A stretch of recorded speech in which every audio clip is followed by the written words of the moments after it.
Summer by Edith Wharton. A girl came out of Lawyer Royal's house, at the end of the one street of North Dharma, and stood on the doorstep. It was the beginning of a June afternoon.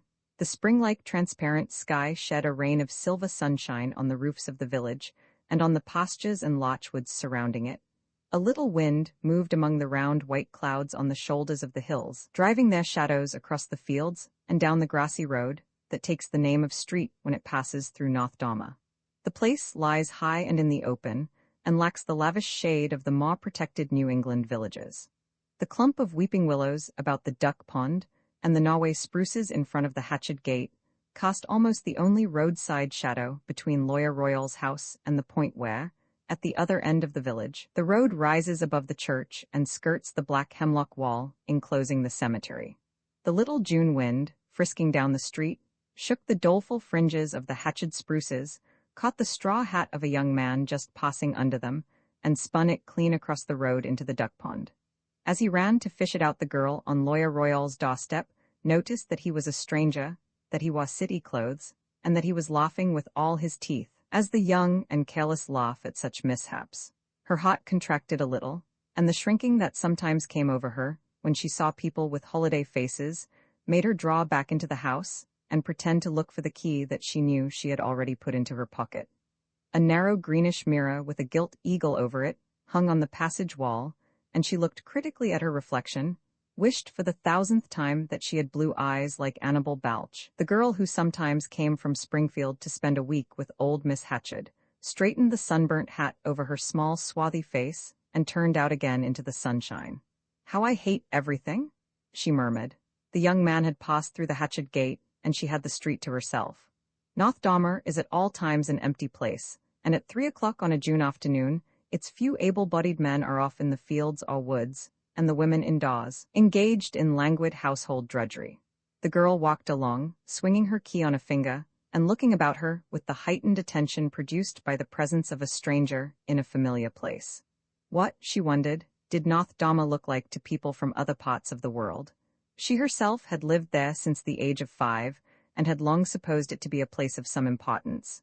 But about a year before, Mr. Miles, the new Episcopal clergyman at Hepburn, who drove over every other Sunday, when the roads were not plowed up by hauling, to hold a service in the North Dharma church, had proposed, in a fit of missionary zeal, to take the young people down to Nettleton to hear an illustrated lecture on the Holy Land.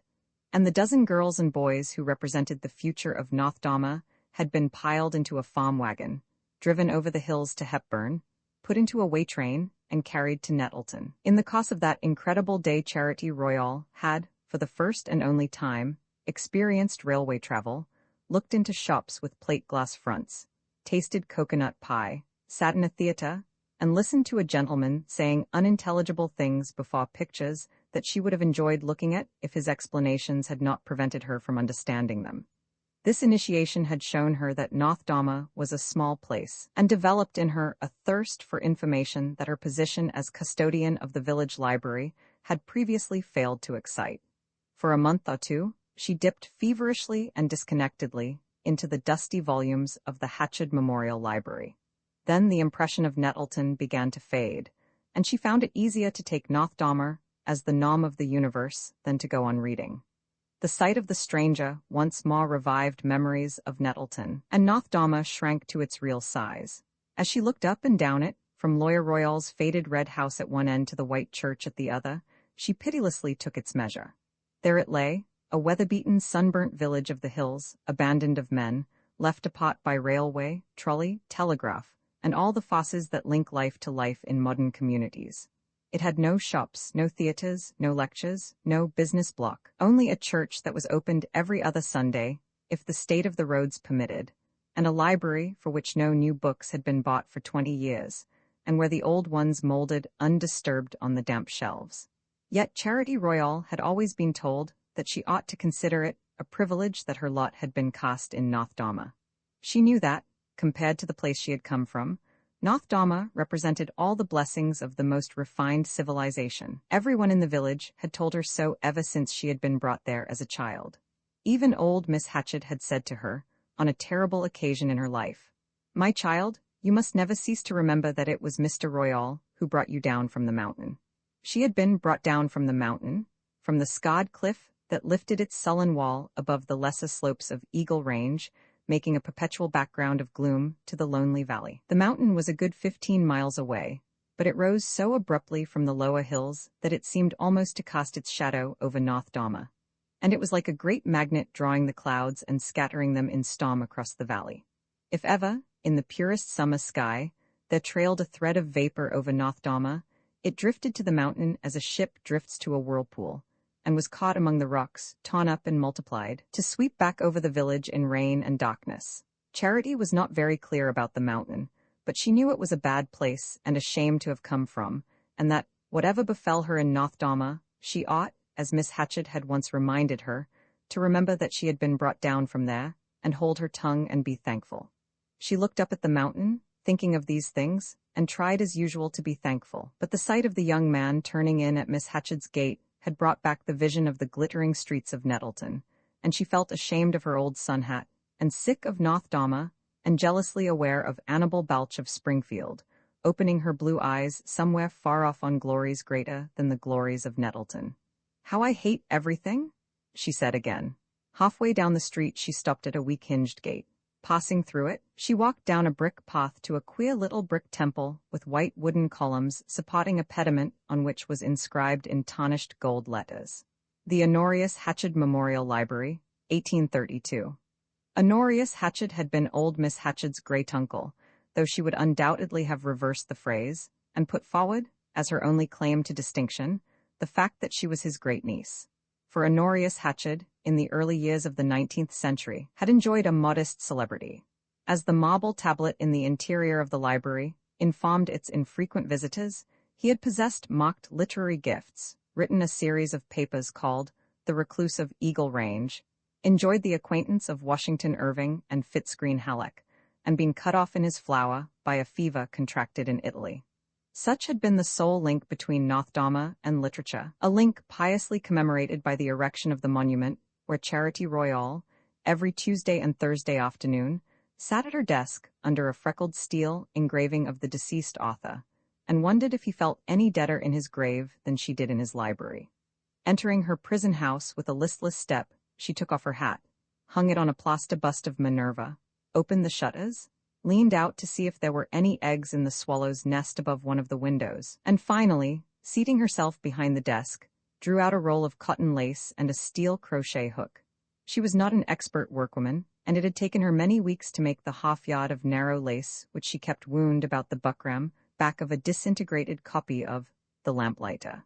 But there was no other way of getting any lace to trim her summer blouse, and since Ally Hawes, the poorest girl in the village, had shown herself in church with enviable transparencies about the shoulders, Charity's hook had traveled faster.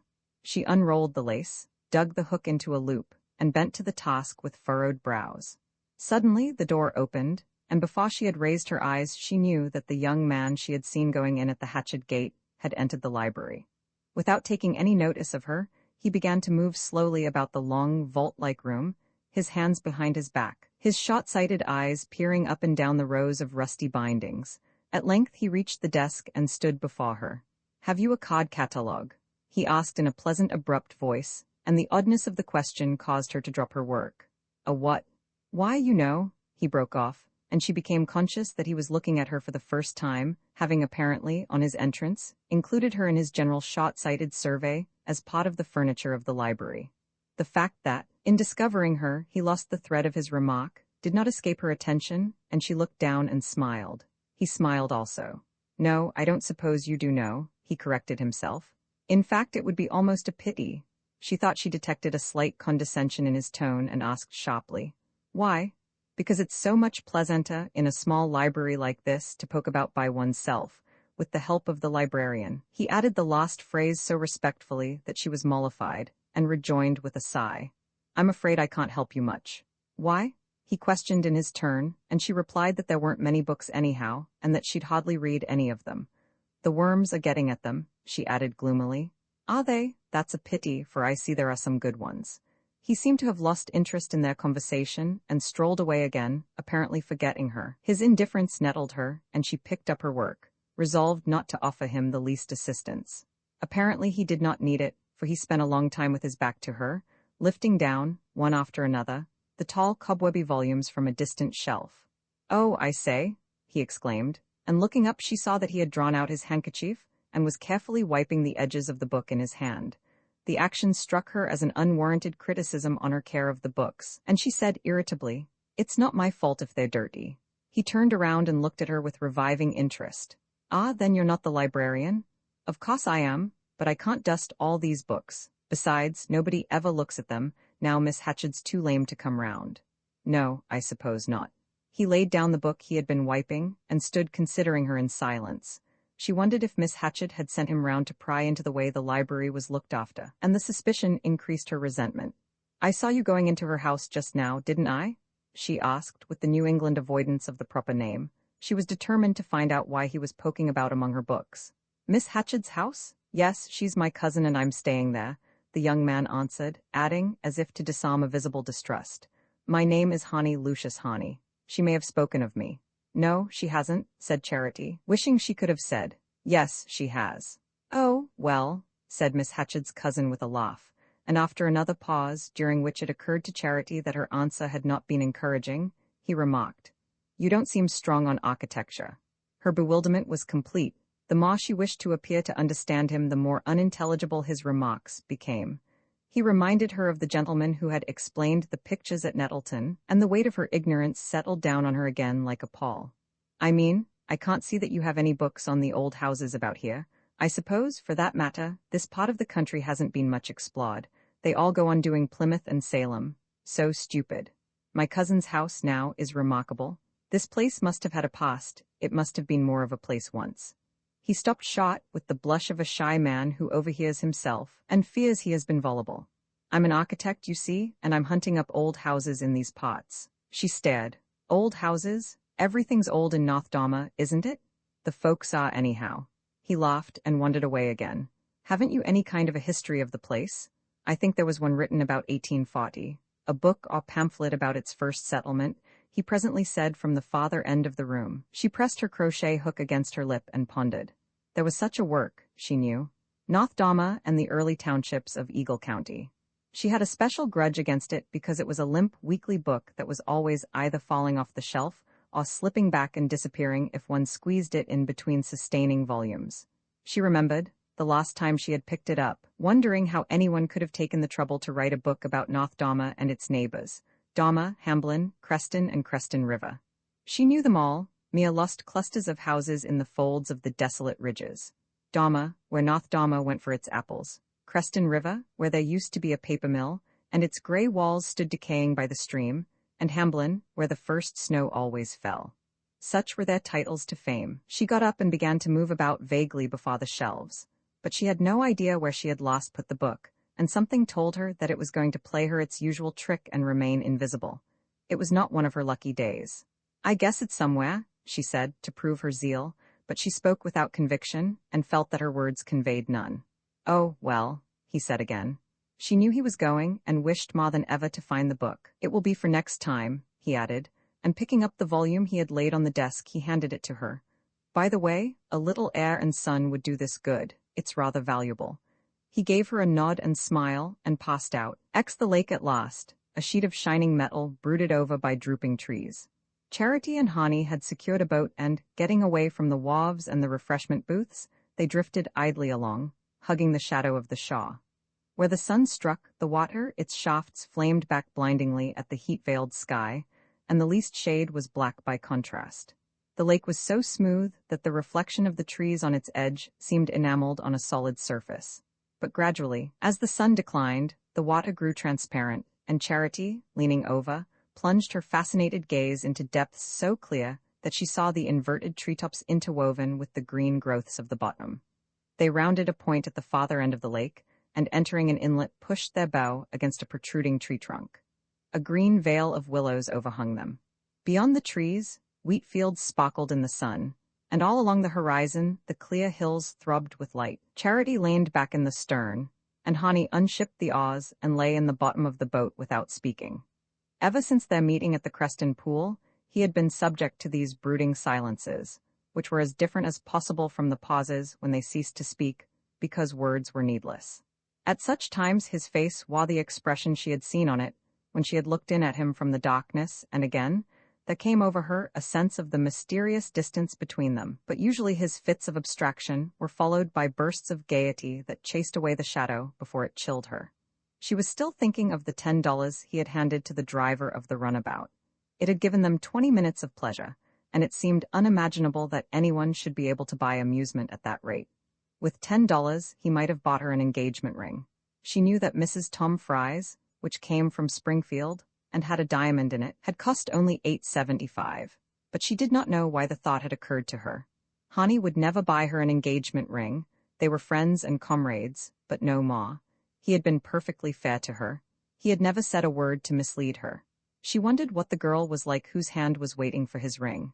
Boats were beginning to thicken on the lake, and the clang of incessantly arriving trolleys announced the return of the crowds from the ball field. The shadows lengthened across the pearl-gray water, and 2 white clouds near the sun were turning golden. On the opposite, Shaw men were hammering hastily at a wooden scaffolding in a field. Charity asked what it was for. "Why, the fireworks. I suppose there'll be a big show." Hani looked at her, and a smile crept into his moody eyes. "Have you never seen any good fireworks?" "Miss Hatchett always sends up lovely rockets on the 4th, she answered doubtfully. "Oh," his contempt was unbounded. "I mean a big performance like this, illuminated boats and all the rest." She flushed at the picture. "Do they send them up from the lake too?" "Rather. Didn't you notice that big raft we passed? It's wonderful to see the rockets completing their orbits down under one's feet." She said nothing, and he put the oars into the rowlocks. "If we stay, we'd better go and pick up something to eat. But how can we get back afterwards?" she ventured, feeling it would break her heart if she missed it. He consulted a timetable, found a 10 o'clock train, and reassured her. "The moon rises so late that it will be dark by 8, and we'll have over an hour of it." Twilight fell, and lights began to show along the shore. The trolleys roaring out from Nettleton became great luminous serpents coiling in and out among the trees. The wooden eating houses at the lake's edge danced with lanterns, and the dusk echoed with laughter and shouts, and the clumsy splashing of oars. Hani and Charity had found a table in the corner of a balcony built over the lake, and were patiently awaiting an unattainable chowder. Close under them, the water lapped the piles, agitated by the evolutions of a little white steamboat trellised with colored globes, which was to run passengers up and down the lake. It was already black with them, as it sheered off on its first trip. Suddenly Charity heard a woman's laugh behind her. The sound was familiar, and she turned to look. A band of showily dressed girls and dapper young men, wearing badges of secret societies, with new straw hats tilted far back on their square-clipped hair, had invaded the balcony and were loudly clamoring for a table. The girl in the lead was the one who had laughed. She wore a large hat with a long white feather, and from under its brim, her painted eyes looked at Charity with amused recognition. "Say, if this ain't like Old Home Week," she remarked to the girl at her elbow, and giggles and glances passed between them. Charity knew at once that the girl with the white feather was Julia Hawes. She had lost her freshness, and the paint under her eyes made her face seem thinner, but her lips had the same lovely curve, and the same cold mocking smile, as if there were some secret absurdity in the person she was looking at, and she had instantly detected it. Charity flushed to the forehead and looked away. She felt herself humiliated by Julia's sneer, and vexed that the mockery of such a creature should affect her. She trembled lest Hani should notice that the noisy troupe had recognized her, but they found no table free, and passed on tumultuously. Presently there was a soft rush through the air, and a shower of silver fell from the blue evening sky. In another direction, pale Roman candles shot up singly through the trees, and a fire-haired rocket swept the horizon like a portent. Between these intermittent flashes, the velvet curtains of the darkness were descending, and in the intervals of eclipse, the voices of the crowds seemed to sink to smothered murmurs. Charity and Hani, dispossessed by newcomers, were at length obliged to give up their table and struggle through the throng about the boat landings. For a while, there seemed no escape from the tide of late arrivals, but finally, Hani secured the last 2 places on the stand from which the more privileged were to see the fireworks. The seats were at the end of a row, one above the other. Charity had taken off her hat to have an uninterrupted view, and whenever she leaned back to follow the curve of some disheveled rocket, she could feel Hani's knees against her head. After a while, the scattered fireworks ceased. A longer interval of darkness followed, and then the whole night broke into flower. From every point of the horizon, gold and silver arches sprang up and crossed each other, Sky orchids broke into blossom, shed their flaming petals and hung their branches with golden fruit. And all the while the air was filled with a soft supernatural hum, as though great birds were building their nests in those invisible treetops. Now and then there came a lull, and a wave of moonlight swept the lake. In a flash it revealed hundreds of boats, steel dark against lustrous ripples. Then it withdrew, as if with a furling of vast translucent wings. Charity's heart throbbed with delight. It was as if all the latent beauty of things had been unveiled to her. She could not imagine that the world held anything more wonderful, but near her she heard someone say, "You wait till you see the set piece." And instantly her hopes took a fresh flight. At last, just as it was beginning to seem as though the whole arch of the sky were one great lid pressed against her dazzled eyeballs, and striking out of them continuous jets of jeweled light, the velvet darkness settled down again, and a murmur of expectation ran through the crowd. "Now, now," the same voice said excitedly, and Charity, grasping the hat on her knee, crushed it tight in the effort to restrain her rapture. For a moment the night seemed to grow more impenetrably black, then a great picture stood out against it like a constellation. It was surmounted by a golden scroll bearing the inscription, "Washington crossing the Delaware," and across a flood of motionless golden ripples the national hero passed, erect, solemn and gigantic, standing with folded arms in the stern of a slowly moving golden boat. A long "OHH" burst from the spectators. The stand creaked and shook with their blissful trepidations. "OHH?" Charity gasped. She had forgotten where she was, had at last forgotten even Hani's nearness. She seemed to have been caught up into the stars. The picture vanished and darkness came down. In the obscurity she felt her head clasped by two hands, her face was drawn backward, and Hani's lips were pressed on hers. With sudden vehemence he wound his arms about her, holding her head against his breast while she gave him back his kisses. An unknown Hani had revealed himself, a Hani who dominated her, and yet over whom she felt herself possessed of a new mysterious power. But the crowd was beginning to move, and he had to release her. "Come," he said in a confused voice. He scrambled over the side of the stand and holding up his arm caught her as she sprang to the ground. He passed his arm about her waist, steadying her against the descending rush of people, and she clung to him, speechless, exultant, as if all the crowding and confusion about them were a mere vain stirring of the air. "Come," he repeated, "we must try to make the trolley." He drew her along, and she followed, still in her dream. They walked as if they were one, so isolated in ecstasy that the people jostling them on every side seemed impalpable. But when they reached the terminus, the illuminated trolley was already clanging on its way, its platforms black with passengers. The cars waiting behind it were as thickly packed, and the throng about the terminus was so dense that it seemed hopeless to struggle for a place. Last trip up the lake. A megaphone bellowed from the wharf, and the lights of the little steamboat came dancing out of the darkness. "No use waiting here. Shall we run up the lake?" Hani suggested. They pushed their way back to the edge of the water just as the gangplank lowered from the white side of the boat. The electric light at the end of the wharf flashed full on the descending passengers, and among them Charity caught sight of Julia Hawes, her white feather askew, and the face under it flushed with coarse laughter. As she stepped from the gangplank, she stopped short, her dark-ringed eyes dotting malice. "Hello, Charity Royale," she called out, and then, looking back over her shoulder, "Didn't I tell you it was a family party? His grandpa's little daughter come to take him home." A snigger ran through the group, and then, towering above them and steadying himself by the handrail in a desperate effort at erectness, Mr. Royal stepped stiffly ashore. Like the young men of the party, he wore a secret society emblem in the buttonhole of his black frock coat. His head was covered by a new Panama hat, and his narrow black tie, half undone, dangled down on his rumpled shirt front. His face, a livid brown, with red blotches of anger and lips sunken in like an old man's, was a lamentable ruin in the searching glare. He was just behind Julia Hawes, and had one hand on her arm, but as he left the gangplank he freed himself, and moved a step or two away from his companions. He had seen Charity at once, and his glance passed slowly from her to Hani, whose arm was still about her. He stood staring at them, and trying to master the senile quiver of his lips. Then he drew himself up with the tremulous majesty of drunkenness, and stretched out his arm. "You haw, you damn, bareheaded haw, you," he enunciated slowly. There was a scream of tipsy laughter from the party, and Charity involuntarily put her hands to her head. She remembered that her hat had fallen from her lap when she jumped up to leave the stand, and suddenly she had a vision of herself, hatless, disheveled, with a man's arm about her, confronting that drunken crew, headed by her guardian's pitiable figure. The picture filled her with shame. She had known since childhood about Mr. Royal's habits, had seen him, as she went up to bed, sitting morosely in his office, a bottle at his elbow, or coming home, heavy and quarrelsome, from his business expeditions to Hepburn or Springfield.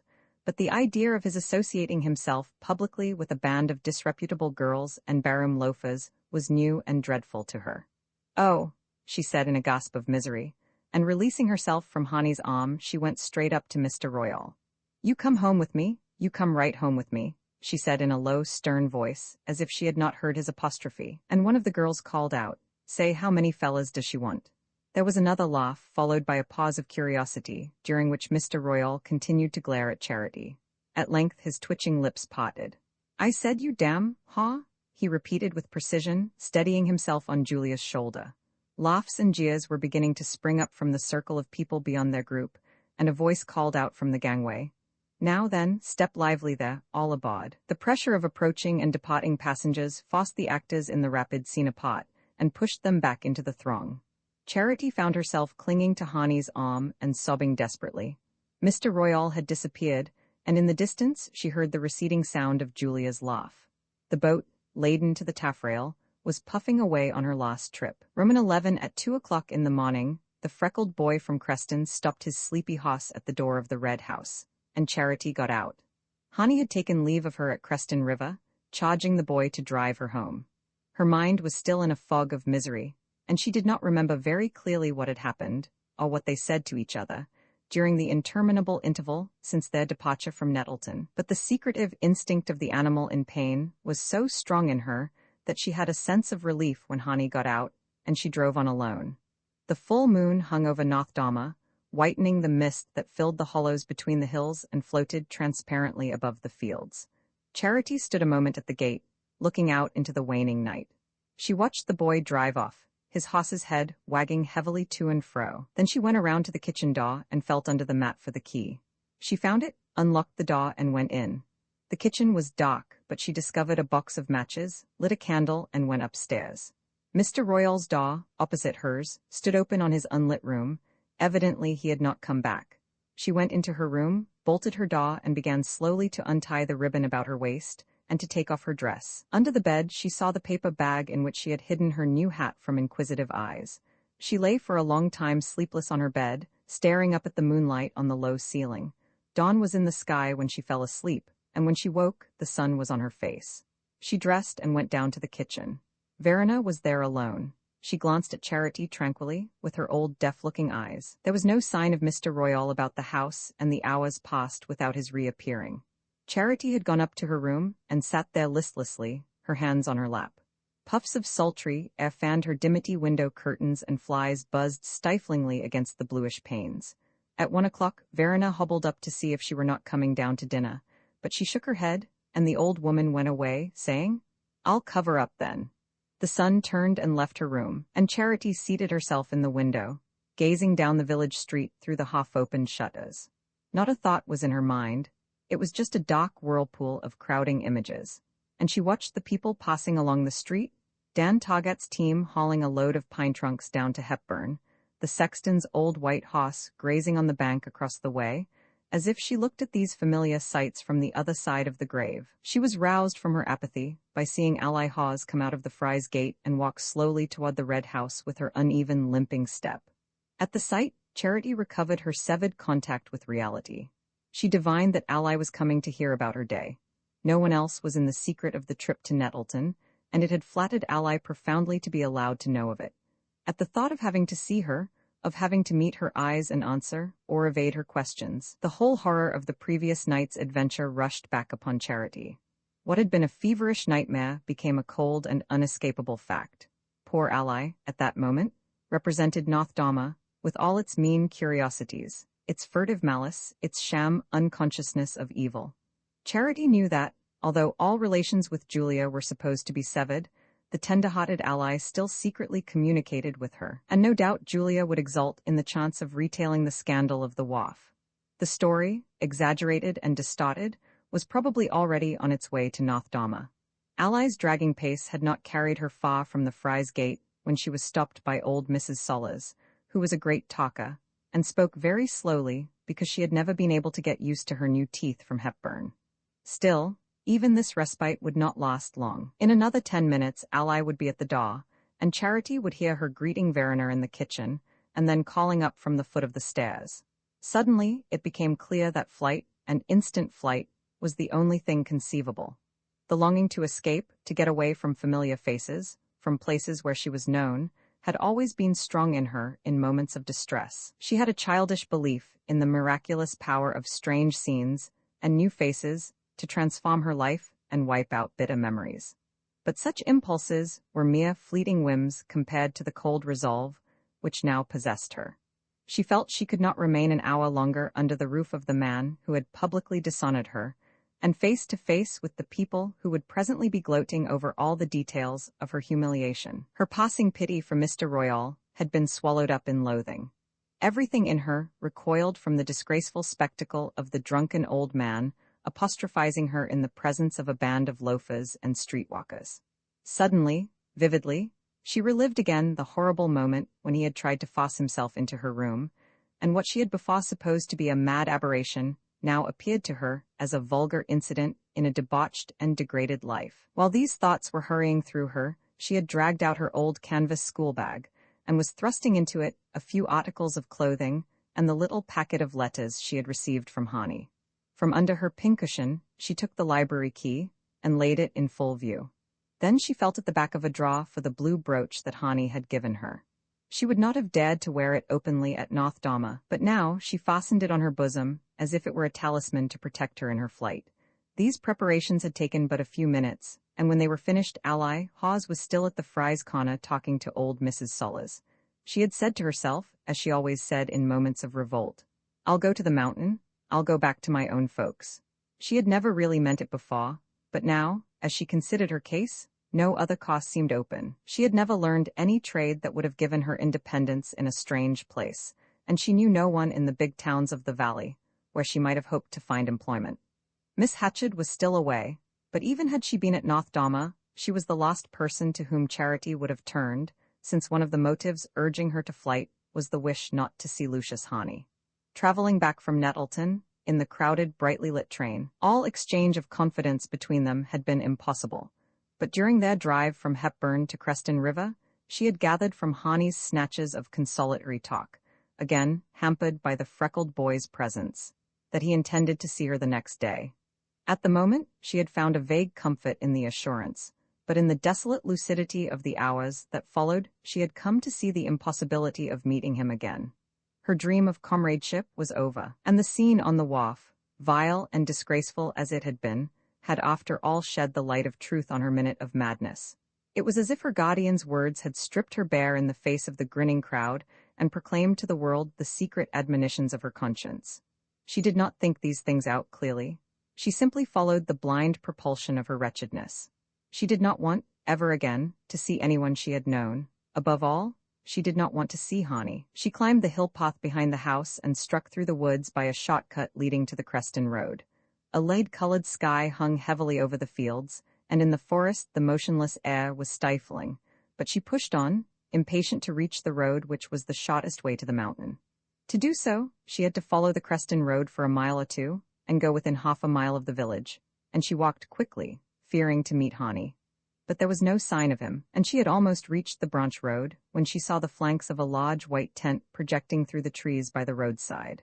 She supposed that it sheltered a traveling circus which had come there for the Fourth, but as she drew nearer she saw, over the folded back flap, a large sign bearing the inscription, "Gospel Tent." The interior seemed to be empty, but a young man in a black alpaca coat, his lank hair potted over a round white face, stepped from under the flap and advanced toward her with a smile. "Sister, your Savior knows everything. Won't you come in and lay your guilt before him?" he asked insinuatingly, putting his hand on her arm. Charity started back and flushed. For a moment she thought the evangelist must have heard a report of the scene at Nettleton, then she saw the absurdity of the supposition. "I only wished I had any to lay," she retorted with one of her fierce flashes of self-derision, and the young man murmured, aghast, "Oh, sister, don't speak blasphemy." But she had jerked her arm out of his hold, and was running up the branch road, trembling with the fear of meeting a familiar face. Presently she was out of sight of the village and climbing into the heart of the forest. She could not hope to do the 15 miles to the mountain that afternoon, but she knew of a place halfway to Hamblin where she could sleep and where no one would think of looking for her. It was a little deserted house on a slope in one of the lonely rifts of the hills. She had seen it once, years before, when she had gone on a nutting expedition to the grove of walnuts below it. The party had taken refuge in the house from a sudden mountain storm, and she remembered that Ben Sollers, who liked frightening girls, had told them that it was said to be haunted. She was growing faint and tired, for she had eaten nothing since morning, and was not used to walking so far. Her head felt light, and she sat down for a moment by the roadside. As she sat there, she heard the click of a bicycle bell, and started up to plunge back into the forest. But before she could move, the bicycle had swept around the curve of the road, and Hani, jumping off, was approaching her with outstretched arms. "Charity, what on earth are you doing here?" She stared as if he were a vision, so startled by the unexpectedness of his being there that no words came to her. "Where were you going? Had you forgotten that I was coming?" He continued, trying to draw her to him, but she shrank from his embrace. "I was going away. I don't want to see you. I want you should leave me alone," she broke out wildly. He looked at her and his face grew grave as though the shadow of a premonition brushed it. "Going away from me, Charity? From everybody? I want you should leave me." He stood glancing doubtfully up and down the lonely forest road that stretched away into sun-flecked distances. "Where were you going?" "Home. Home? This way?" She threw her head back defiantly. "To my home, up yonder, to the mountain." As she spoke, she became aware of a change in his face. He was no longer listening to her, he was only looking at her, with the passionate, absorbed expression she had seen in his eyes after they had kissed on the stand at Nettleton. He was the new Hani again, the Hani abruptly revealed in that embrace, who seemed so penetrated with the joy of her presence that he was utterly careless of what she was thinking or feeling. He caught her hands with a laugh. "How do you suppose I found you?" he said gaily. He drew out the little packet of his letters and flourished them before her bewildered eyes. "You dropped them, you imprudent young person, dropped them in the middle of the road, not far from here, and the young man who is running the gospel tent picked them up just as I was riding by." He drew back, holding her at arm's length, and scrutinizing her troubled face with the minute-searching gaze of his short-sighted eyes. "Did you really think you could run away from me? You see you weren't meant to," he said, and before she could answer he had kissed her again, not vehemently, but tenderly, almost fraternally, as if he had guessed her confused pain, and wanted her to know he understood it. He wound his fingers through hers. "Come, let's walk a little. I want to talk to you. There's so much to say." He spoke with a boy's gaiety, carelessly and confidently, as if nothing had happened that could shame or embarrass them, and for a moment, in the sudden relief of her release from lonely pain, she felt herself yielding to his mood. But he had turned, and was drawing her back along the road by which she had come. She stiffened herself and stopped short. "I won't go back," she said. They looked at each other a moment in silence, then he answered gently. "Very well, let's go the other way then." She remained motionless, gazing silently at the ground, and he went on. "Isn't there a house up here somewhere, a little abandoned house you meant to show me some day?" Still she made no answer, and he continued, in the same tone of tender reassurance. "Let us go there now and sit down and talk quietly." He took one of the hands that hung by her side and pressed his lips to the palm. "Do you suppose I'm going to let you send me away? Do you suppose I don't understand?" The little old house, its wooden walls sun-bleached to a ghostly gray, stood in an orchard above the road.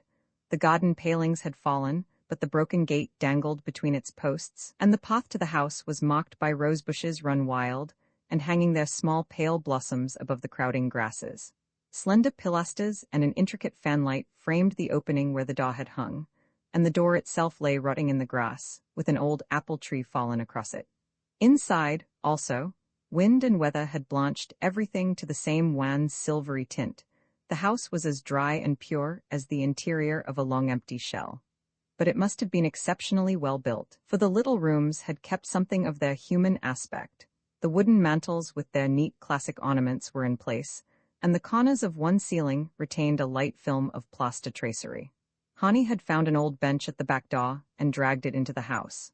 Charity sat on it, leaning her head against the wall in a state of drowsy lassitude. He had guessed that she was hungry and thirsty, and had brought her some tablets of chocolate from his bicycle bag, and filled his drinking cup from a spring in the orchard. And now he sat at her feet, smoking a cigarette, and looking up at her without speaking. Outside, the afternoon shadows were lengthening across the grass, and through the empty window frame that faced her, she saw the mountain thrusting its dark mass against a sultry sunset. It was time to go. She stood up, and he sprang to his feet also, and passed his arm through hers with an air of authority. "Now, Charity, you're coming back with me." She looked at him and shook her head. "I ain't ever going back, you don't know?" "What don't I know?" She was silent, and he continued. "What happened on the wharf was horrible. It's natural you should feel as you do, but it doesn't make any real difference. You can't be hurt by such things. You must try to forget. And you must try to understand that men sometimes. I know about men, that's why." He colored a little at the retort, as though it had touched him in a way she did not suspect. "Well then, you must know one has to make allowances. He'd been drinking. I know all that too. I've seen him so before, but he wouldn't have dared speak to me that way if he hadn't." "Hadn't what? What do you mean?" "Hadn't wanted me to be like those other girls." She lowered her voice and looked away from him. "So's he wouldn't have to go out." Hani stared at her. For a moment he did not seem to seize her meaning, then his face grew dark. The damned hound, the villainous low hound, his wrath blazed up, crimsoning him to the temples. "I never dreamed, good God, it's too vile," he broke off, as if his thoughts recoiled from the discovery. "I won't never go back there," she repeated doggedly. "No," he assented. There was a long interval of silence, during which she imagined that he was searching her face for more light on what she had revealed to him, and a flush of shame swept over her. "I know the way you must feel about me," she broke out, "telling you such things." But once more, as she spoke, she became aware that he was no longer listening. He came close and caught her to him as if he were snatching her from some imminent peril. His impetuous eyes were in hers, and she could feel the hard beat of his heart as he held her against it. "Kiss me again, like last night," he said, pushing her hair back as if to draw her whole face up into his kiss. Roman 12. One afternoon, toward the end of August, a group of girls sat in a room at Miss Hatched's in a gay confusion of flags, turkey red, blue and white paper muslin, harvest sheaves, and illuminated scrolls. North Dama was preparing for its Old Home Week. That form of sentimental decentralization was still in its early stages, and precedents being few, and the desire to set an example contagious, the matter had become a subject of prolonged and passionate discussion under Miss Hatched's roof. The incentive to the celebration had come rather from those who had left North Dama than from those who had been obliged to stay there, and there was some difficulty in rousing the village to the proper state of enthusiasm. But Miss Hatched's pale prim drawing-room was the center of constant comings and goings from Hepburn, Nettleton, Springfield, and even more distant cities, and whenever a visitor arrived he was led across the hall and treated to a glimpse of the group of girls deep in their pretty preparations. All the old names, all the old names. Miss Hatched would be heard, tapping across the hall on her crutches. "Target, Solas, Fry. This is Miss Alma Fry sewing the stars on the drapery for the organ loft. Don't move, girls, and this is Miss Ally Hawes, our cleverest needlewoman, and Miss Charity Royal making our garlands of evergreen. I like the idea of its all being homemade, don't you? We haven't had to call in any foreign talent. My young cousin Lucius Hani, the architect, you know he's up here preparing a book on colonial houses. He's taken the whole thing in hand so cleverly, but you must come and see his sketch for the stage we're going to put up in the town hall." One of the first results of the Old Home Week agitation had, in fact, been the reappearance of Lucius Hani in the village street. He had been vaguely spoken of as being not far off, but for some weeks past no one had seen him at North Dama, and there was a recent report of his having left Creston River, where he was said to have been staying, and gone away from the neighborhood for good. Soon after Miss Hatched's return, however, he came back to his old quarters in her house, and began to take a leading part in the planning of the festivities. He threw himself into the idea with extraordinary good humor, and was so prodigal of sketches, and so inexhaustible in devices, that he gave an immediate impetus to the rather languid movement, and infected the whole village with his enthusiasm. Lucius has such a feeling for the past that he has roused us all to a sense of our privileges. Miss Hatched would say, lingering on the last word, which was a favorite one. And before leading her visitor back to the drawing-room, she would repeat, for the 100th time, that she supposed he thought it very bold of little North Dama to start up and have a home week of its own, when so many bigger places hadn't thought of it yet.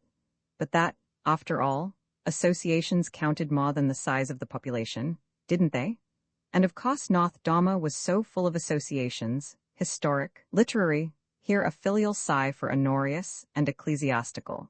He knew about the old Pewter Communion service imported from England in 1769, she supposed? And it was so important in a wealthy materialistic age to set the example of reverting to the old ideals, the family and the homestead, and so on. This peroration usually carried her halfway back across the hall, leaving the girls to return to their interrupted activities. The day on which Charity Royal was weaving hemlock garlands for the procession was the last before the celebration. When Miss Hatchett called upon the North Dama maidenhood to collaborate in the festal preparations, Charity had at first held aloof, but it had been made clear to her that her non-appearance might excite conjecture, and reluctantly, she had joined the other workers. The girls, at first shy and embarrassed, and puzzled as to the exact nature of the projected commemoration, had soon become interested in the amusing details of their task, and excited by the notice they received. They would not for the world have missed their afternoons at Miss Hatchett's, and while they cut out and sewed and draped and pasted, their tongues kept up such an accompaniment to the sewing machine that Charity's silence sheltered itself unperceived under their chatter. In spirit, she was still almost unconscious of the pleasant stir about her.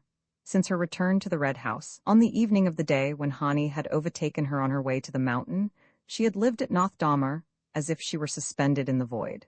She had come back there because Hani, after appearing to agree to the impossibility of her doing so, had ended by persuading her that any other course would be madness. She had nothing further to fear from Mr. Royal. Of this she had declared herself sure, though she had failed to add, in his exoneration, that he had twice offered to make her his wife. Her hatred of him made it impossible at the moment for her to say anything that might partly excuse him in Hani's eyes. Hani, however, once satisfied of her security, had found plenty of reasons for urging her to return. The first, and the most unanswerable, was that she had nowhere else to go. But the one on which he laid the greatest stress was that flight would be equivalent to avowal, if, as was almost inevitable, rumors of the scandalous scene at Nettleton should reach North Dahmer. How else would her disappearance be interpreted? Her guardian had publicly taken away her character, and she immediately vanished from his house. Seekers after motives could hardly fail to draw an unkind conclusion, but if she came back at once, and was seen leading her usual life, the incident was reduced to its true proportions, as the outbreak of a drunken old man, furious at being surprised in disreputable company. People would say that Mr. Royal had insulted his ward to justify himself, and the sordid tale would fall into its place in the chronicle of his obscure debaucheries. Charity saw the force of the argument, but if she acquiesced, it was not so much because of that as because it was Hani's wish. Since that evening in the deserted house, she could imagine no reason for doing or not doing anything, except the fact that Hani wished or did not wish it. All her tossing contradictory impulses were merged in a fatalistic acceptance of his will. It was not that she felt in him any ascendancy of character. There were moments already when she knew she was the stronger, but that all the rest of life had become a mere cloudy rim about the central glory of their passion. Whenever she stopped thinking about that for a moment, she felt as she sometimes did after lying on the grass and staring up too long at the sky. Her eyes were so full of light that everything about her was a blur. Each time that Miss Hatchett, in the course of her periodical incursions into the workroom, dropped an allusion to her young cousin, the architect, the effect was the same on Charity. The hemlock garland she was wearing fell to her knees, and she sat in a kind of trance. It was so manifestly absurd that Miss Hatchett should talk of Hani in that familiar possessive way, as if she had any claim on him, or knew anything about him. She, Charity Royal, was the only being on earth who really knew him from the soles of his feet to the rumpled crest of his hair, knew the shifting lights in his eyes, and the inflections of his voice, and the things he liked and disliked, and everything there was to know about him, as minutely and yet unconsciously as a child knows the walls of the room it wakes up in every morning. It was this fact, which nobody about her guessed, or would have understood, that made her life something apart and inviolable, as if nothing had any power to hurt or disturb her as long as her secret was safe. The room in which the girls sat was the one which had been Hani's bedroom.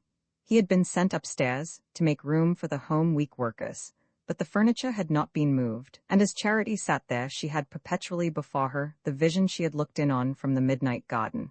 The table at which Hani had sat was the one about which the girls were gathered, and her own seat was near the bed on which she had seen him lying. Sometimes, when the others were not looking, she bent over as if to pick up something, and laid her cheek for a moment against the pillow. Towards sunset the girls disbanded. Their work was done, and the next morning at daylight, the draperies and garlands were to be nailed up, and the illuminated scrolls put in place in the town hall. The first guests were to drive over from Hepburn in time for the midday banquet under a tent in Miss Hatchard's field, and after that the ceremonies were to begin. Miss Hatchard, pale with fatigue and excitement, thanked her young assistants and stood in the porch, leaning on her crutches and waving a farewell as she watched them troop away down the street. Charity had slipped off among the first, but at the gate she heard Ally Hawes calling after her and reluctantly turned. "Will you come over now and try on your dress?" Ally asked, looking at her with wistful admiration. "I want to be sure the sleeves don't ruck up the same as they did yesterday." Charity gazed at her with dazzled eyes. "Oh, it's lovely," she said, and hastened away without listening to Ally's protest. She wanted her dress to be as pretty as the other girls, wanted it, in fact, to outshine the rest since she was to take part in the exercises, but she had no time just then to fix her mind on such matters. She sped up the street to the library, of which she had the key about her neck. From the passage at the back, she dragged forth a bicycle and guided it to the edge of the street.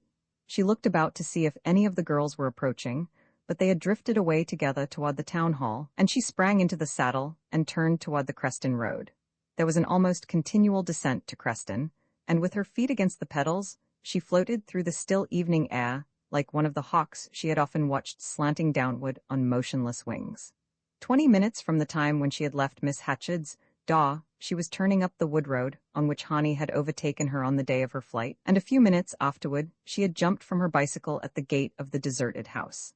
In the gold-powdered sunset, it looked more than ever like some frail shell dried and washed by many seasons, but at the back, whither Charity advanced, drawing her bicycle after her, there were signs of recent habitation.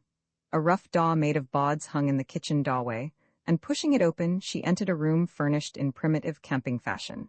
In the window was a table, also made of boards, with an earthenware jar holding a big bunch of wild asters.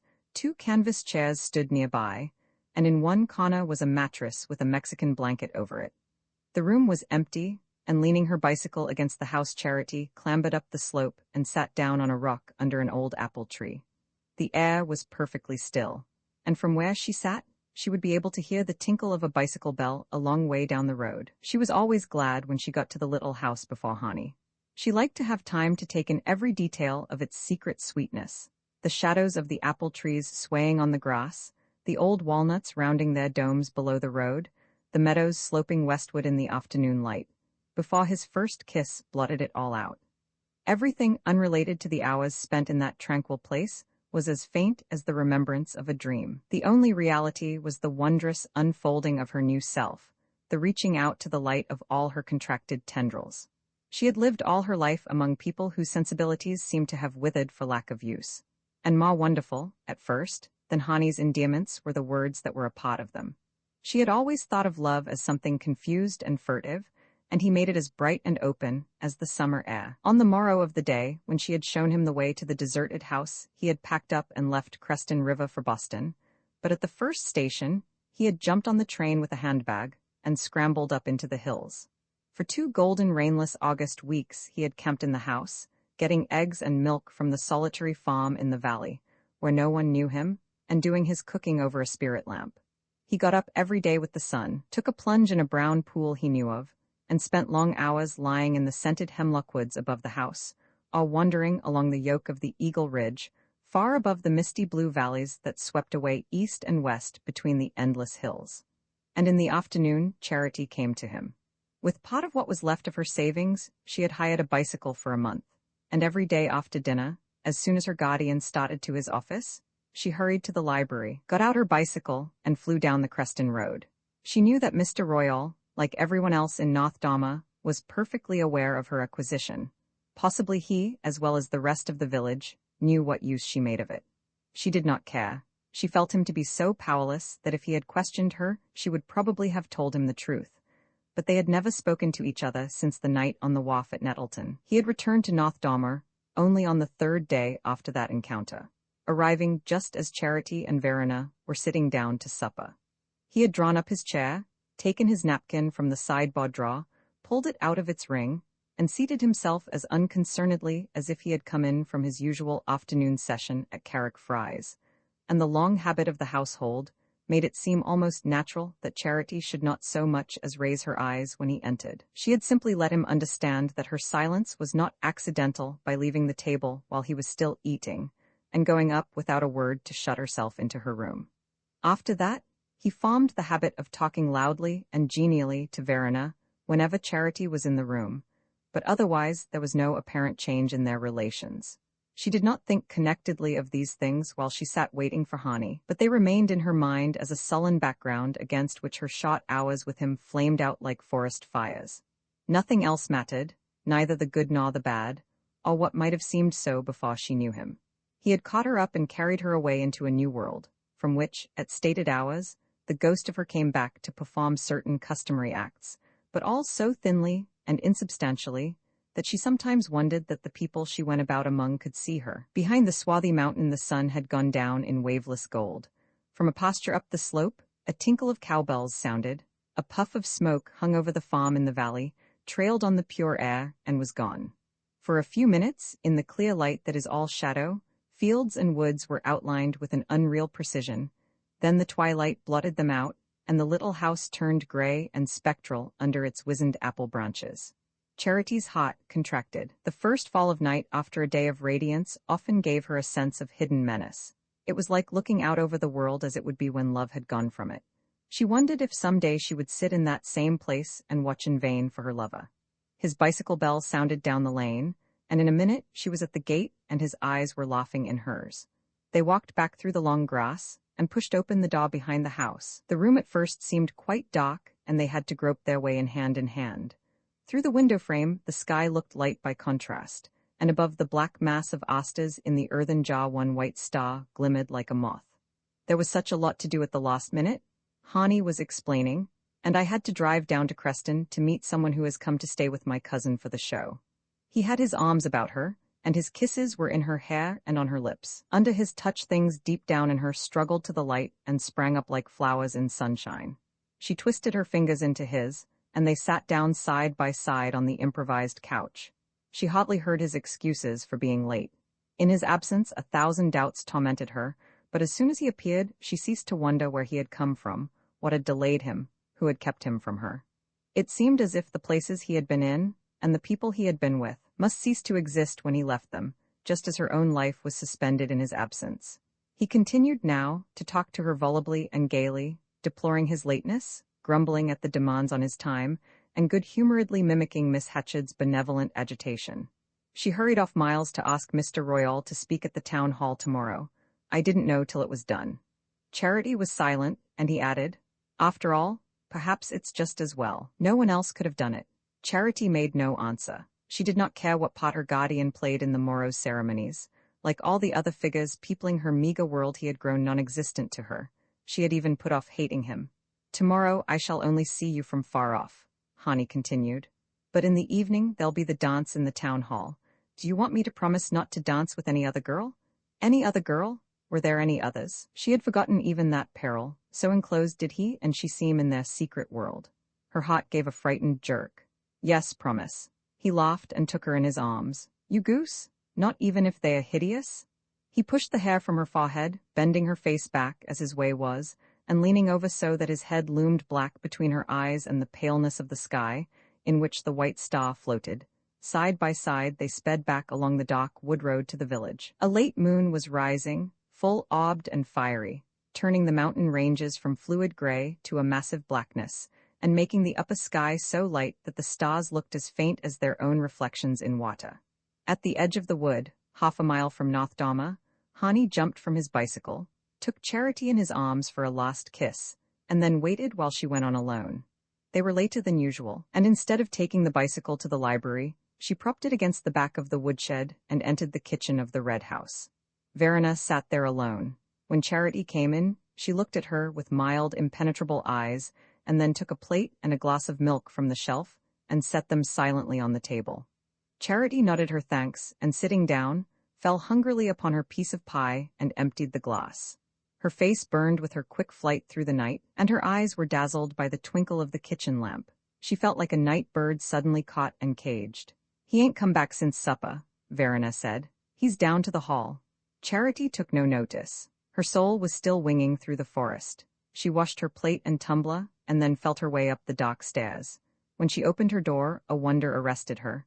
Before going out, she had closed her shutters against the afternoon heat, but they had swung partly open, and a bar of moonlight, crossing the room, rested on her bed and showed a dress of China silk laid out on it in virgin whiteness. Charity had spent more than she could afford on the dress, which was to surpass those of all the other girls. She had wanted to let Nothdama see that she was worthy of Hani's admiration. Above the dress, folded on the pillow, was the white veil which the young women who took part in the exercises were to wear under a wreath of asters, and beside the veil, a pair of slim white satin shoes that Ally had produced from an old trunk in which she stored mysterious treasures. Charity stood gazing at all the outspread whiteness. It recalled a vision that had come to her in the night after her first meeting with Hani. She no longer had such visions. Wama splendors had displaced them, but it was stupid of Ally to have paraded all those white things on her bed, exactly as Hattie Targat's wedding dress from Springfield had been spread out for the neighbors to see when she married Tom Fry. Charity took up the satin shoes and looked at them curiously. By day, no doubt, they would appear a little wan, but in the moonlight they seemed carved of ivory. She sat down on the floor to try them on, and they fitted her perfectly, though when she stood up she lurched a little on the high heels. She looked down at her feet, which the graceful mold of the slippers had marvelously arched and narrowed. She had never seen such shoes before, even in the shop windows at Nettleton. Never, except, yes, once, she had noticed a pair of the same shape on Annabel Balch. A blush of mortification swept over her. Ally sometimes sewed for Miss Balch when that brilliant being descended on Nothdama, and no doubt she picked up presents of cast-off clothing. The treasures in the mysterious trunk all came from the people she worked for. There could be no doubt that the white slippers were Annabel Balch's. As she stood there, staring down moodily at her feet, she heard the triple click-click-click of a bicycle bell under her window. It was Hani's secret signal as he passed on his way home. She stumbled to the window on her high heels, flung open the shutters, and leaned out. He waved to her and sped by, his black shadow dancing merrily ahead of him down the empty moonlit road, and she leaned there watching him till he vanished under the hatched spruces. Roman 13, the town hall was crowded and exceedingly hot. As Charity marched into it third in the white muslin file, headed by Amma Fry, she was conscious mainly of the brilliant effect of the wreathed columns framing the green-carpeted stage toward which she was moving, and of the unfamiliar faces turning from the front rows to watch the advance of the procession. But it was all a bewildering blur of eyes and colors, till she found herself standing at the back of the stage, her great bunch of asters and goldenrod held well in front of her, and answering the nervous glance of Lambert Solas, the organist from Mr. Miles's church, who had come up from Nettleton to play the harmonium and sat behind it, his conductor's eye running over the flooded girls. A moment later, Mr. Miles, pink and twinkling, emerged from the background, as if buoyed up on his broad white gown, and briskly dominated the bowed heads in the front rows. He prayed energetically and briefly, and then retired, and a fierce nod from Lambert Solas warned the girls that they were to follow at once with Home, Sweet Home. It was a joy to Charity to sing. It seemed as though, for the first time, her secret rapture might burst from her and flash its defiance at the world. All the glow in her blood, the breath of the summer earth, the rustle of the forest, the fresh call of birds at sunrise, and the brooding midday languors seemed to pass into her untrained voice, lifted and led by the sustaining chorus.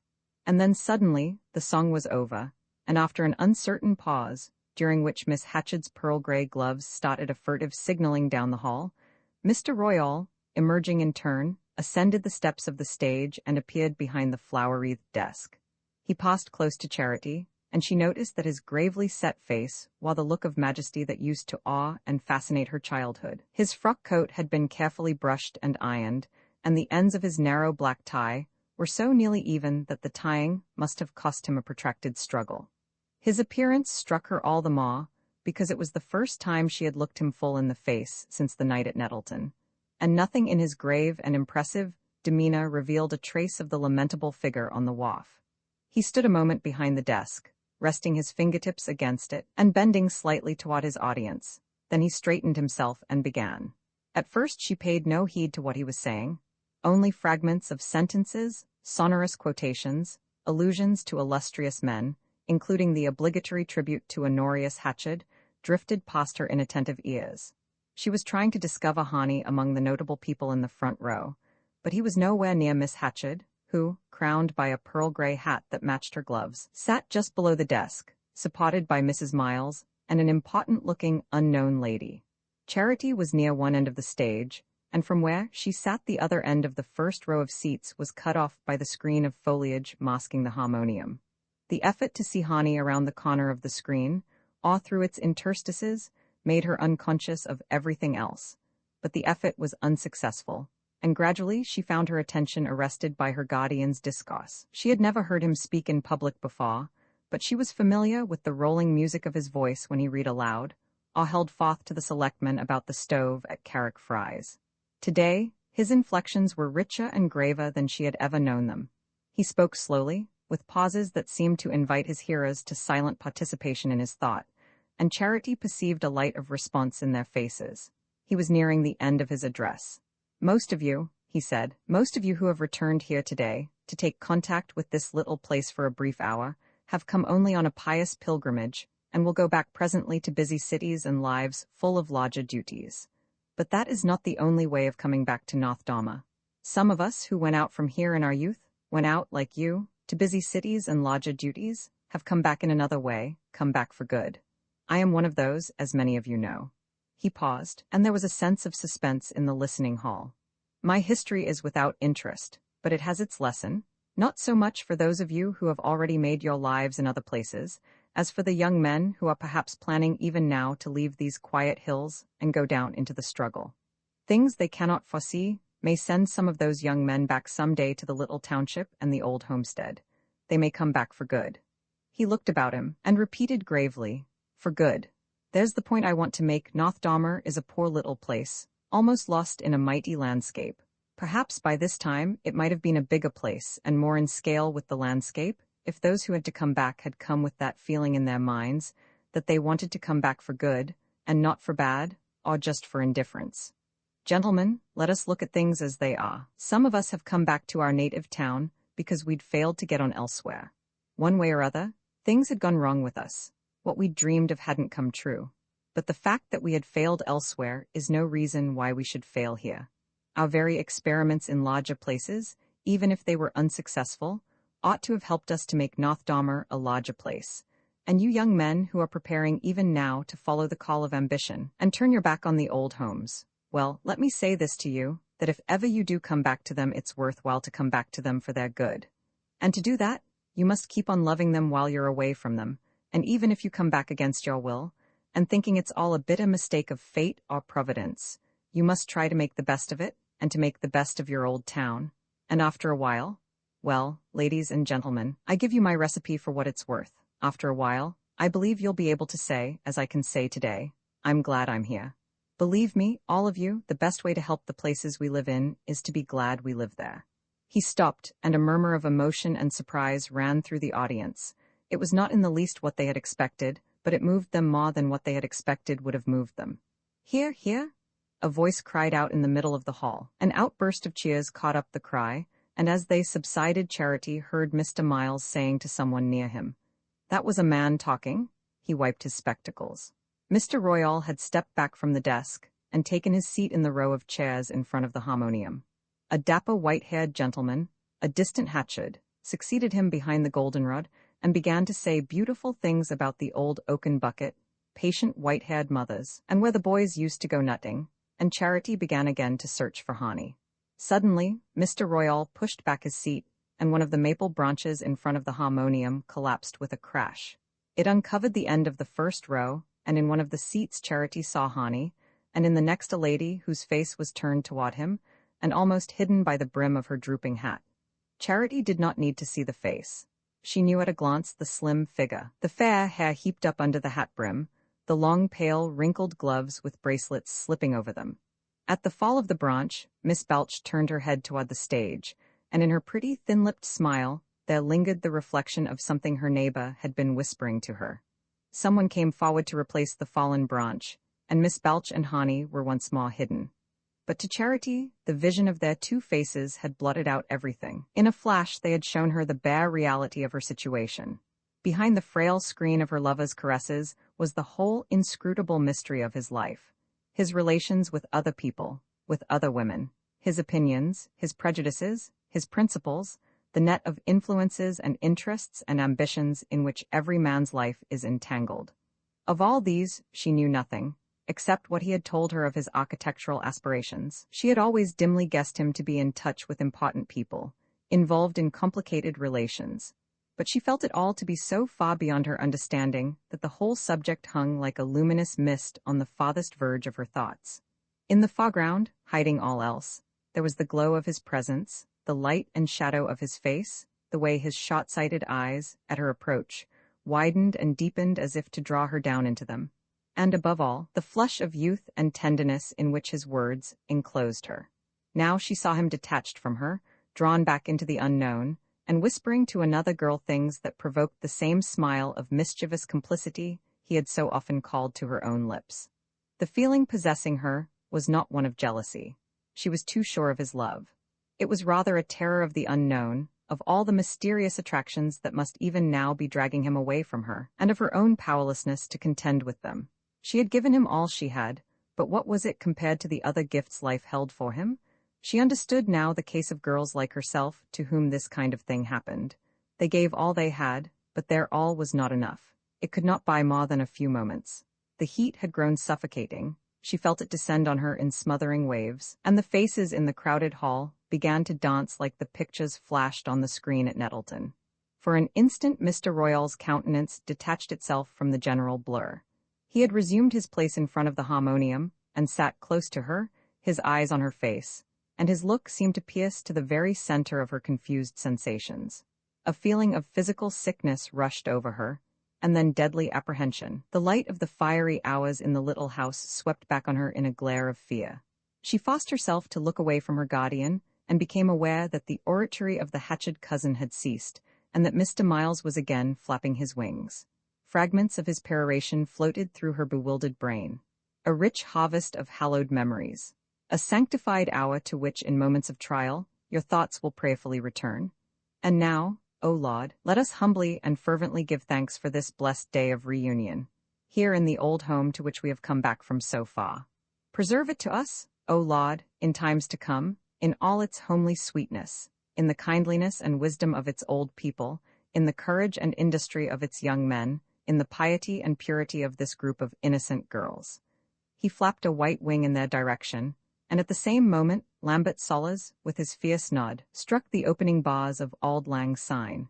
Charity stared straight ahead of her and then, dropping her flowers, fell face downward at Mr. Royal's feet. Roman 14 North Dama's celebration naturally included the villages attached to its township, and the festivities were to radiate over the whole group, from Dama and the two Crestons to Hamblin, the lonely hamlet on the north slope of the mountain, where the first snow always fell. On the third day, there were speeches and ceremonies at Creston and Creston River. On the fourth, the principal performers were to be driven in buckboards to Dama and Hamblin. It was on the fourth day that Charity returned for the first time to the little house. She had not seen Honey alone since they had parted at the wood's edge the night before the celebrations began. In the interval, she had passed through many moods, but for the moment, the terror which had seized her in the town hall had faded to the edge of consciousness. She had fainted because the hall was stiflingly hot, and because the speakers had gone on and on. Several other people had been affected by the heat and had had to leave before the exercises were over. There had been thunder in the air all the afternoon, and everyone said afterward that something ought to have been done to ventilate the hall. At the dance that evening, where she had gone reluctantly, and only because she feared to stay away, she had sprung back into instant reassurance. As soon as she entered, she had seen Hani waiting for her, and he had come up with kind gay eyes and swept her off in a waltz. Her feet were full of music, and though her only training had been with the village youths, she had no difficulty in tuning her steps to his. As they circled about the floor, all her vain fears dropped from her, and she even forgot that she was probably dancing in Annabel Balch's slippers. When the waltz was over, Hani, with a last hand-clasp, left her to meet Miss Hatchard and Miss Balch, who were just entering. Charity had a moment of anguish as Miss Balch appeared, but it did not last. The triumphant fact of her own greater beauty, and of Hani's sense of it, swept her apprehensions aside. Miss Balch, in an unbecoming dress, looked sallow and pinched, and Charity fancied there was a worried expression in her pale-lashed eyes. She took a seat near Miss Hatchard, and it was presently apparent that she did not mean to dance. Charity did not dance often either. Hani explained to her that Miss Hatchet had begged him to give each of the other girls a turn, but he went through the form of asking Charity's permission each time he led one out, and that gave her a sense of secret triumph, even completer than when she was whirling about the room with him. She was thinking of all this as she waited for him in the deserted house. The late afternoon was sultry, and she had tossed aside her hat and stretched herself at full length on the Mexican blanket because it was cooler indoors than under the trees. She lay with her arms folded beneath her head, gazing out at the shaggy shoulder of the mountain. The sky behind it was full of the splintered glories of the descending sun, and before long, she expected to hear Hani's bicycle bell in the lane. He had bicycled to Hamblin, instead of driving there with his cousin and her friends, so that he might be able to make his escape earlier and stop on the way back at the deserted house, which was on the road to Hamblin. They had smiled together at the joke of hearing the crowded buckboards roll by on the return, while they lay close in there hiding above the road. Such childish triumphs still gave her a sense of reckless security. Nevertheless, she had not wholly forgotten the vision of fear that had opened before her in the town hall. The sense of lastingness was gone from her, and every moment with Hani would now be ringed with doubt. The mountain was turning purple against a fiery sunset from which it seemed to be divided by a knife edge of quivering light, and above this wall of flame, the whole sky was a pure pale green, like some cold mountain lake in shadow. Charity lay gazing up at it, and watching for the first white star. Her eyes were still fixed on the upper reaches of the sky when she became aware that a shadow had flitted across the glory-flooded room. It must have been Hani passing the window against the sunset. She half raised herself, and then dropped back on her folded arms. The combs had slipped from her hair, and it trailed in a rough dark rope across her breast. She lay quite still, a sleepy smile on her lips, her indolent lids half shut. There was a fumbling at the padlock, and she called out, "Have you slipped the chain?" The door opened, and Mr. Royal walked into the room. She started up, sitting back against the cushions, and they looked at each other without speaking. Then Mr. Royal closed the door latch and advanced a few steps. Charity jumped to her feet. "What have you come for?" she stammered. The last glare of the sunset was on her guardian's face, which looked ash-colored in the yellow radiance. "Because I knew you were here," he answered simply. She had become conscious of the hair hanging loose across her breast, and it seemed as though she could not speak to him till she had set herself in order. She groped for her comb and tried to fasten up the coil. Mr. Royal silently watched her. "Charity," he said, "he'll be here in a minute. Let me talk to you first." "You've got no right to talk to me. I can do what I please." "Yes. What is it you mean to do?" "I needn't answer that or anything else." He had glanced away and stood looking curiously about the illuminated room. Purple asters and red maple leaves filled the jar on the table. On a shelf against the wall stood a lamp, the kettle, a little pile of cups and saucers. The canvas chairs were grouped about the table. "So this is where you meet," he said. His tone was quiet and controlled, and the fact disconcerted her. She had been ready to give him violence for violence, but this calm acceptance of things as they were left her without a weapon. "See here, Charity, you're always telling me I've got no rights over you. There might be two ways of looking at that, but I ain't going to argue it. All I know is I raised you as good as I could, and meant fairly by you always except once, for a bad half-hour. There's no justice in weighing that half-hour against the rest, and you know it. If you hadn't, you wouldn't have gone on living under my roof. Seems to me the fact of your doing that gives me some sort of a right, the right to try and keep you out of trouble. I'm not asking you to consider any other." She listened in silence and then gave a slight laugh. "Better wait till I'm in trouble," she said. He paused a moment as if weighing her words. "Is that all your answer?" "Yes, that's all." "Well, I'll wait." He turned away slowly, but as he did so the thing she had been waiting for happened. The door opened again and Hani entered. He stopped short with a face of astonishment and then, quickly controlling himself, went up to Mr. Royal with a frank look. "Have you come to see me, sir?" he said coolly, throwing his cap on the table with an air of proprietorship. Mr. Royal again looked slowly about the room, then his eyes turned to the young man. "Is this your house?" he inquired. Hani laughed. "Well, as much as it's anybody's, I come here to sketch occasionally. And to receive Miss Royal's visits, when she does me the honor. Is this the home you propose to bring her to when you get married?" There was an immense and oppressive silence. Charity, quivering with anger, started forward, and then stood silent, too humbled for speech. Hani's eyes had dropped under the old man's gaze, but he raised them presently, and looking steadily at Mr. Royal, said, "Miss Royal is not a child. Isn't it rather absurd to talk of her as if she were? I believe she considers herself free to come and go as she pleases, without any questions from anyone." He paused and added, I'm ready to answer any she wishes to ask me. Mr. Royal turned to her. Ask him when he's going to marry you, then? There was another silence, and he laughed in his turn, a broken laugh with a scraping sound in it. You dasn't? He shouted out with sudden passion. He went close up to Charity, his right arm lifted, not in menace but in tragic exaltation. You dasn't, and you know it, and you know why. He swung back again upon the young man. And you know why you ain't asked her to marry you, and why you don't mean to. It's because you hadn't need to, nor any other man either. I'm the only one that was fool enough not to know that, and I guess nobody'll repeat my mistake, not in Eagle County anyhow. They all know what she is, and what she came from. They all know her mother was a woman of the town from Nettleton, that followed one of those mountain fellows up to his place, and lived there with him like a heathen. I saw her there 16 years ago, when I went to bring this child down. I went to save her from the kind of life her mother was leading, but I'd better have left her in the kennel she came from. He paused and stared darkly at the two young people, and out beyond them, at the menacing mountain with its rim of fire. Then he sat down beside the table on which they had so often spread their rustic supper, and covered his face with his hands.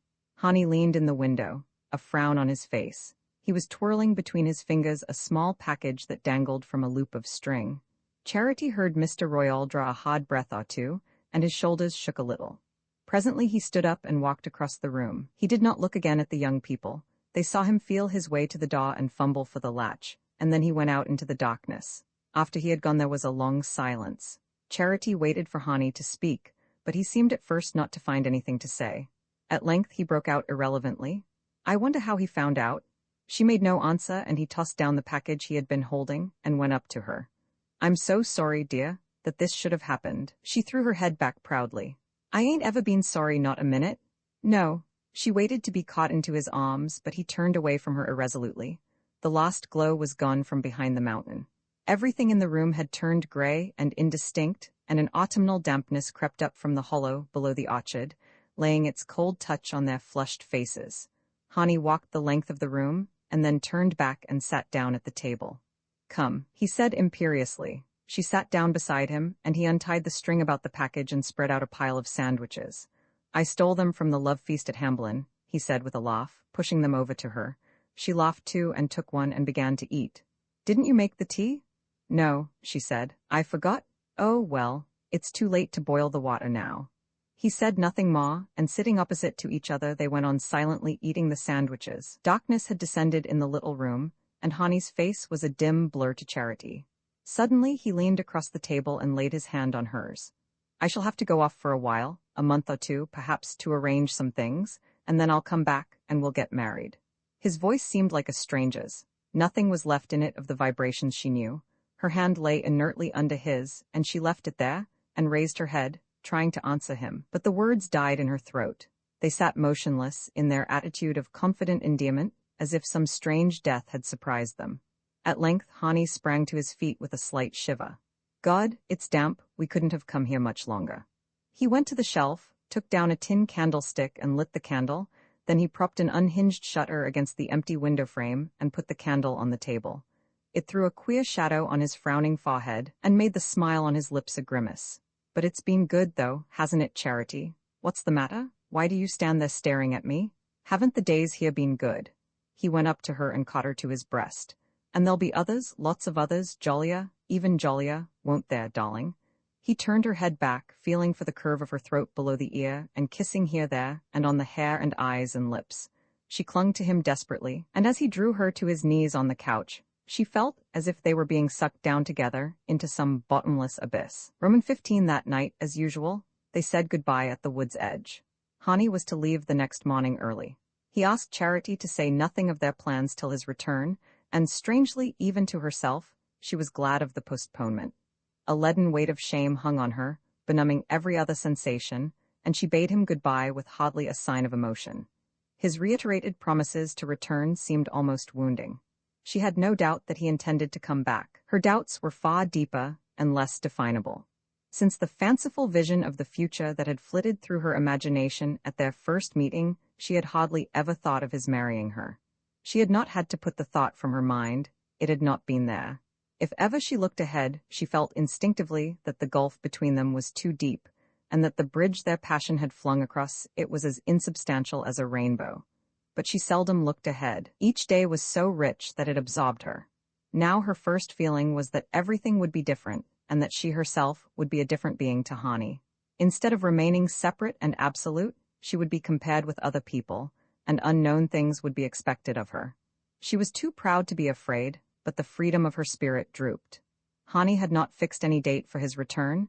He had said he would have to look about first and settle things. He had promised to write as soon as there was anything definite to say, and had left her his address and asked her to write also. But the address frightened her. It was in New York, at a club with a long name in Fifth Avenue. It seemed to raise an insurmountable barrier between them. Once or twice in the first days, she got out a sheet of paper and sat looking at it and trying to think what to say, but she had the feeling that her letter would never reach its destination. She had never written to anyone farther away than Hepburn. Hani's first letter came after he had been gone about 10 days. It was tender but grave, and bore no resemblance to the gay little notes he had sent her by the freckled boy from Creston River. He spoke positively of his intention of coming back, but named no date, and reminded Charity of their agreement that their plans should not be divulged till he had had time to settle things. When that would be he could not yet foresee, but she could count on his returning as soon as the way was clear. She read the letter with a strange sense of its coming from immeasurable distances and having lost most of its meaning on the way, and in reply she sent him a colored postcard of Creston Falls, on which she wrote, "With love from Charity." She felt the pitiful inadequacy of this, and understood, with a sense of despair, that in her inability to express herself, she must give him an impression of coldness and reluctance, but she could not help it. She could not forget that he had never spoken to her of marriage, till Mr. Royal had forced the word from his lips. Though she had not had the strength to shake off the spell that bound her to him, she had lost all spontaneity of feeling, and seemed to herself to be passively awaiting a fate she could not avert. She had not seen Mr. Royal on her return to the Red House. The morning after her parting from Hani, when she came down from her room, Verena told her that her guardian had gone off to Worcester and Portland. It was the time of year when he usually reported to the insurance agencies he represented, and there was nothing unusual in his departure except its suddenness. She thought little about him, except to be glad he was not there. She kept to herself for the first days, while North Dama was recovering from its brief plunge into publicity, and the subsiding agitation left her unnoticed. But the faithful ally could not be long avoided. For the first few days after the close of the Old Home Week festivities, Charity escaped her by roaming the hills all day, when she was not at her post in the library. But after that a period of rain set in, and one pouring afternoon, Ally, sure that she would find her friend indoors, came around to the Red House with her sewing. The two girls sat upstairs in Charity's room. Charity, her idle hands in her lap, was sunk in a kind of leaden dream, through which she was only half conscious of Ally, who sat opposite her in a low, rush-bottomed chair, her work pinned to her knee, and her thin lips pursed up as she bent above it. "It was my idea running a ribbon through the gauging," she said proudly, drawing back to contemplate the blouse she was trimming. "It's for Miss Balch." She was awfully pleased. She paused and then added, with a queer tremor in her piping voice, "I dasn't have told her I got the idea from what I saw on Julia." Charity raised her eyes listlessly. "Do you still see Julia sometimes?" Ally reddened, as if the allusion had escaped her unintentionally. "Oh, it was a long time ago I seen her with those gaugings." Silence fell again, and Ally presently continued. "Miss Balch left me a whole lot of things to do over this time." "Why, has she gone?" Charity inquired with an inner start of apprehension. "Didn't you know? She went off the morning after they had the celebration at Hamblin. I seen her drive by early with Mr. Hani." There was another silence, measured by the steady tick of the rain against the window, and at intervals, by the snipping sound of Ally's scissors. Ally gave a meditative laugh. "Do you know what she told me before she went away? She told me she was going to send for me to come over to Springfield and make some things for her wedding." Charity again lifted her heavy lids and stared at Ally's pale, pointed face, which moved to and fro above her moving fingers. "Is she going to get married?" Ally let the blouse sink to her knee and sat gazing at it. Her lips seemed suddenly dry, and she moistened them a little with her tongue. "Why, I presume so from what she said." "Didn't you know?" "Why should I know?" Ally did not answer. She bent above the blouse and began picking out a basting thread with the point of the scissors. "Why should I know?" Charity repeated harshly. "I didn't know but what folks here say she's engaged to Mr. Hani." Charity stood up with a laugh and stretched her arms lazily above her head. If all the people got married that folks say are going to, you'd have your time full making wedding dresses, she said ironically. Why don't you believe it? Ally ventured. It would not make it true if I did, nor prevent it if I didn't. That's so. I only know I seen her crying the night of the party because her dress didn't set right. That was why she wouldn't dance any. Charity stood absently gazing down at the lacy garment on Ally's knee. Abruptly she stooped and snatched it up. Well, I guess she won't dance in this either, she said with sudden violence, and grasping the blouse in her strong young hands she tore it in two and flung the tattered bits to the floor. Oh, Charity, Ally cried, springing up. For a long interval the two girls faced each other across the ruined garment. Ally burst into tears. Oh, what'll I say to her? What'll I do? It was real lace. She wailed between her piping sobs. Charity glared at her unrelentingly. You'd oughtn't to have brought it here, she said, breathing quickly. I hate other people's clothes. It's just as if they was there themselves. The two stared at each other again over this avowal, till Charity brought out, in a gasp of anguish, Oh, go, go, go, or I'll hate you too. When Ally left her, she fell sobbing across her bed.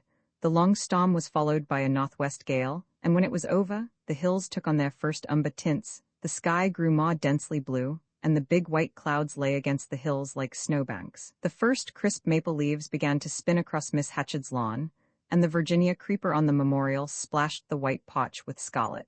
It was a golden, triumphant September. Day by day, the flame of the Virginia creeper spread to the hillsides in wider waves of carmine and crimson.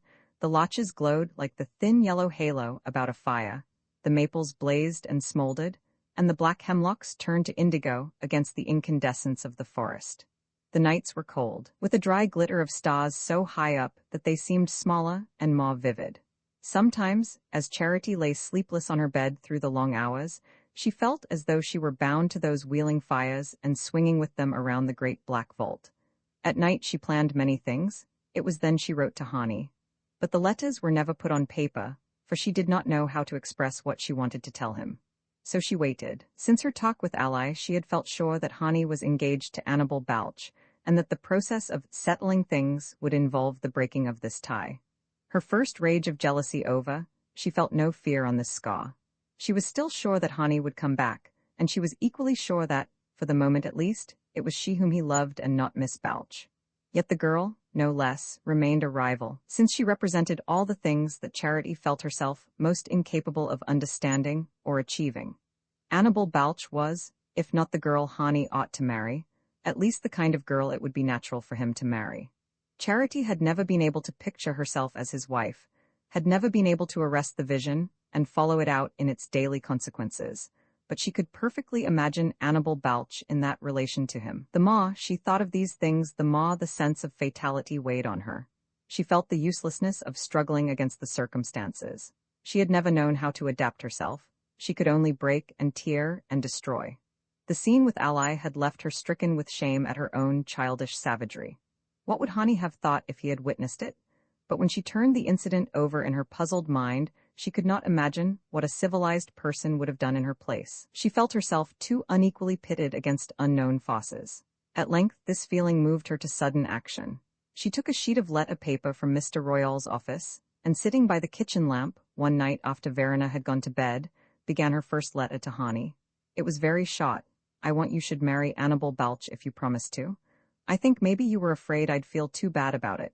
I feel I'd rather you acted right. Your loving Charity. She posted the letter early the next morning, and for a few days her heart felt strangely light. Then she began to wonder why she received no answer. One day, as she sat alone in the library pondering these things, the walls of books began to spin around her, and the rosewood desk to rock under her elbows. The dizziness was followed by a wave of nausea like that she had felt on the day of the exercises in the town hall. But the town hall had been crowded and stiflingly hot, and the library was empty and so chilly that she had kept on her jacket. 5 minutes before she had felt perfectly well, and now it seemed as if she were going to die. The bit of lace at which she still languidly worked dropped from her fingers, and the steel crochet hook clattered to the floor. She pressed her temples hard between her damp hands, steadying herself against the desk, while the wave of sickness swept over her. Little by little it subsided, and after a few minutes she stood up, shaken and terrified, groped for her hat, and stumbled out into the air. But the whole sunlit autumn world reeled and wrought around her as she dragged herself along the interminable length of the road home. As she approached the red house, she saw a buggy standing at the door, and her heart gave a leap.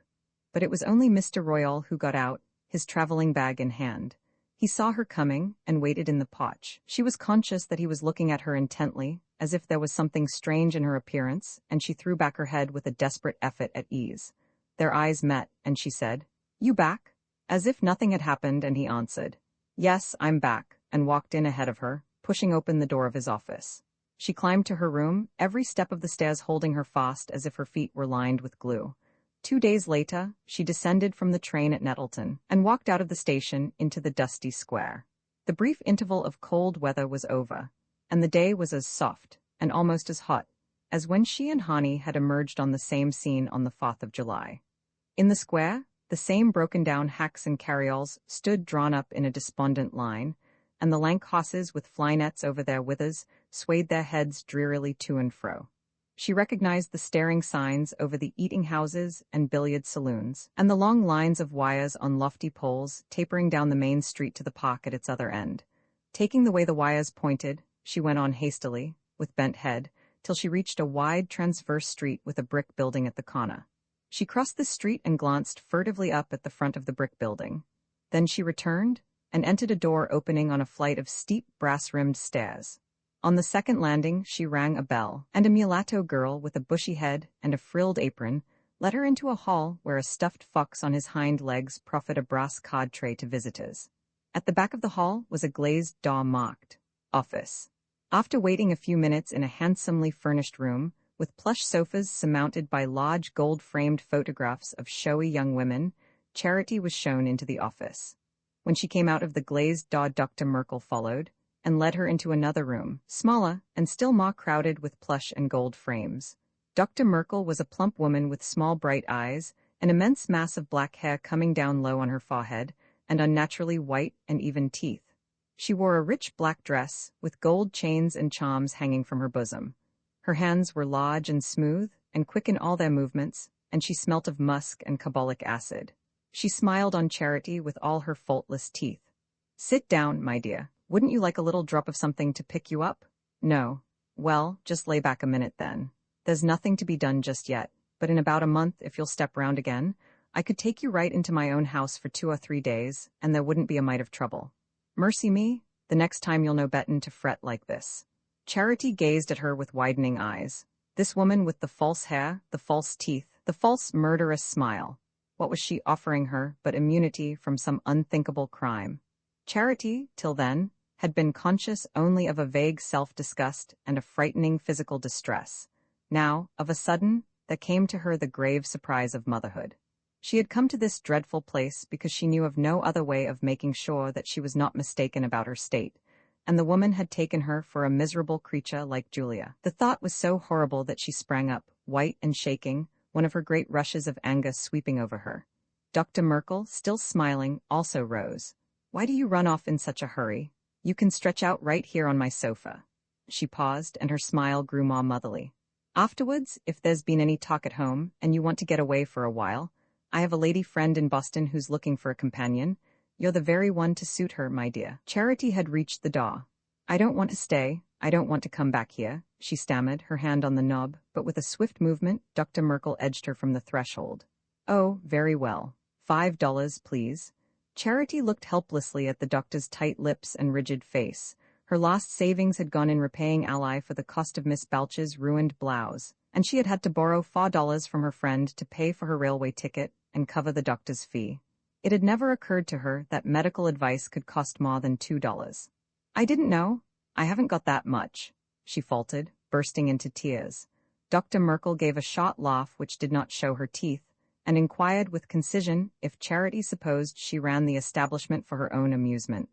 She leaned her firm shoulders against the door as she spoke, like a grim jailer making terms with her captive. "You say you'll come round and settle later? I've heard that pretty often too. Give me your address, and if you can't pay me, I'll send the bill to your folks." "What? I can't understand what you say. That don't suit you either? My, you're pretty particular for a girl that ain't got enough to settle her own bills." She paused and fixed her eyes on the brooch with a blue stone that Charity had pinned to her blouse. "Ain't you ashamed to talk that way to a lady that's got to earn her living, when you go about with jewelry like that on you?" "It ain't in my line, and I do it only as a favor, but if you're a mind to leave that brooch as a pledge, I don't say no. Yes, of course, you can get it back when you bring me my money. On the way home, she felt an immense and unexpected quietude. It had been horrible to have to leave Hani's gift in the woman's hands, but even at that price the news she brought away had not been too dearly bought. She sat with half-closed eyes as the train rushed through the familiar landscape, and now the memories of her former journey, instead of flying before her like dead leaves, seemed to be ripening in her blood like sleeping grain. She would never again know what it was to feel herself alone. Everything seemed to have grown suddenly clear and simple. She no longer had any difficulty in picturing herself as Hani's wife now that she was the mother of his child, and compared to her sovereign right Annabel Balch's claim seemed no more than a girl's sentimental fancy. That evening, at the gate of the Red House, she found Ally waiting in the dusk.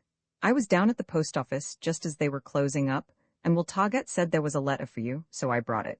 Ally held out the letter, looking at Charity with piercing sympathy. Since the scene of the torn blouse, there had been a new and fearful admiration in the eyes she bent on her friend. Charity snatched the letter with a laugh. "Oh, thank you, good night," she called out over her shoulder as she ran up the path. If she had lingered a moment, she knew she would have had Ally at her heels. She hurried upstairs and felt her way into her dark room. Her hands trembled as she groped for the matches and lit her candle, and the flap of the envelope was so closely stuck that she had to find her scissors and slit it open. At length she read, "Dear Charity, I have your letter, and it touches me more than I can say. Won't you trust me in return to do my best? There are things it is hard to explain, much less to justify, but your generosity makes everything easier. All I can do now is to thank you from my soul for understanding. Your telling me that you wanted me to do right has helped me beyond expression.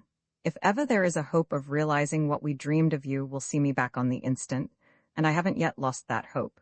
She read the letter with a rush, then she went over and over it, each time more slowly and painstakingly.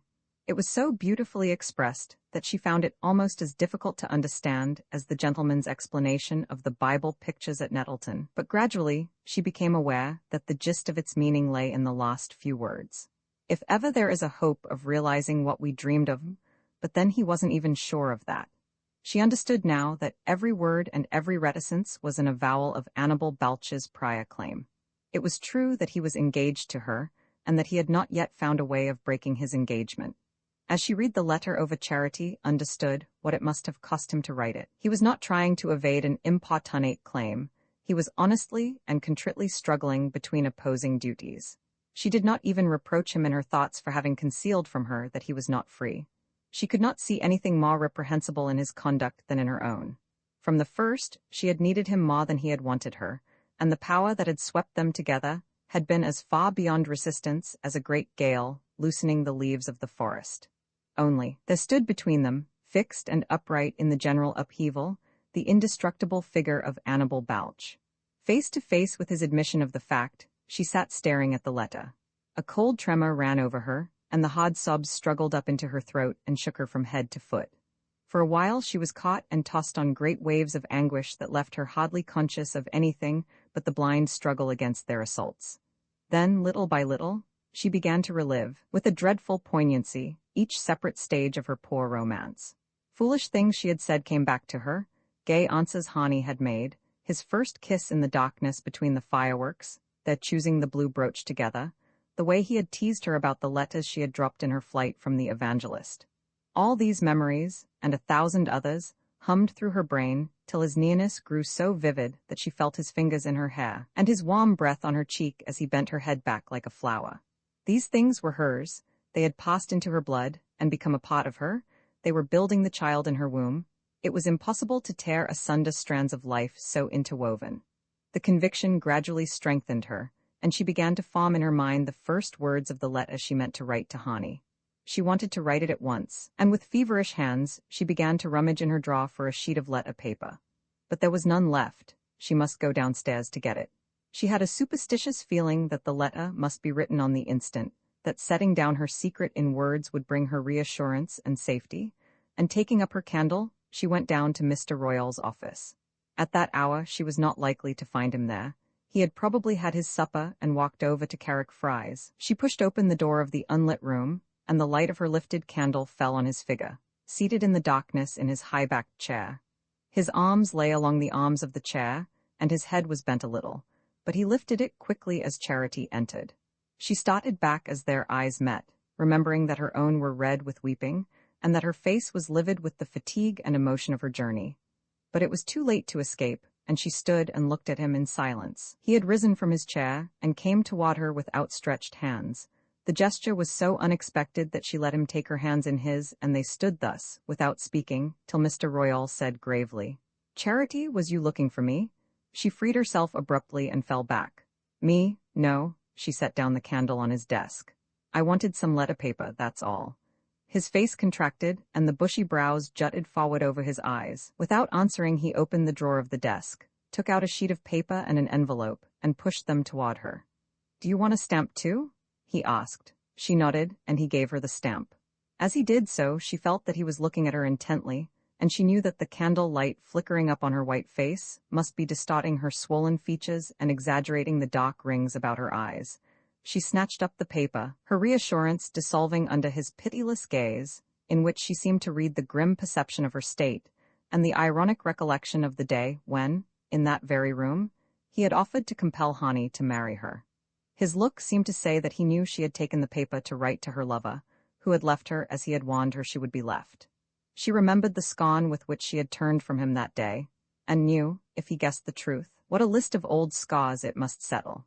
She turned and fled upstairs, but when she got back to her room, all the words that had been waiting had vanished. If she could have gone to Hani, it would have been different. She would only have had to show herself to let his memories speak for her. But she had no money left, and there was no one from whom she could have borrowed enough for such a journey. There was nothing to do but to write and await his reply. For a long time she sat bent above the blank page, but she found nothing to say that really expressed what she was feeling. Hani had written that she had made it easier for him, and she was glad it was so. She did not want to make things hard. She knew she had it in her power to do that. She held his fate in her hands. All she had to do was to tell him the truth, but that was the very fact that held her back. Her 5 minutes face-to-face with Mr. Royal had stripped her of her lost illusion and brought her back to Nothdama's point of view. Distinctly and pitilessly, there rose before her the fate of the girl who was married, to make things right. She had seen too many village love stories end in that way. Poor Rose Coles's miserable marriage was of the number, and what good had come of it for her or for Halston Skeff? They had hated each other from the day the minister married them, and whenever old Mrs. Skeff had a fancy to humiliate her daughter-in-law, she had only to say, "Who'd ever think the baby's only 2? And for a 7 months child, ain't it a wonder what a size he is?" Nothdama had treasures of indulgence for brands in the burning, but only derision for those who succeeded in getting snatched from it. And Charity had always understood Julia Hawes's refusal to be snatched. Only, was there no alternative but Julia's? Her soul recoiled from the vision of the white-faced woman among the plush sofas and gilt frames. In the established order of things as she knew them, she saw no place for her individual adventure. She sat in her chair without undressing till faint gray streaks began to divide the black slats of the shutters. Then she stood up and pushed them open, letting in the light. The coming of a new day brought a sharper consciousness of ineluctable reality, and with it a sense of the need of action. She looked at herself in the glass, and saw her face, white in the autumn dawn, with pinched cheeks and dark-ringed eyes, and all the marks of her state that she herself would never have noticed, but that Dr. Merkel's diagnosis had made plain to her. She could not hope that those signs would escape the watchful village. Even before her figure lost its shape, she knew her face would betray her. Leaning from her window, she looked out on the dark and empty scene, the ashen houses with shuttered windows, the gray road climbing the slope to the hemlock belt above the cemetery, and the heavy mass of the mountain black against a rainy sky. To the east, a space of light was broadening above the forest, but over that, also, the clouds hung. Slowly, her gaze traveled across the fields to the rugged curve of the hills. She had looked out so often on that lifeless circle, and wondered if anything could ever happen to anyone who was enclosed in it. Almost without conscious thought her decision had been reached. As her eyes had followed the circle of the hills, her mind had also traveled the old round. She supposed it was something in her blood that made the mountain the only answer to her questioning, the inevitable escape from all that hemmed her in and beset her. At any rate, it began to loom against the rainy dawn, and the longer she looked at it, the more clearly she understood that now at last, she was really going there. Romans 16. The rain held off, and an hour later, when she started, wild gleams of sunlight were blowing across the fields. After Hani's departure, she had returned her bicycle to its owner at Creston, and she was not sure of being able to walk all the way to the mountain. The deserted house was on the road, but the idea of spending the night there was unendurable, and she meant to try to push on to Hamblin, where she could sleep under a woodshed if her strength should fail her. Her preparations had been made with quiet forethought. Before starting, she had forced herself to swallow a glass of milk and eat a piece of bread, and she had put in her canvas satchel a little packet of the chocolate that Hani always carried in his bicycle bag. She wanted above all to keep up her strength and reach her destination without attracting notice.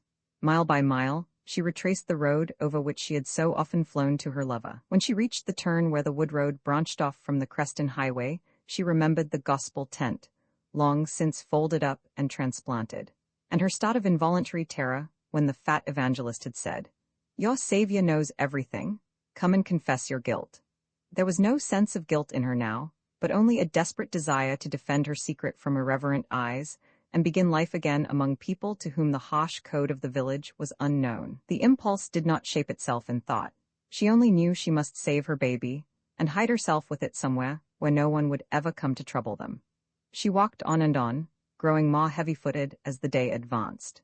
It seemed a cruel chance that compelled her to retrace every step of the way to the deserted house, and when she came in sight of the orchard, and the silver-gray roof slanting crookedly through the laden branches, her strength failed her, and she sat down by the roadside. She sat there a long time, trying to gather the courage to start again, and walk past the broken gate and the untrimmed rose bushes strung with scarlet hips. A few drops of rain were falling, and she thought of the warm evenings when she and Hani had sat embraced in the shadowy room, and the noise of summer showers on the roof had rustled through their kisses. At length, she understood that if she stayed any longer the rain might compel her to take shelter in the house overnight, and she got up and walked on, averting her eyes as she came abreast of the white gate and the tangled garden. The hours wore on, and she walked more and more slowly, pausing now and then to rest, and to eat a little bread and an apple picked up from the roadside. Her body seemed to grow heavier with every yard of the way, and she wondered how she would be able to carry her child later, if already he laid such a burden on her. A fresh wind had sprung up, scattering the rain and blowing down keenly from the mountain. Presently, the clouds lowered again, and a few white dots struck her in the face. It was the first snow falling over Hamblin. The roofs of the lonely village were only half a mile ahead, and she was resolved to push beyond it and try to reach the mountain that night. She had no clear plan of action, except that, once in the settlement, she meant to look for Lif Hyatt and get him to take her to her mother. She herself had been born as her own baby was going to be born, and whatever her mother's subsequent life had been, she could hardly help remembering the past, and receiving a daughter who was facing the trouble she had known. Suddenly, the deadly faintness came over her once more, and she sat down on the bank and leaned her head against a tree trunk. The long road and the cloudy landscape vanished from her eyes, and for a time she seemed to be circling about in some terrible wheeling darkness. Then that too faded. She opened her eyes, and saw a buggy drawn up beside her, and a man who had jumped down from it and was gazing at her with a puzzled face. Slowly consciousness came back, and she saw that the man was Lif Hyatt. She was dimly aware that he was asking her something, and she looked at him in silence, trying to find strength to speak. At length her voice stirred in her throat, and she said in a whisper, "I'm going up the mountain." "Up the mountain?" he repeated, drawing aside a little, and as he moved she saw behind him, in the buggy, a heavily coated figure with a familiar pink face and gold spectacles on the bridge of a Grecian nose. "Charity, what on earth are you doing here?" Mr. Miles exclaimed, throwing the reins on the horse's back and scrambling down from the buggy. She lifted her heavy eyes to his. "I'm going to see my mother." The two men glanced at each other, and for a moment neither of them spoke. Then Mr. Miles said, "You look ill, my dear, and it's a long way. Do you think it's wise?" Charity stood up. "I've got to go to her." A vague, mirthless grin contracted Lif Hyatt's face, and Mr. Miles again spoke uncertainly. "You know, then, you'd been told?" She stared at him. "I don't know what you mean. I want to go to her." Mr. Miles was examining her thoughtfully. She fancied she saw a change in his expression, and the blood rushed to her forehead. "I just want to go to her," she repeated. He laid his hand on her arm. "My child, your mother is dying. Lif Hyatt came down to fetch me. Get in and come with us." He helped her up to the seat at his side. Lif Hyatt clambered in at the back, and they drove off toward Hamblin. At first Charity had hardly grasped what Mr. Miles was saying, The physical relief of finding herself seated in the buggy and securely on her road to the mountain effaced the impression of his words. But as her head cleared, she began to understand. She knew the mountain had but the most infrequent intercourse with the valleys. She had often enough heard it said that no one ever went up there except the minister, when someone was dying. And now, it was her mother who was dying, and she would find herself as much alone on the mountain as anywhere else in the world. The sense of unescapable isolation was all she could feel for the moment. Then she began to wonder at the strangeness of its being Mr. Miles, who had undertaken to perform this grim errand. He did not seem in the least like the kind of man who would care to go up the mountain. But here he was at her side, guiding the horse with a firm hand, and bending on her the kindly gleam of his spectacles, as if there were nothing unusual in their being together in such circumstances. For a while, she found it impossible to speak, and he seemed to understand this, and made no attempt to question her. But presently she felt her tears rise and flow down over her drawn cheeks, and he must have seen them too, for he laid his hand on hers and said in a low voice, "Won't you tell me what is troubling you?" She shook her head, and he did not insist, but after a while he said, in the same low tone, so that they should not be overheard, "Charity, what do you know of your childhood before you came down to North Dama?" She controlled herself and answered, "Nothing, only what I heard Mr. Royal say one day. He said he brought me down because my father went to prison. And you've never been up there since?" "Never." Mr. Miles was silent again, then he said, "I'm glad you're coming with me now. Perhaps we may find your mother alive, and she may know that you have come." They had reached Hamblin, where the snow flurry had left white patches in the rough grass on the roadside, and in the angles of the roofs facing north. It was a poor, bleak village under the granite flank of the mountain, and as soon as they left it, they began to climb. The road was steep and full of ruts, and the horse settled down to a walk while they mounted and mounted, the world dropping away below them in great mottled stretches of forest and field, and stormy, dark blue distances. Charity had often had visions of this ascent of the mountain, but she had not known it would reveal so wide a country, and the sight of those strange lands reaching away on every side gave her a new sense of Hani's remoteness. She knew he must be miles and miles beyond the lost range of hills that seemed to be the outmost verge of things, and she wondered how she had ever dreamed of going to New York to find him. As the road mounted, the country grew bleaker, and they drove across fields of faded mountain grass bleached by long months beneath the snow. In the hollows, a few white birches trembled, or a mountain ash lit its scarlet clusters, but only a scant growth of pines darkened the granite ledges. The wind was blowing fiercely across the open slopes. The horse faced it with bent head and straining flanks, and now and then the buggy swayed so that Charity had to clutch its side. Mr. Miles had not spoken again. He seemed to understand that she wanted to be left alone. After a while, the track they were following forked, and he pulled up the horse, as if uncertain of the way. Liff Hyatt craned his head around from the back and shouted against the wind, "Left," and they turned into a stunted pinewood and began to drive down the other side of the mountain. A mile or two farther on they came out on a clearing where 2 or 3 low houses lay in stony fields, crouching among the rocks as if to brace themselves against the wind.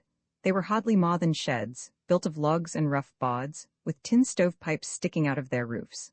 The sun was setting, and dusk had already fallen on the lower world, but a yellow glare still lay on the lonely hillside and the crouching houses. The next moment it faded and left the landscape in dark autumn twilight.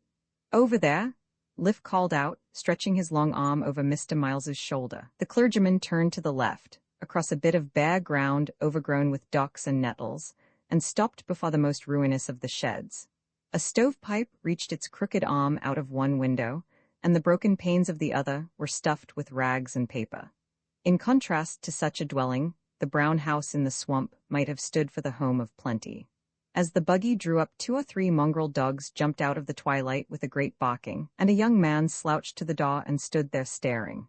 In the twilight, Charity saw that his face had the same sodden look as Bash Hyatt's, the day she had seen him sleeping by the stove. He made no effort to silence the dogs, but leaned in the door, as if roused from a drunken lethargy, while Mr. Miles got out of the buggy. "Is it here?" the clergyman asked Liff in a low voice, and Liff nodded. Mr. Miles turned to Charity. "Just hold the horse a minute, my dear, I'll go in first," he said, putting the reins in her hands. She took them passively, and sat staring straight ahead of her at the darkening scene, while Mr. Miles and Liff Hyatt went up to the house. They stood a few minutes talking with the man in the door, and then Mr. Miles came back. As he came close, Charity saw that his smooth, pink face wore a frightened, solemn look. "Your mother is dead, Charity, you'd better come with me," he said. She got down and followed him while Liff led the horse away. As she approached the door, she said to herself, "This is where I was born, this is where I belong." She had said it to herself often enough as she looked across the sunlit valleys at the mountain, but it had meant nothing then, and now it had become a reality. Mr. Miles took her gently by the arm, and they entered what appeared to be the only room in the house. It was so dark that she could just discern a group of a dozen people sitting or sprawling about a table made of boards laid across two barrels. They looked up listlessly as Mr. Miles and Charity came in, and a woman's thick voice said, "Here's the preacher." But no one moved. Mr. Miles paused and looked about him, then he turned to the young man who had met them at the door. "Is the body here?" he asked. The young man, instead of answering, turned his head toward the group. "Where's the candle? I told you to bring a candle," he said with sudden harshness to a girl who was lolling against the table. She did not answer, but another man got up and took from some corner a candle stuck into a bottle. "How'll I light it? The stove's out," the girl grumbled. Mr. Miles fumbled under his heavy wrappings and drew out a matchbox. He held a match to the candle, and in a moment or two a faint circle of light fell on the pale, aguish heads that started out of the shadow like the heads of nocturnal animals. "Mary's over there," someone said, and Mr. Miles, taking the bottle in his hand, passed behind the table. Charity followed him, and they stood before a mattress on the floor in a corner of the room. A woman lay on it, but she did not look like a dead woman. She seemed to have fallen across her squalid bed in a drunken sleep, and to have been left lying where she fell, in her ragged, disordered clothes. One arm was flung above her head, one leg drawn up under a torn skirt that left the other bare to the knee, a swollen, glistening leg with a ragged stocking rolled down about the ankle. The woman lay on her back, her eyes staring up unblinkingly at the candle that trembled in Mr. Miles's hand. "She just dropped off," a woman said, over the shoulder of the others, and the young man added, "I just come in and found her." An elderly man with lank hair and a feeble grin pushed between them. "It was like this? I says to her Oni the night before, 'If you don't take and quit,' I says to her." Someone pulled him back and sent him reeling against a bench along the wall, where he dropped down muttering his unheeded narrative. There was a silence. Then the young woman who had been lolling against the table suddenly parted the group and stood in front of Charity. She was healthier and robuster looking than the others, and her weather-beaten face had a certain sullen beauty. "Who's the girl? Who brought her here?" she said, fixing her eyes mistrustfully on the young man who had rebuked her for not having a candle ready. Mr. Miles spoke. "I brought her. She is Mary Hyatt's daughter." "What, her too?" The girl sneered, and the young man turned on her with an oath. "Shut your mouth, damn you, or get out of here," he said. Then he relapsed into his former apathy and dropped down on the bench, leaning his head against the wall. Mr. Miles had set the candle on the floor and taken off his heavy coat. He turned to Charity. "Come and help me," he said. He knelt down by the mattress and pressed the lids over the dead woman's eyes. Charity, trembling and sick, knelt beside him and tried to compose her mother's body. She drew the stocking over the dreadful, glistening leg and pulled the skirt down to the battered, upturned boots. As she did so, she looked at her mother's face, thin yet swollen, with lips parted in a frozen gasp above the broken teeth. There was no sign in it of anything human. She lay there like a dead dog in a ditch. Charity's hands grew cold as they touched her. Mr. Miles drew the woman's arms across her breast and laid his coat over her. Then he covered her face with his handkerchief and placed the bottle with the candle in it at her head. Having done this, he stood up. "Is there no coffin?" he asked, turning to the group behind him. There was a moment of bewildered silence, then the fierce girl spoke up. "You'd oughter brought it with you. Where'd we get one here, I'd like ter know?" Mr. Miles, looking at the others, repeated, "Is it possible you have no coffin ready?" "That's what I say, them that has it sleeps better," an old woman murmured. "But then she never had no bed, and the stove warn't hers," said the lank-haired man, on the defensive. Mr. Miles turned away from them and moved a few steps apart. He had drawn a book from his pocket, and after a pause he opened it and began to read, holding the book at arm's length and low down, so that the pages caught the feeble light. Charity had remained on her knees by the mattress. Now that her mother's face was covered, it was easier to stay near her and avoid the sight of the living faces which too horribly showed by what stages hers had lapsed into death. "I am the resurrection and the life," Mr. Miles began. "He that believeth in me, though he were dead, yet shall he live. Though after my skin worms destroy my body, yet in my flesh shall I see God. In my flesh shall I see God?" Charity thought of the gaping mouth and stony eyes under the handkerchief, and of the glistening leg over which she had drawn the stocking. "We brought nothing into this world, and we shall take nothing out of it." There was a sudden muttering and a scuffle at the back of the group. "I brought the stove," said the elderly man with lank hair, pushing his way between the others. "I went down to Creston and bought it, and I got a right to take it out of here, and I'll lick any fella says I ain't." "Sit down, damn you," shouted the tall youth who had been drowsing on the bench against the wall. "For man walketh in a vain shadow, and disquieteth himself in vain, he heapeth up riches, and cannot tell who shall gather them." "Well, it are his," a woman in the background interjected in a frightened whine. The tall youth staggered to his feet.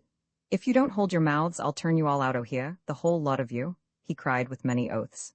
"Gwan, minister, don't let him faze you. Now is Christ risen from the dead and become the first fruits of them that slept.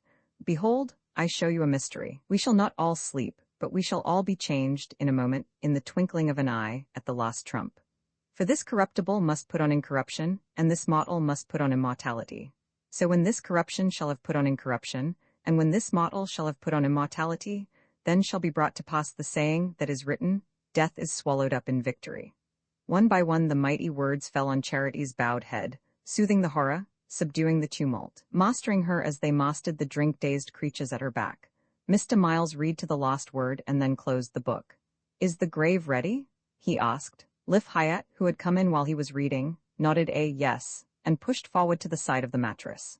The young man on the bench, who seemed to assert some sort of right of kinship with the dead woman, got to his feet again, and the proprietor of the stove joined him. Between them they raised up the mattress, but their movements were unsteady, and the coat slipped to the floor, revealing the poor body in its helpless misery. Charity, picking up the coat, covered her mother once more. Liv had brought a lantern, and the old woman who had already spoken took it up and opened the door to let the little procession pass out.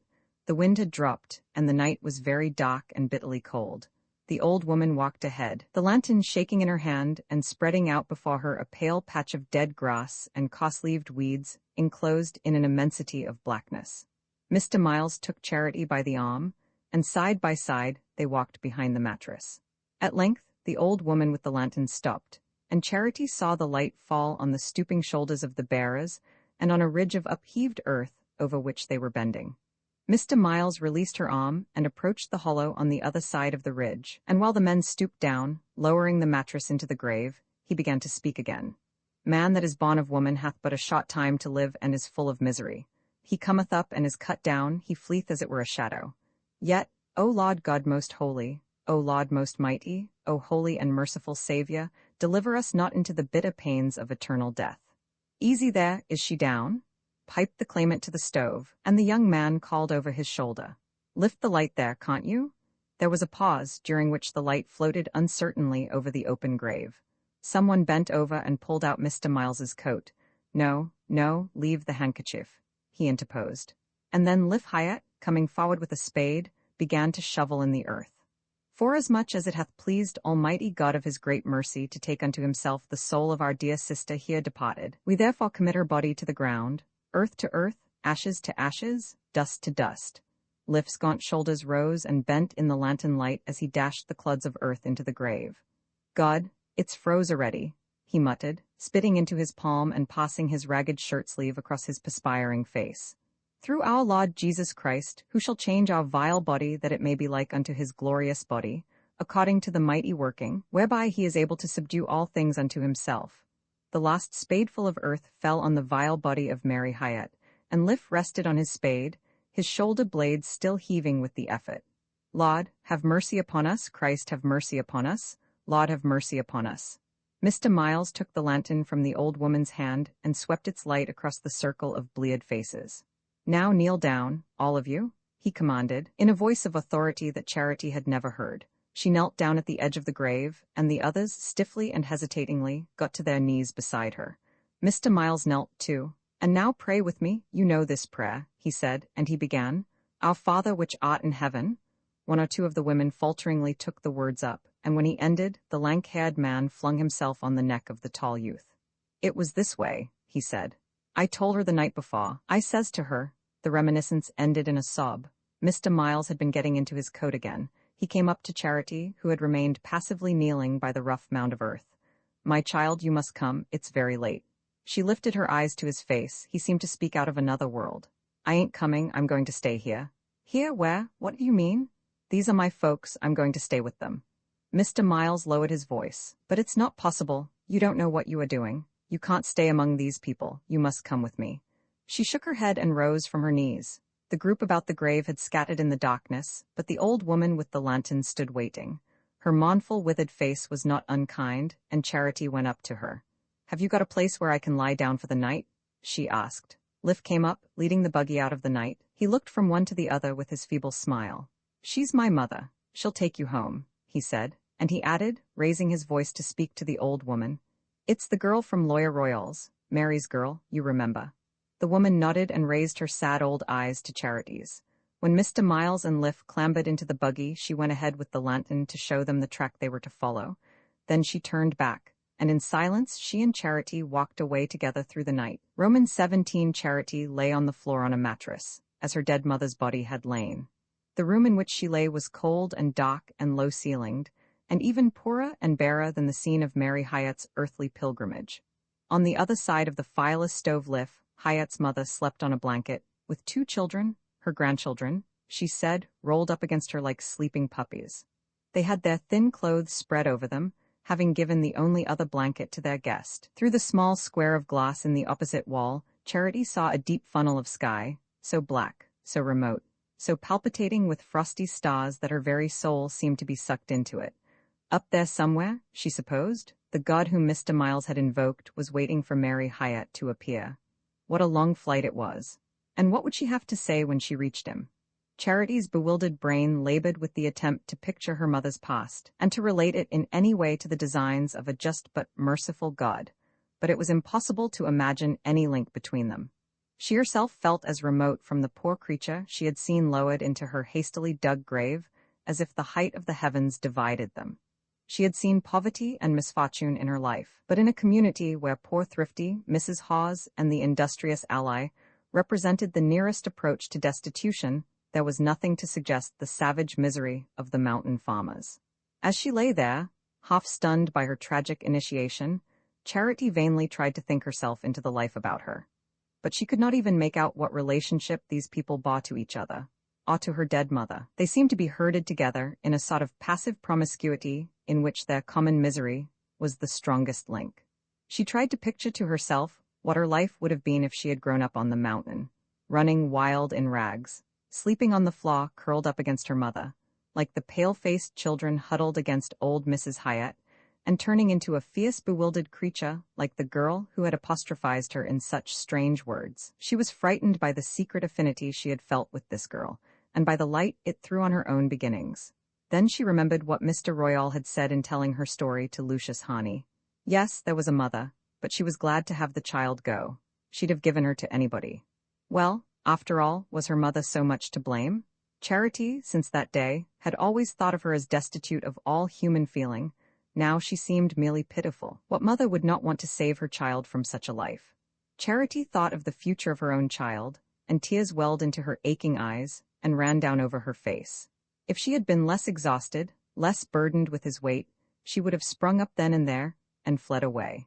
The grim hours of the night dragged themselves slowly by, and at last the sky paled and dawn threw a cold blue beam into the room.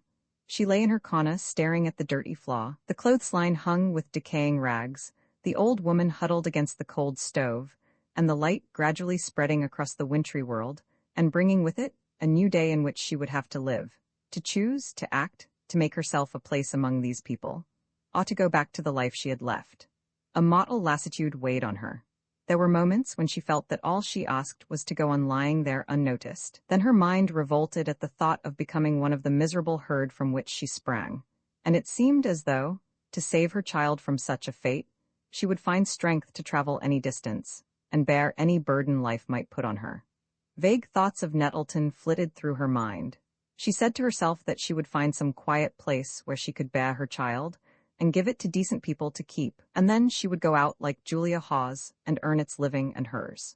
She knew that girls of that kind sometimes made enough to have their children nicely cared for, and every other consideration disappeared in the vision of her baby, cleaned and combed and rosy, and hidden away somewhere where she could run in and kiss it, and bring it pretty things to wear. Anything, anything was better than to add another life to the nest of misery on the mountain. The old woman and the children were still sleeping when Charity rose from her mattress. Her body was stiff with cold and fatigue, and she moved slowly lest her heavy steps should rouse them.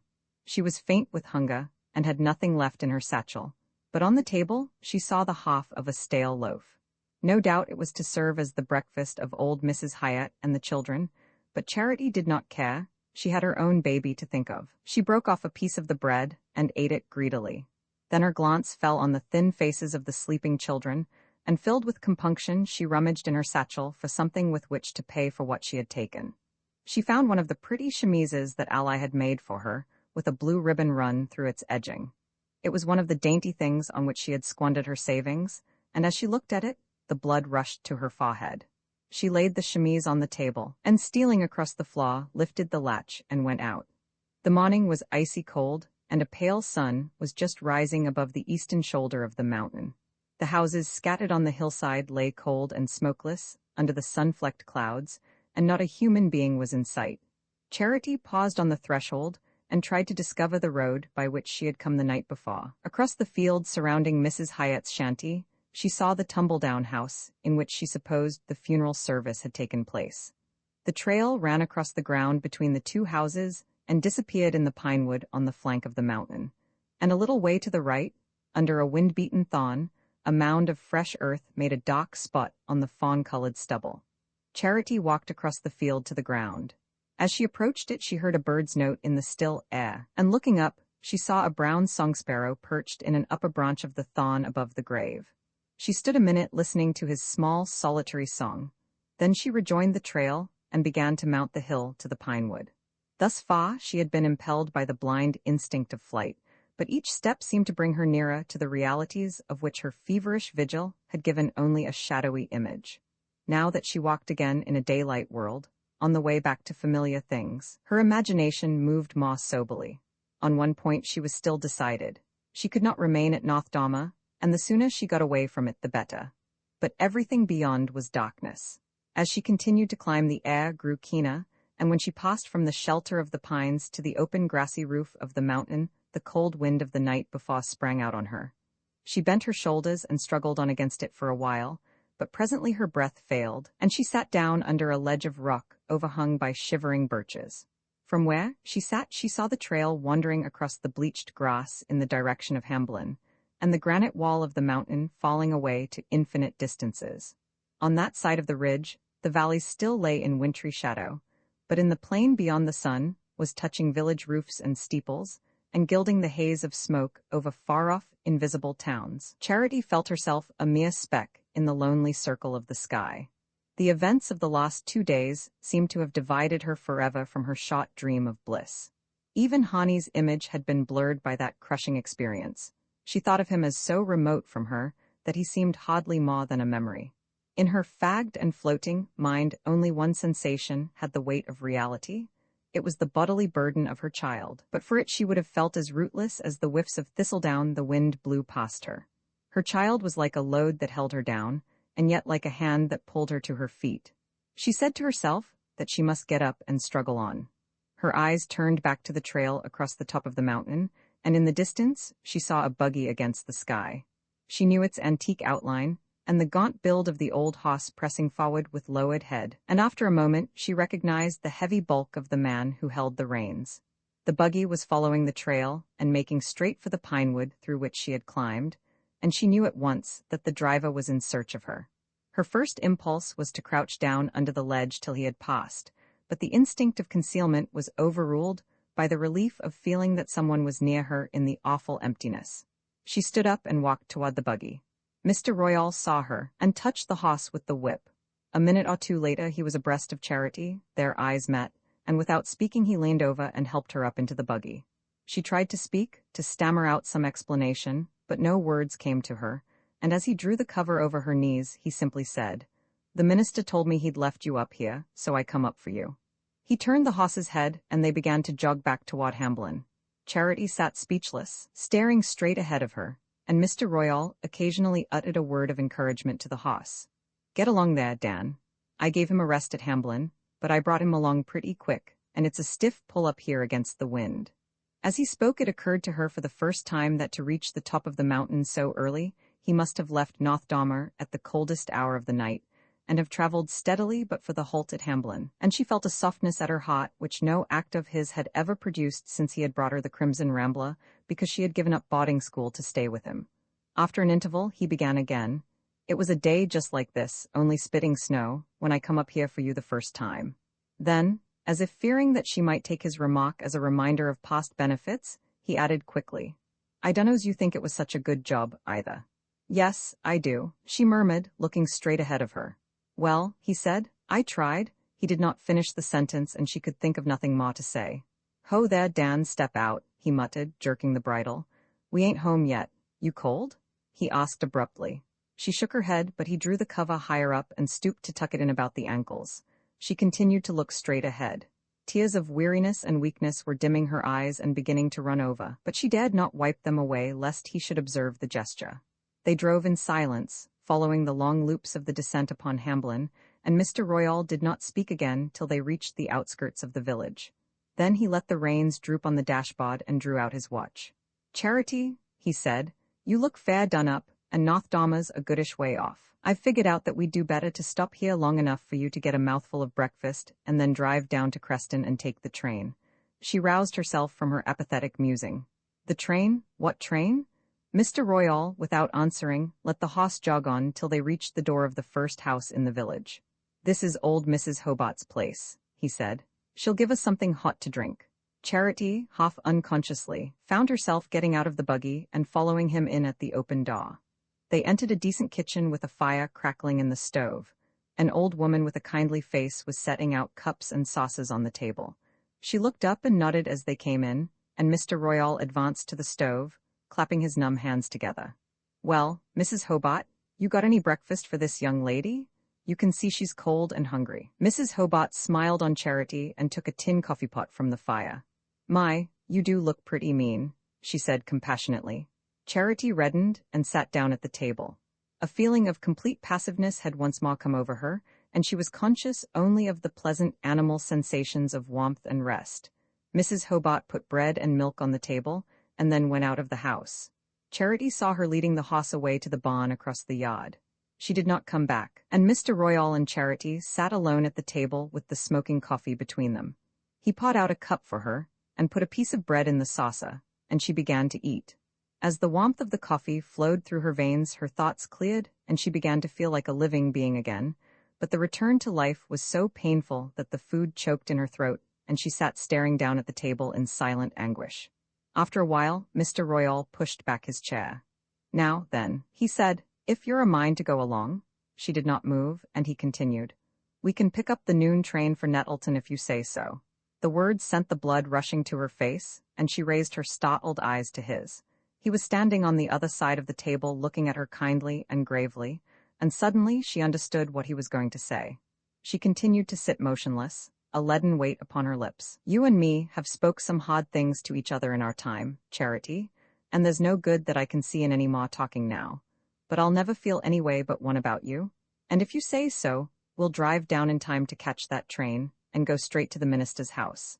And when you come back home, you'll come as Mrs. Royal. His voice had the grave, persuasive accent that had moved his hearers at the Home Week festival. She had a sense of depths of mournful tolerance under that easy tone. Her whole body began to tremble with the dread of her own weakness. Oh, I can't? She burst out desperately. Can't what? She herself did not know. She was not sure if she was rejecting what he offered, or already struggling against the temptation of taking what she no longer had a right to.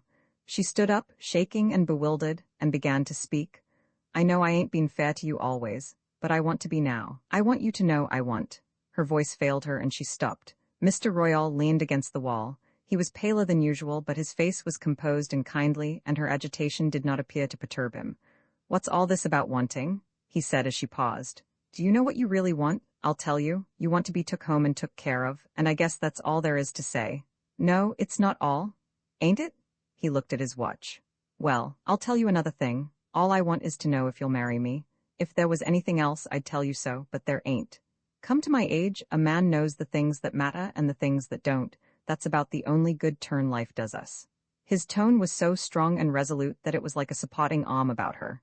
She felt her resistance melting, her strength slipping away from her as he spoke. "Don't cry, Charity," he exclaimed in a shaken voice. She looked up, startled at his emotion, and their eyes met. "See here," he said gently. "Old Dan's come a long distance, and we've got to let him take it easy the rest of the way." He picked up the cloak that had slipped to her chair and laid it about her shoulders. She followed him out of the house, and then walked across the yard to the shed, where the horse was tied. Mr. Royal unblanketed him and led him out into the road. Charity got into the buggy, and he drew the cover about her and shook out the reins with a cluck. When they reached the end of the village, he turned the horse's head toward Creston. Roman 18, they began to jog down the winding road to the valley at Old Dan's languid pace. Charity felt herself sinking into deeper depths of weariness, and as they descended through the bare woods, there were moments when she lost the exact sense of things and seemed to be sitting beside her lover with the leafy arch of summer bending over them. But this illusion was faint and transitory. For the most part, she had only a confused sensation of slipping down a smooth, irresistible current, and she abandoned herself to the feeling as a refuge from the torment of thought. Mr. Royal seldom spoke, but his silent presence gave her, for the first time, a sense of peace and security. She knew that where he was there would be warmth, rest, silence, and for the moment they were all she wanted. She shut her eyes, and even these things grew dim to her. In the train, during the short run from Creston to Nettleton, the warmth aroused her, and the consciousness of being under strange eyes gave her a momentary energy. She sat upright, facing Mr. Royal, and stared out of the window at the denuded country.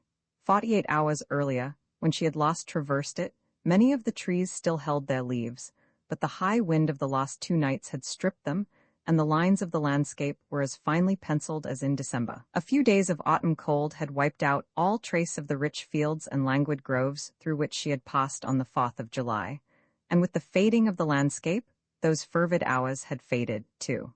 She could no longer believe that she was the being who had lived them.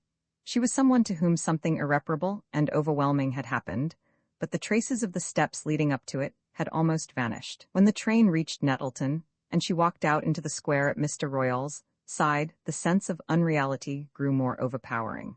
The physical strain of the night and day had left no room in her mind for new sensations, and she followed Mr. Royal as passively as a tired child.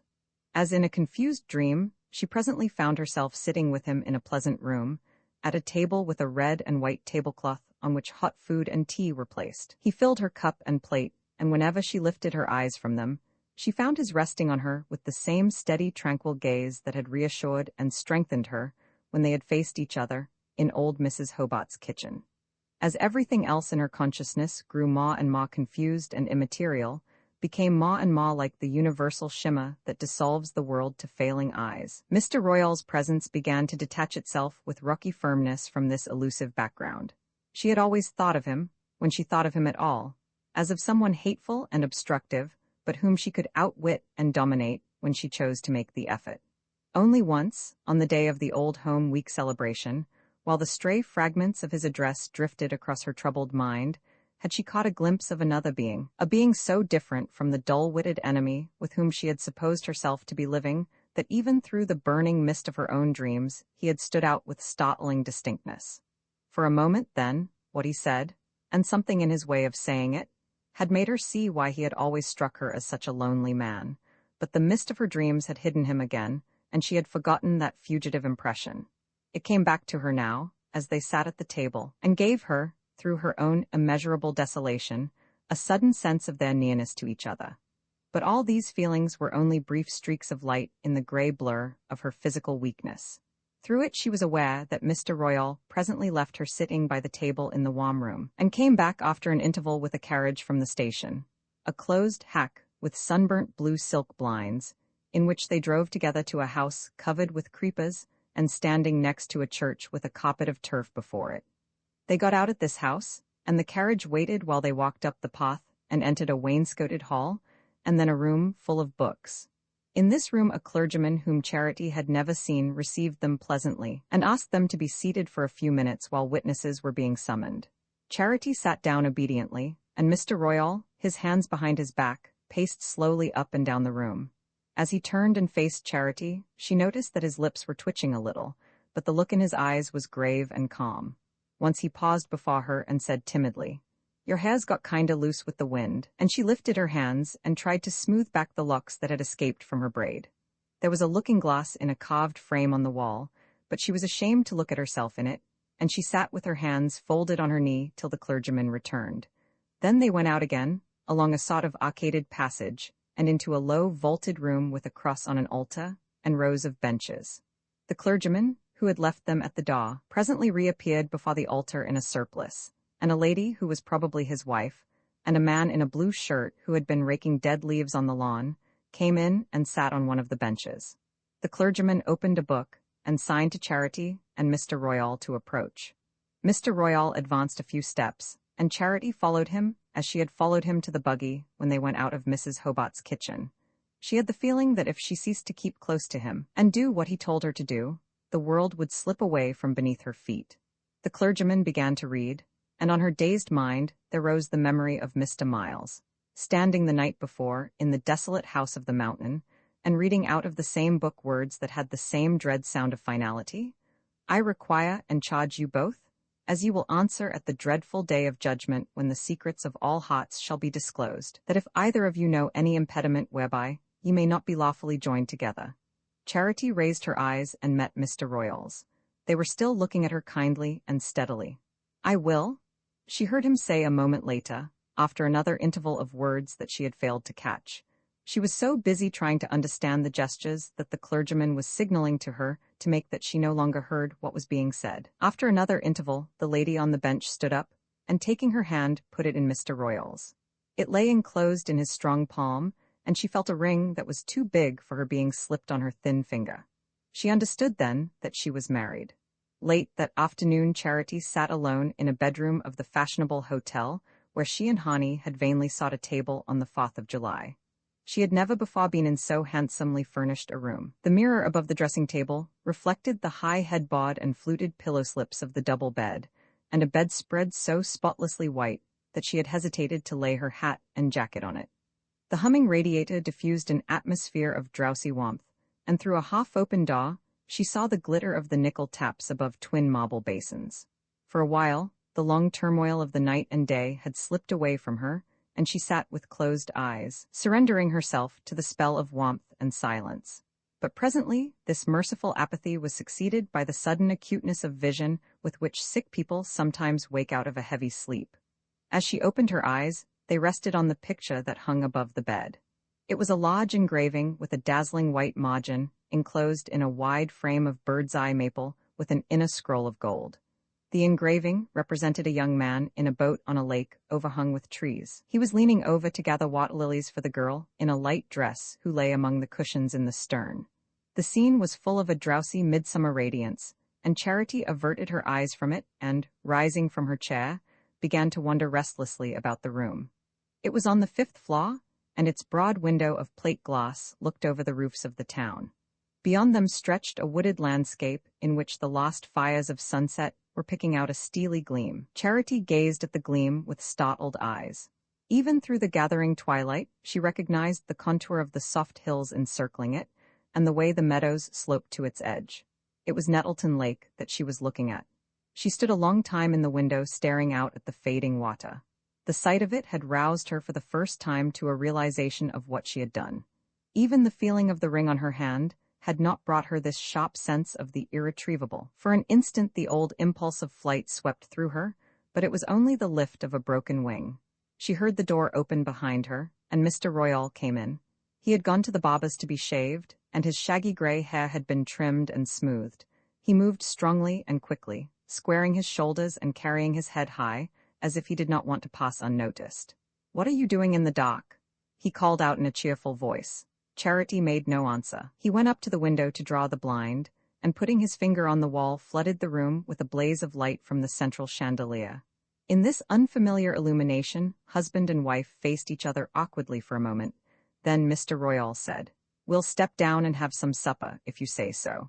The thought of food filled her with repugnance, but not daring to confess it, she smoothed her hair and followed him to the lift.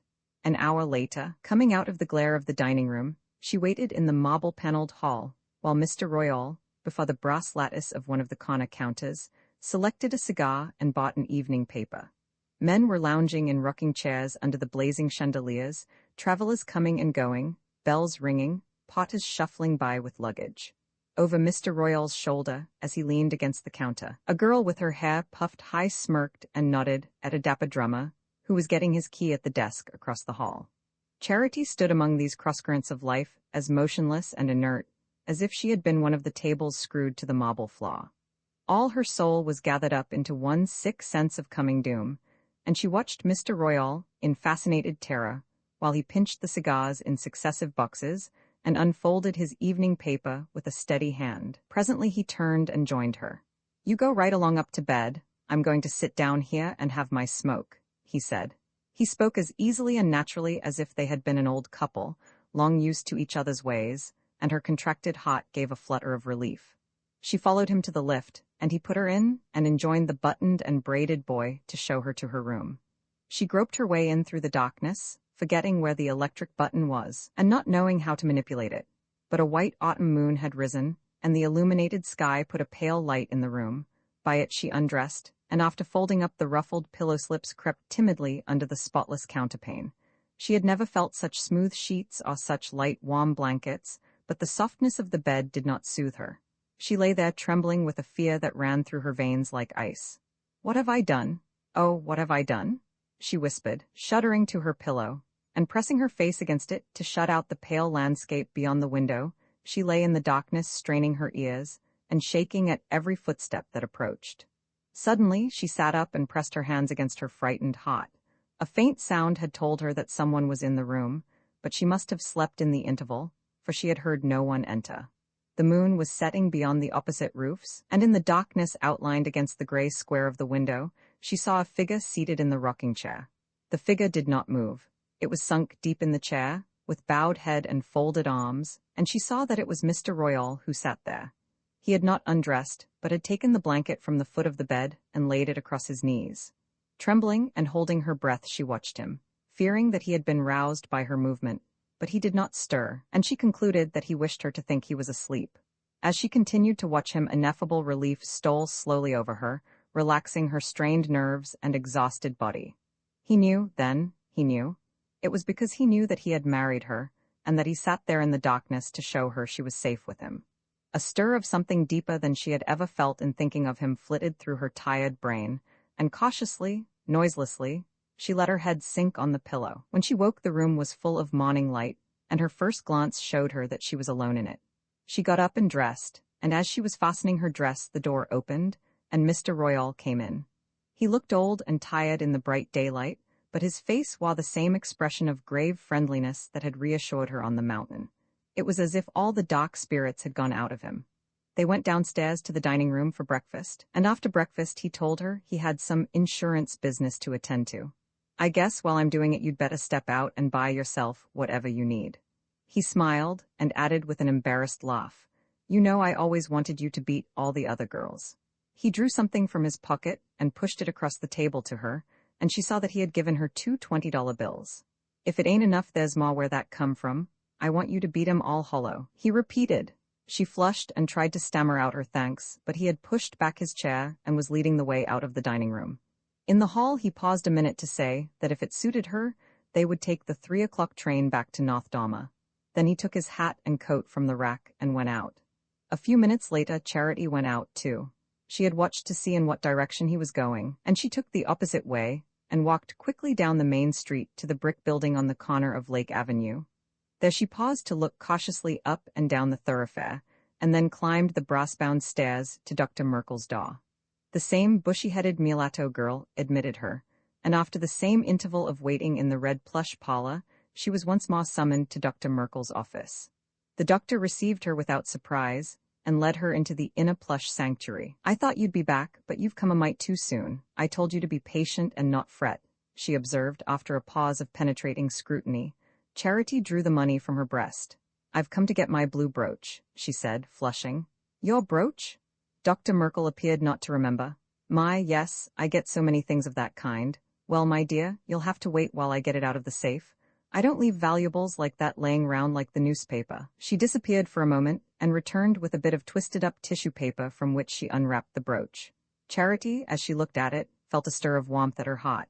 She held out an eager hand. "Have you got the change?" she asked a little breathlessly, laying one of the $20 bills on the table.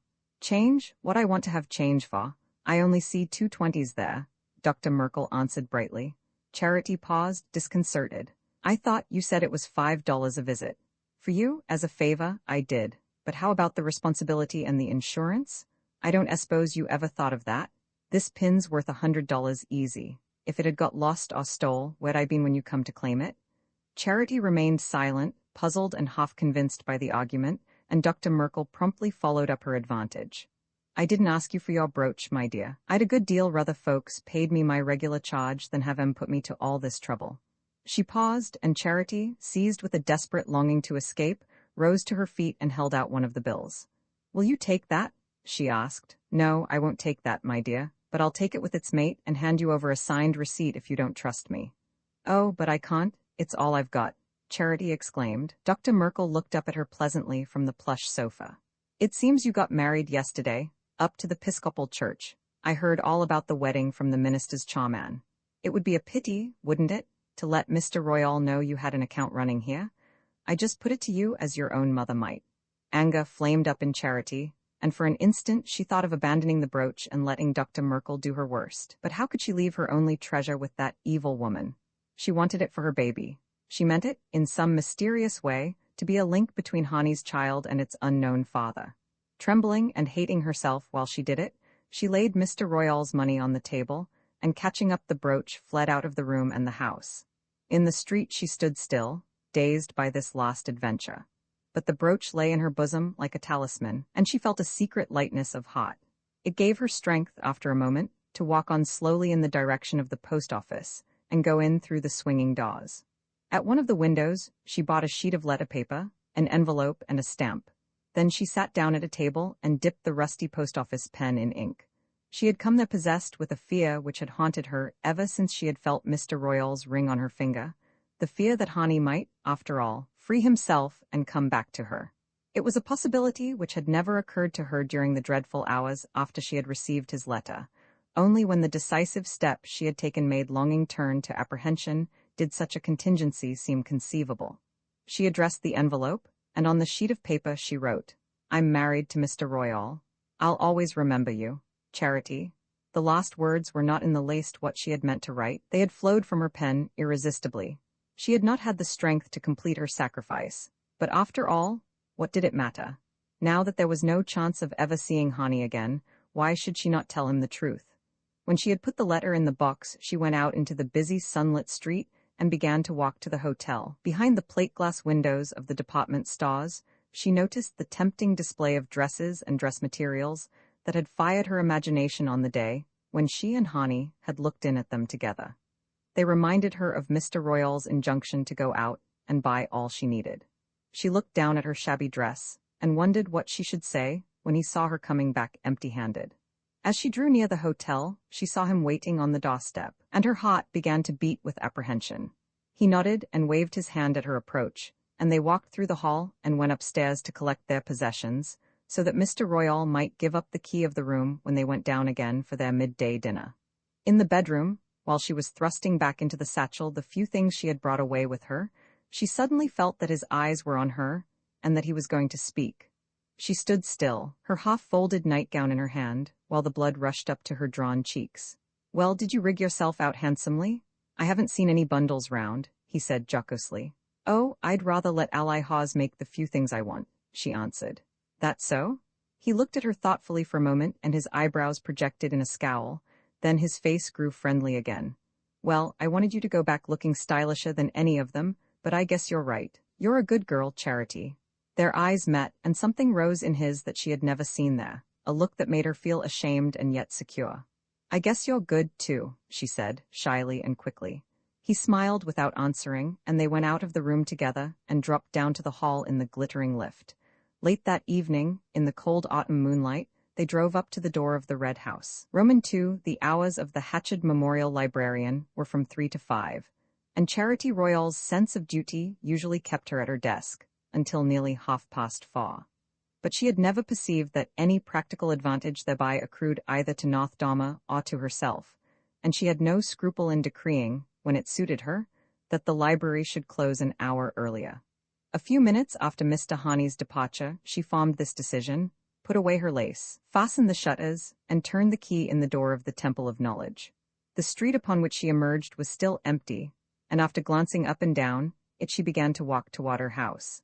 But instead of entering, she passed on, turned into a field path, and mounted to a pasture on the hillside. She let down the bars of the gate, followed a trail along the crumbling wall of the pasture, and walked on till she reached a knoll where a clump of larches shook out their fresh tassels to the wind. There she lay down on the slope, tossed off her hat, and hid her face in the grass. She was blind and insensible to many things, and dimly knew it, but to all that was light and air, perfume and color, every drop of blood in her responded. She loved the roughness of the dry mountain grass under her palms, the smell of the thyme into which she crushed her face, the fingering of the wind in her hair and through her cotton blouse, and the creak of the larches as they swayed to it. She often climbed up the hill and lay there alone for the mere pleasure of feeling the wind and of rubbing her cheeks in the grass. Generally, at such times, she did not think of anything, but lay immersed in an inarticulate well-being. Today, the sense of well-being was intensified by her joy at escaping from the library. She liked well enough to have a friend drop in and talk to her when she was on duty, but she hated to be bothered about books. How could she remember where they were, when they were so seldom asked for? Alma Fry occasionally took out a novel, and her brother Ben was fond of what he called geography, and of books relating to trade and bookkeeping, but no one else asked for anything except, at intervals, Uncle Tom's Cabin, or Opening of a Chestnut Burr, or Longfellow. She had these under her hand, and could have found them in the dark, but unexpected demands came so rarely that they exasperated her like an injustice. She had liked the young man's looks and his short-sighted eyes, and his odd way of speaking, that was abrupt yet soft, just as his hands were sunburnt and sinewy, yet with smooth nails like a woman's. His hair was sunburnt-looking too, or rather the color of bracken after frost. His eyes gray, with the appealing look of the short-sighted. His smile shy yet confident, as if he knew lots of things she had never dreamed of, and yet wouldn't for the world have had her feel his superiority. But she did feel it and liked the feeling, for it was new to her. Poor and ignorant as she was, and knew herself to be, humblest of the humble even in North Dama, where to come from the mountain was the worst disgrace. Yet in her narrow world she had always ruled. It was partly, of course, owing to the fact that Lawyer Royal was the biggest man in North Dama, so much too big for it, in fact, that outsiders, who didn't know, always wondered how it held him. In spite of everything, and in spite even of Miss Hatchard, Lawyer Royal ruled in North Dama, and Charity ruled in Lawyer Royal's house. She had never put it to herself in those terms, but she knew her power, knew what it was made of, and hated it. Confusedly, the young man in the library had made her feel for the first time what might be the sweetness of dependence. She sat up, brushed the bits of grass from her hair, and looked down on the house where she held sway. It stood just below her, cheerless and untended, its faded red front divided from the road by a yard, with a path bordered by gooseberry bushes, a stone well overgrown with traveller's joy, and a sickly crimson rambler tied to a fan-shaped support, which Mr. Royal had once brought up from Hepburn to please her. Behind the house, a bit of uneven ground with clotheslines strung across it stretched up to a dry wall, and beyond the wall, a patch of corn and a few rows of potatoes strayed vaguely into the adjoining wilderness of rock and fern. Charity could not recall her first sight of the house. She had been told that she was ill of a fever when she was brought down from the mountain, and she could only remember waking one day in a cot at the foot of Mrs. Royal's bed and opening her eyes on the cold neatness of the room that was afterward to be hers. Mrs. Royal died 7 or 8 years later, and by that time, Charity had taken the measure of most things about her. She knew that Mrs. Royal was sad and timid and weak. She knew that Lawyer Royal was harsh and violent, and still weaker. She knew that she had been christened Charity, in the white church at the other end of the village, to commemorate Mr. Royal's disinterestedness in bringing her down, and to keep alive in her a becoming sense of her dependence. She knew that Mr. Royal was her guardian, but that he had not legally adopted her, though everybody spoke of her as Charity Royal, and she knew why he had come back to live at North Dama instead of practicing at Nettleton, where he had begun his legal career. After Mrs. Royal's death, there was some talk of sending her to a boarding school. Miss Hatchard suggested it, and had a long conference with Mr. Royal, who, in pursuance of her plan, departed one day for Stockfield to visit the institution she recommended. He came back the next night with a black face, Worse, Charity observed, than she had ever seen him, and by that time she had had some experience. When she asked him how soon she was to start, he answered shortly, "You ain't going," and shut himself up in the room he called his office. And the next day the lady who kept the school at Stockfield wrote that, under the circumstances, she was afraid she could not make room just then for another pupil. Charity was disappointed, but she understood. It wasn't the temptations of Stockfield that had been Mr. Royal's undoing, it was the thought of losing her. He was a dreadfully lonesome man. She had made that out because she was so lonesome herself. He and she, face to face in that sad house, had sounded the depths of isolation, and though she felt no particular affection for him, and not the slightest gratitude, she pitied him because she was conscious that he was superior to the people about him, and that she was the only being between him and solitude. Therefore, when Miss Hatchard sent for her a day or two later, to talk of a school at Nettleton, and to say that this time a friend of hers would make the necessary arrangements, Charity cut her short with the announcement that she had decided not to leave North Dama. Miss Hatchard reasoned with her kindly, but to no purpose. She simply repeated, "I guess Mr. Royal's too lonesome." Miss Hatchard blinked perplexedly behind her eyeglasses. Her long, frail face was full of puzzled wrinkles, and she leant forward, resting her hands on the arms of her mahogany armchair, with the evident desire to say something that ought to be said.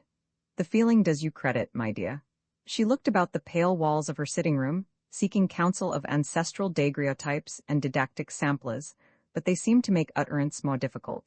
"The fact is, it's not only because of the advantages. There are other reasons. You're too young to understand." "Oh, no, I ain't," said Charity harshly, and Miss Hatchard blushed to the roots of her blonde cap, but she must have felt a vague relief at having her explanation cut short, for she concluded, again invoking the daguerreotypes. "Of course I shall always do what I can for you, and in case, you know you can always come to me." Lawyer Royal was waiting for Charity in the porch when she returned from this visit. He had shaved and brushed his black coat and looked a magnificent monument of a man. At such moments she really admired him. "Well," he said, "is it settled?" "Yes, it's settled. I ain't going. Not to the Nettleton school, not anywhere." He cleared his throat and asked sternly, "Why?" "I'd rather not," she said, swinging past him on her way to her room. It was the following week that he brought her up the Crimson Rambler and its fan from Hepburn. He had never given her anything before. The next outstanding incident of her life had happened 2 years later, when she was 17. Lawyer Royal, who hated to go to Nettleton, had been called there in connection with a case. He still exercised his profession, though litigation languished in North Dama and its outlying hamlets, and for once he had had an opportunity that he could not afford to refuse. He spent 3 days in Nettleton, won his case, and came back in high good humor. It was a rare mood with him, and manifested itself on this occasion by his talking impressively at the supper table of the rousing welcome his old friends had given him. He wound up confidentially, "I was a damn fool ever to leave Nettleton. It was Mrs. Royal that made me do it." Charity immediately perceived that something bitter had happened to him, and that he was trying to talk down the recollection. She went up to bed early, leaving him seated in moody thought, his elbows propped on the wan oilcloth of the supper table. On the way up she had extracted from his overcoat pocket the key of the cupboard where the bottle of whiskey was kept. She was awakened by a rattling at her door, and jumped out of bed. She heard Mr. Royal's voice, low and peremptory, and opened the door, fearing an accident. No other thought had occurred to her, but when she saw him in the doorway, a ray from the autumn moon falling on his discomposed face, she understood.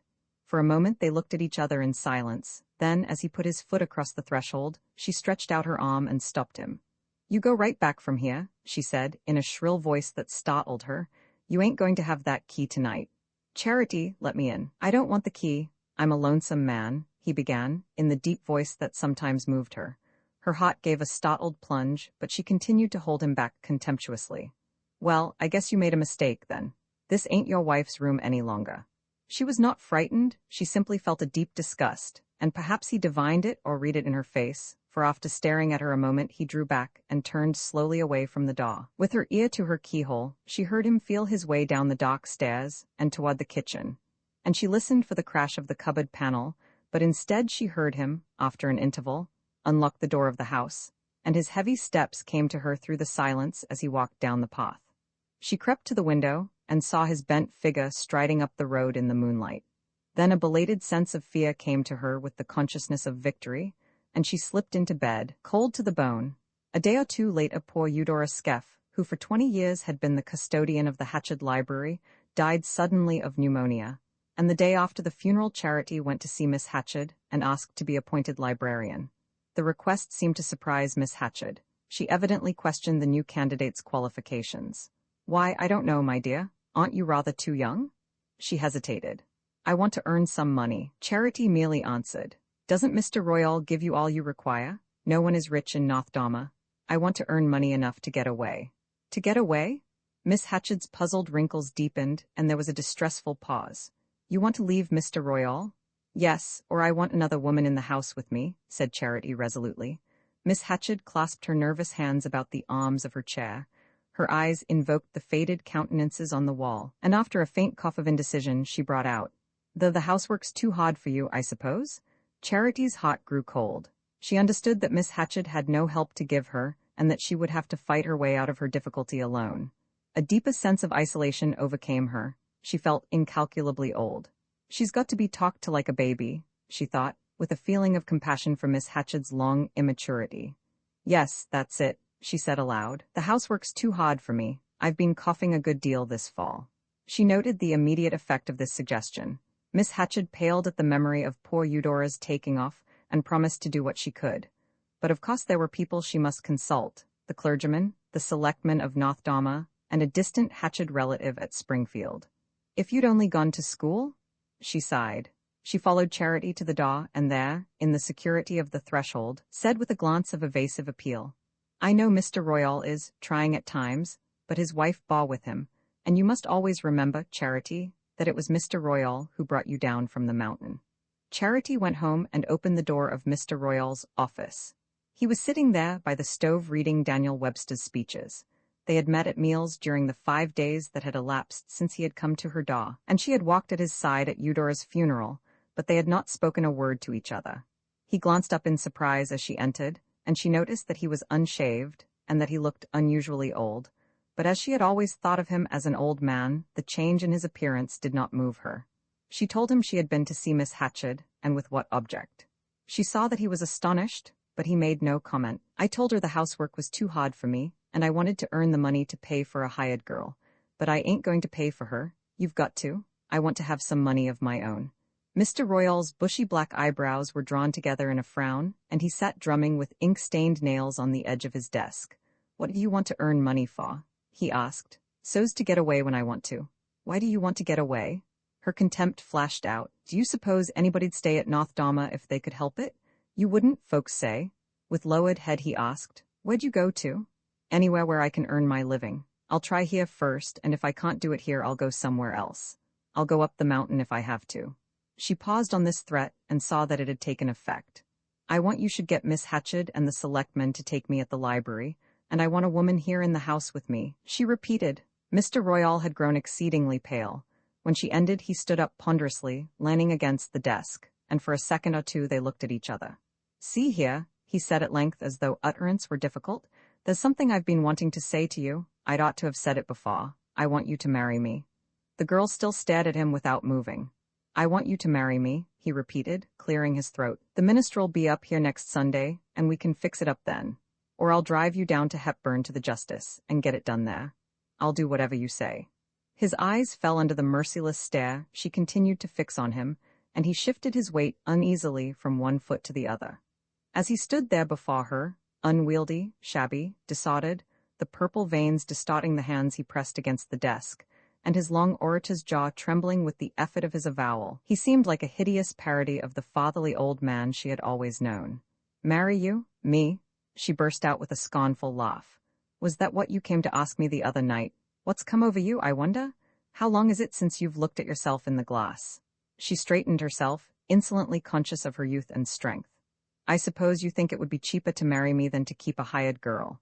Everybody knows you're the closest man in Eagle County, but I guess you're not going to get your mending done for you that way twice." Mr. Royal did not move while she spoke. His face was ash-colored, and his black eyebrows quivered as though the blaze of her scorn had blinded him. When she ceased, he held up his hand. "That'll do, that'll about do," he said. He turned to the door and took his hat from the hat peg. On the threshold he paused. "People ain't been fair to me. From the first they ain't been fair to me," he said. Then he went out. A few days later, Nothdama learned with surprise that Charity had been appointed librarian of the Hatched Memorial at a salary of $8 a month, and that old Verena Marsh from the Creston Almshouse was coming to live at Lawyer Royal's and do the cooking. Roman 3, it was not in the room known at the Red House as Mr. Royal's office that he received his infrequent clients. Professional dignity and masculine independence made it necessary that he should have a real office under a different roof, and his standing as the only lawyer of Nothdama required that the roof should be the same as that which sheltered the town hall and the post office. It was his habit to walk to this office twice a day, morning and afternoon. It was on the ground floor of the building, with a separate entrance and a weathered nameplate on the door. Before going in, he stepped into the post office for his mail, usually an empty ceremony, said a word or two to the town clerk, who sat across the passage in idle state, and then went over to the store on the opposite corner, where Carrick Fry, the storekeeper, always kept a chair for him, and where he was sure to find one or two selectmen leaning on the long counter, in an atmosphere of rope, leather, tar, and coffee beans. Mr. Royal, though monosyllabic at home, was not averse, in certain moods, to imparting his views to his fellow townsmen. Perhaps, also, he was unwilling that his rare clients should surprise him sitting, clockless and unoccupied, in his dusty office. At any rate, his hours there were not much longer or more regular than Charity's at the library. The rest of the time he spent either at the store or in driving about the country on business connected with the insurance companies that he represented, or in sitting at home reading Bancroft's History of the United States and the speeches of Daniel Webster. Since the day when Charity had told him that she wished to succeed to Eudora Skeff's post, their relations had undefinably but definitely changed. Lawyer Royal had kept his word. He had obtained the place for her at the cost of considerable maneuvering, as she guessed from the number of rival candidates, and from the acerbity with which two of them, Alma Fry and the eldest Target girl, treated her for nearly a year afterward. And he had engaged Verena Marsh to come up from Creston and do the cooking. Verena was a poor old widow, doddering and shiftless. Charity suspected that she came for her keep. Mr. Royal was too close a man to give $1 a day to a smart girl when he could get a deaf papa for nothing. But at any rate, Verena was there, in the attic just over Charity, and the fact that she was deaf did not greatly trouble the young girl. Charity knew that what had happened on that hateful night would not happen again. She understood that, profoundly as she had despised Mr. Royal ever since, he despised himself still more profoundly. If she had asked for a woman in the house, it was far less for her own defense than for his humiliation. She needed no one to defend her. His humbled pride was her surest protection. He had never spoken a word of excuse or extenuation. The incident was as if it had never been. Yet its consequences were latent in every word that he and she exchanged, in every glance they instinctively turned from each other. Nothing now would ever shake her rule in the Red House. On the night of her meeting with Miss Hatched's cousin Charity lay in bed, her bare arms clasped under her rough head, and continued to think of him. She supposed that he meant to spend some time in Nothdama. He had said he was looking up the old houses in the neighborhood, and though she was not very clear as to his purpose, or as to why anyone should look for old houses, when they lay in wait for one on every roadside, she understood that he needed the help of books, and resolved to hunt up the next day the volume she had failed to find, and any others that seemed related to the subject. Never had her ignorance of life and literature so weighed on her as in reliving the shot scene of her discomfiture. "It's no use trying to be anything in this place," she muttered to her pillow, and she shriveled at the vision of vague metropolises, shining Supernettletons, where girls in better clothes than Belle Balches talked fluently of architecture to young men with hands like Lucius Hani's. Then she remembered his sudden pause when he had come close to the desk and had his first look at her. The sight had made him forget what he was going to say. She recalled the change in his face, and jumping up, she ran over the bare boards to her washstand, found the matches, lit a candle, and lifted it to the square of looking-glass on the whitewashed wall. Her small face, usually so darkly pale, glowed like a rose in the faint orb of light, and under her rumpled hair her eyes seemed deeper and larger than by day. Perhaps, after all, it was a mistake to wish they were blue. A clumsy band and button fastened her unbleached nightgown about the throat. She undid it, freed her thin shoulders, and saw herself a bride in low-necked satin, walking down an aisle with Lucius Hani. He would kiss her as they left the church. She put down the candle and covered her face with her hands as if to imprison the kiss. At that moment, she heard Mr. Royal's step as he came up the stairs to bed, and a fierce revulsion of feeling swept over her. Until then she had merely despised him. Now deep hatred of him filled her heart. He became to her a horrible old man. The next day, when Mr. Royal came back to dinner, they faced each other in silence as usual. Verena's presence at the table was an excuse for their not talking, though her deafness would have permitted the freest interchange of confidences.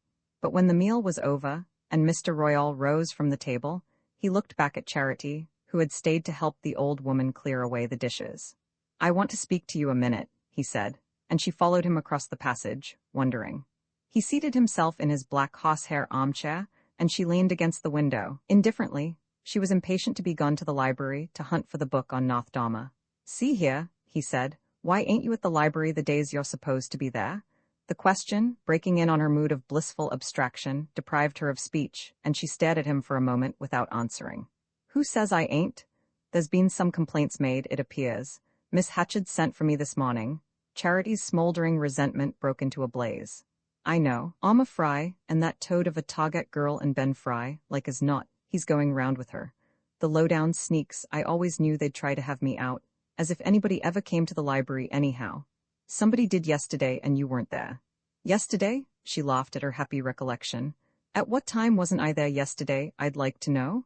"Round about 4 o'clock. Charity was silent. She had been so steeped in the dreamy remembrance of young Harney's visit that she had forgotten having deserted her post as soon as he had left the library. "Who came at 4 o'clock? "Miss Hatchard did." "Miss Hatchard? Why, she ain't ever been near the place since she's been lame. She couldn't get up the steps if she tried."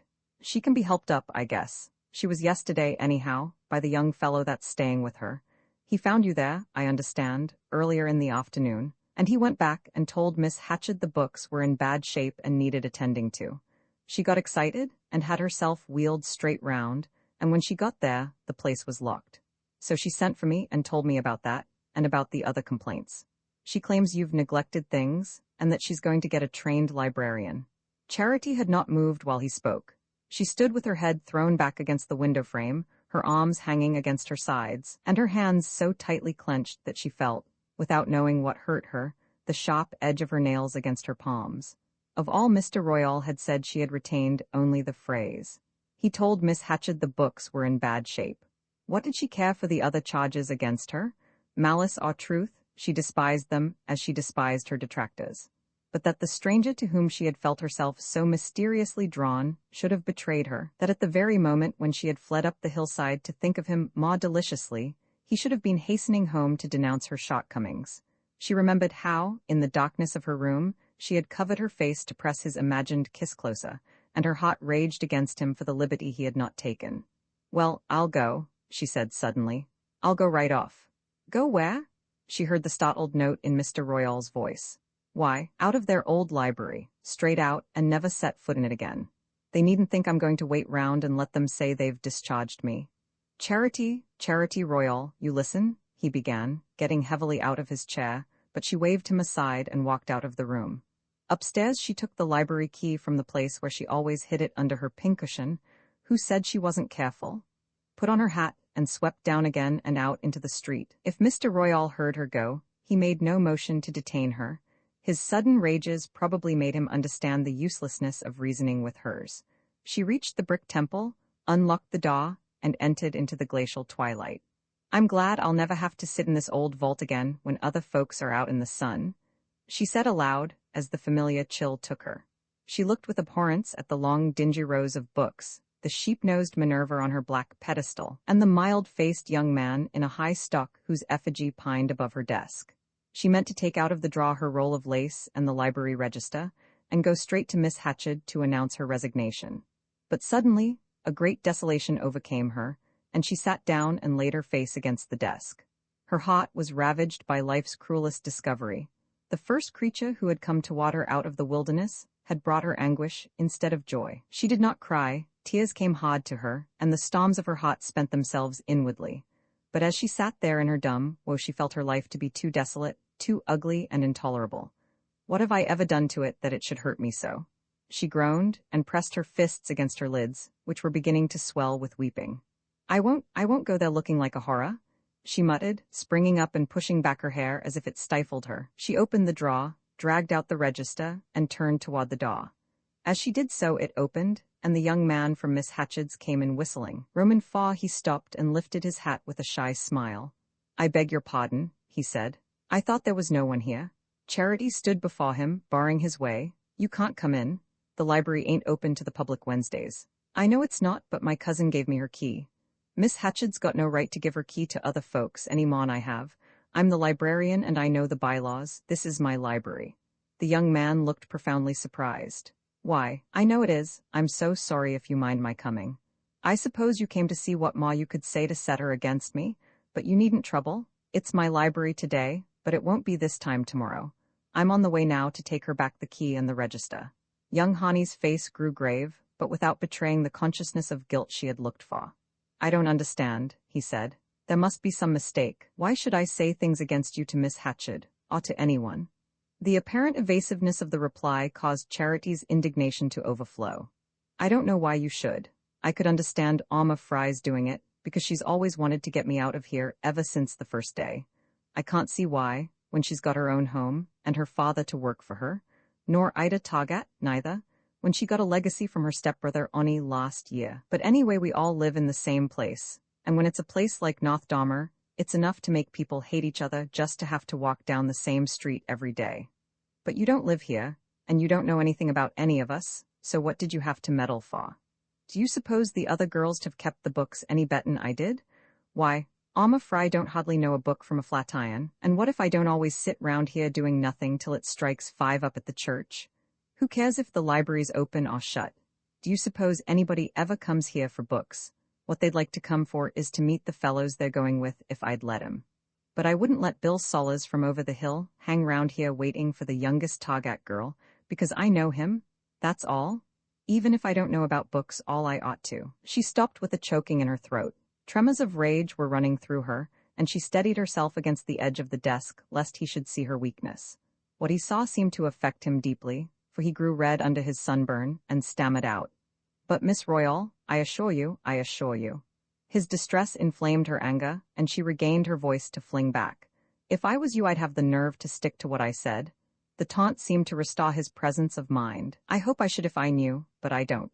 Apparently something disagreeable has happened, for which you think I'm to blame, but I don't know what it is, because I've been up on Eagle Ridge ever since the early morning. I don't know where you've been this morning, but I know you were here in this library yesterday, and it was you that went home and told your cousin the books were in bad shape, and brought her round to see how I'd neglected them." Young Hani looked sincerely concerned. "Was that what you were told? I don't wonder you're angry. The books are in bad shape, and as some are interesting, it's a pity. I told Miss Hatchard they were suffering from dampness and lack of air, and I brought her here to show her how easily the place could be ventilated. I also told her you ought to have someone to help you do the dusting and airing. If you were given a wrong version of what I said, I'm sorry, but I'm so fond of old books that I'd rather see them made into a bonfire than left to molder away like these." Charity felt her sobs rising and tried to stifle them in words. "I don't care what you say you told her. All I know is she thinks it's all my fault, and I'm going to lose my job, and I wanted it more'n anyone in the village, because I haven't got anybody belonging to me, the way other folks have. All I wanted was to put aside money enough to get away from here sometime. Do you suppose if it hadn't been for that I'd have kept on sitting day after day in this old vault?" Of this appeal, her hearer took up only the last question. "It is an old vault, but need it be? That's the point. And it's my putting the question to my cousin that seems to have been the cause of the trouble." His glance explored the melancholy penumbra of the long, narrow room, resting on the blotched walls, the discolored rows of books, and the stern rosewood desk surmounted by the portrait of the young Honorius. "Of course it's a bad job to do anything with a building jammed against a hill like this ridiculous mausoleum. You couldn't get a good draught through it without blowing a hole in the mountain. But it can be ventilated after a fashion, and the sun can be let in. I'll show you how if you like." The architect's passion for improvement had already made him lose sight of her grievance, and he lifted his stick instructively toward the cornice. But her silence seemed to tell him that she took no interest in the ventilation of the library, and turning back to her abruptly, he held out both hands. "Look here, you don't mean what you said? You don't really think I'd do anything to hurt you?" A new note in his voice disarmed her. No one had ever spoken to her in that tone. "Oh, what did you do it for then?" she wailed. He had her hands in his, and she was feeling the smooth touch that she had imagined the day before on the hillside. He pressed her hands lightly and let them go. Why, to make things pleasanter for you here, and better for the books. I'm sorry if my cousin twisted around what I said. She's excitable, and she lives on trifles. I ought to have remembered that. Don't punish me by letting her think you take her seriously. It was wonderful to hear him speak of Miss Hatchard, as if she were a querulous baby. In spite of his shyness, he had the air of power that the experience of cities probably gave. It was the fact of having lived in Nettleton that made Lawyer Royal, in spite of his infirmities, the strongest man in North Dama, and Charity was sure that this young man had lived in bigger places than Nettleton. She felt that if she kept up her denunciatory tone, he would secretly class her with Miss Hatchard, and the thought made her suddenly simple. It don't matter to Miss Hatchard how I take her. Mr. Royal says she's going to get a trained librarian, and I'd sooner resign than have the village say she sent me away. Naturally, you would, but I'm sure she doesn't mean to send you away. At any rate, won't you give me the chance to find out first and let you know? It will be time enough to resign if I'm mistaken. Her pride flamed into her cheeks at the suggestion of his intervening. I don't want anybody should coax her to keep me if I don't suit. He colored too. I give you my word I won't do that. Only wait till tomorrow, will you? He looked straight into her eyes with his shy gray glance. You can trust me, you know, you really can. All the old frozen woes seemed to melt in her, and she murmured awkwardly, looking away from him. Oh, I'll wait. There had never been such a June in Eagle County. Usually it was a month of moods, with abrupt alternations of belated frost and midsummer heat. This year, day followed day, in a sequence of temperate beauty. Every morning, a breeze blew steadily from the hills. Toward noon, it built up great canopies of white cloud that threw a cool shadow over fields and woods. Then before sunset the clouds dissolved again, and the western light rained its unobstructed brightness on the valley. On such an afternoon Charity Royal lay on a ridge above a sunlit hollow, her face pressed to the earth, and the warm currents of the grass running through her. Directly in her line of vision, a blackberry branch laid its frail white flowers and blue-green leaves against the sky. Just beyond, a tuft of sweet fern uncurled between the beaded shoots of the grass, and a small yellow butterfly vibrated over them like a fleck of sunshine. This was all she saw, but she felt, above her and about her, the strong growth of the beeches clothing the ridge, the rounding of pale green cones on countless spruce branches, the push of myriads of sweet fern fronds in the cracks of the stony slope below the wood, and the crowding shoots of meadowsweet and yellow flags in the pasture beyond. All this bubbling of sap and slipping of sheaths and bursting of calyxes was carried to her on mingled currents of fragrance. Every leaf and bud and blade seemed to contribute its exhalation to the pervading sweetness in which the pungency of pine sap prevailed over the spice of thyme and the subtle perfume of fern, and all were merged in a moist earth smell that was like the breath of some huge sun-warmed animal. Charity had lain there a long time, passive and sun-warmed as the slope on which she lay, when there came between her eyes and the dancing butterfly the sight of a man's foot in a large wan boot covered with red mud. "Oh, don't," she exclaimed, raising herself on her elbow and stretching out a warning hand. "Don't what?" a hoarse voice asked above her head. "Don't stamp on those bramble flowers, you dolt," she retorted, springing to her knees. The foot paused and then descended clumsily on the frail branch, and raising her eyes, she saw above her the bewildered face of a slouching man with a thin, sunburnt beard and white arms showing through his ragged shirt. "Don't you ever see anything, Liff Hyatt?" She assailed him as he stood before her with the look of a man who has stirred up a wasp's nest. He grinned. "I seen you, that's what I come down for." "Down from where?" she questioned, stooping to gather up the petals his foot had scattered. He jerked his thumb toward the heights. "Been cutting down trees for Dantagat." Charity sank back on her heels and looked at him musingly. She was not in the least afraid of poor Liff Hyatt, though he came from the mountain, and some of the girls ran when they saw him. Among the more reasonable, he passed for a harmless creature, a sort of link between the mountain and civilized folk, who occasionally came down and did a little wood cutting for a farmer when hands were shot. Besides, she knew the mountain people would never hurt her. Liff himself had told her so once when she was a little girl, and had met him one day at the edge of Lawyer Royal's pasture. "They won't any of 'em touch you up there, if ever you was to come up. But I don't s'pose you will?" he had added philosophically, looking at her new shoes and at the red ribbon that Mrs. Royal had tied in her hair. Charity had, in truth, never felt any desire to visit her birthplace. She did not care to have it known that she was of the mountain, and was shy of being seen in talk with Lif Hyatt. But today, she was not sorry to have him appear. A great many things had happened to her since the day when young Lucius Hani had entered the doors of the Hatchard Memorial, but none, perhaps, so unforeseen as the fact of her suddenly finding it a convenience to be on good terms with Lif Hyatt. She continued to look up curiously at his freckled, weather-beaten face, with feverish hollows below the cheekbones and the pale yellow eyes of a harmless animal. I wonder if he's related to me? She thought, with a shiver of disdain. Is there any folks living in the brown house by the swamp, up under Porcupine? She presently asked in an indifferent tone. Lif Hyatt, for a while, considered her with surprise, then he scratched his head and shifted his weight from one tattered sole to the other. There's always the same folks in the brown house, he said with his vague grin. They're from up your way, ain't they? Their name's the same as mine, he rejoined uncertainly. Charity still held him with resolute eyes. See here, I want to go there someday and take a gentleman with me that's boarding with us. He's up in these parts drawing pictures. She did not offer to explain this statement. It was too far beyond Lif Hyatt's limitations for the attempt to be worth making. He wants to see the brown house and go all over it, she pursued. Lif was still running his fingers perplexedly through his shock of straw-colored hair. Is it a fellow from the city? He asked. Yes, he draws pictures of things. He's down there now drawing the Bonner house. She pointed to a chimney just visible over the dip of the pasture below the wood. The Bonner house? Lif echoed incredulously. Yes, you won't understand, and it don't matter. All I say is, he's going to the Hyatts in a day or two. Lif looked more and more perplexed. Bash is ugly sometimes in the afternoons. She threw her head back, her eyes full on Hyatts. I'm coming too, you tell him. They won't none of them trouble you, the Hyatts won't. What do you want to take a stranger with you, though?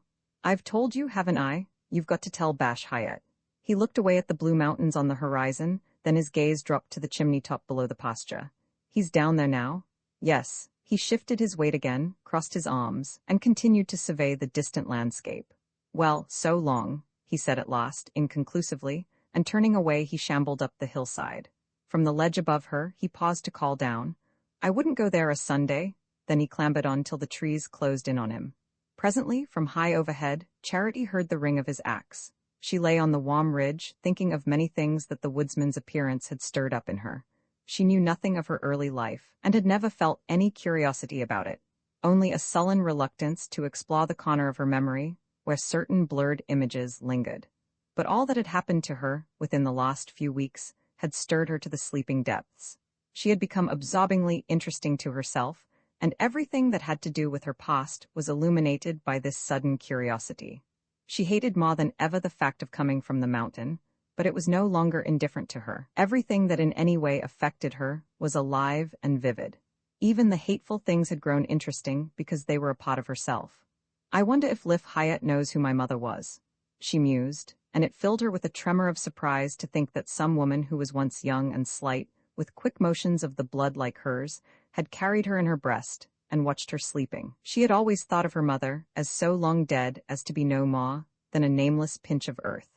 But now it occurred to her that the once young woman might be alive, and wrinkled and elf-locked like the woman she had sometimes seen in the door of the brown house that Lucius Hani wanted to draw.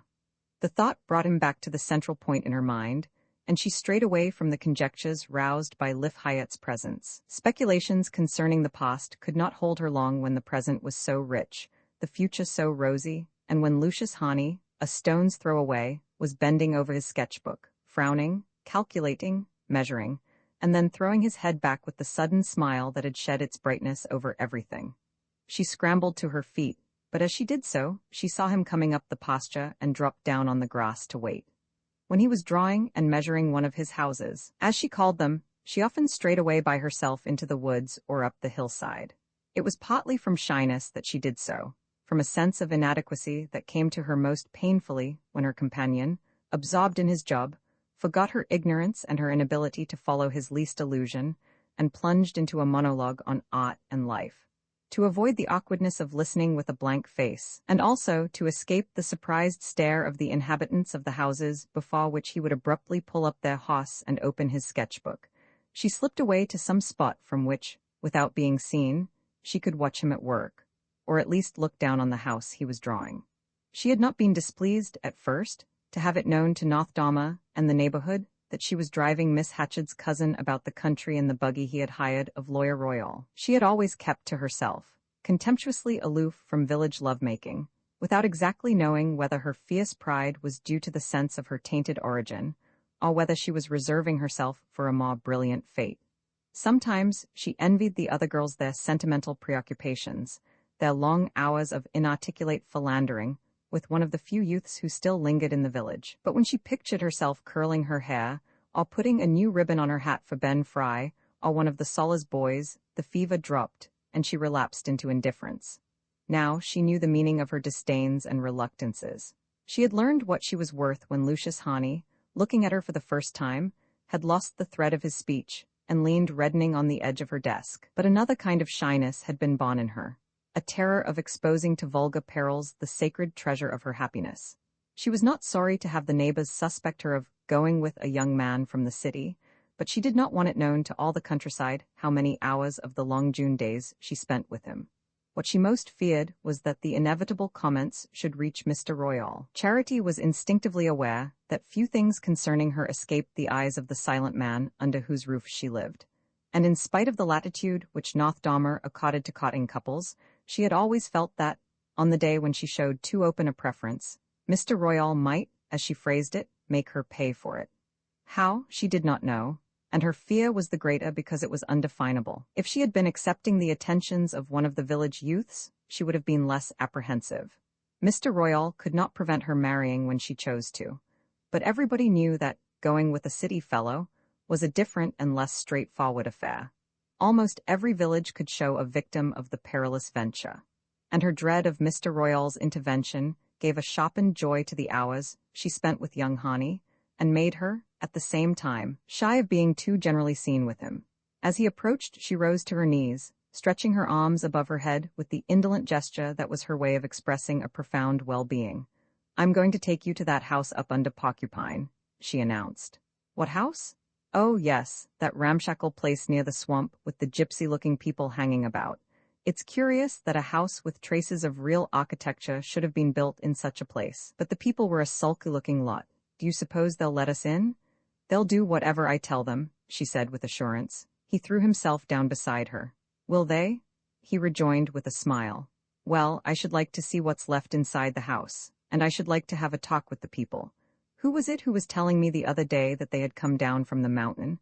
Charity shot a sideward look at him. It was the first time he had spoken of the mountain, except as a feature of the landscape. What else did he know about it, and about her relation to it? Her heart began to beat with the fierce impulse of resistance which she instinctively opposed to every imagined slight. "The mountain? I ain't afraid of the mountain." Her tone of defiance seemed to escape him. He lay breast down on the grass, breaking off sprigs of thyme and pressing them against his lips. Far off, above the folds of the nearer hills, the mountain thrust itself up menacingly against a yellow sunset. "I must go up there some day. I want to see it," he continued. Her heartbeats slackened and she turned again to examine his profile. It was innocent of all unfriendly intention. "What you want to go up the mountain for?" "Why, it must be rather a curious place. There's a queer colony up there, you know, sort of outlaws, a little independent kingdom. Of course you've heard them spoken of, but I'm told they have nothing to do with the people in the valleys. Rather look down on them, in fact. I suppose they're rough customers, but they must have a good deal of character." She did not quite know what he meant by having a good deal of character, but his tone was expressive of admiration, and deepened her dawning curiosity. It struck her now as strange that she knew so little about the mountain. She had never asked, and no one had ever offered to enlighten her. Nothdomer took the mountain for granted, and implied its disparagement by an intonation rather than by explicit criticism. "It's queer, you know," he continued, "that just over there, on top of that hill, there should be a handful of people who don't give a damn for anybody." The words thrilled her. They seemed the clue to her own revolts and defiances, and she longed to have him tell her more. "I don't know much about them. Have they always been there?" "Nobody seems to know exactly how long. Down at Creston, they told me that the first colonists are supposed to have been men who worked on the railway that was built 40 or 50 years ago between Springfield and Nettleton. Some of them took to drink, or got into trouble with the police, and went off, disappeared into the woods. A year or two later, there was a report that they were living up on the mountain. Then I suppose others joined them, and children were born. Now they say there are over 100 people up there. They seem to be quite outside the jurisdiction of the valleys. No school, no church, and no sheriff ever goes up to see what they're about. But don't people ever talk of them at North Dama? I don't know, they say they're bad. He laughed. Do they? We'll go and see, shall we? She flushed at the suggestion and turned her face to his. You never heard, I suppose, I come from there. They brought me down when I was little. You? He raised himself on his elbow, looking at her with sudden interest. You're from the mountain? How curious. I suppose that's why you're so different.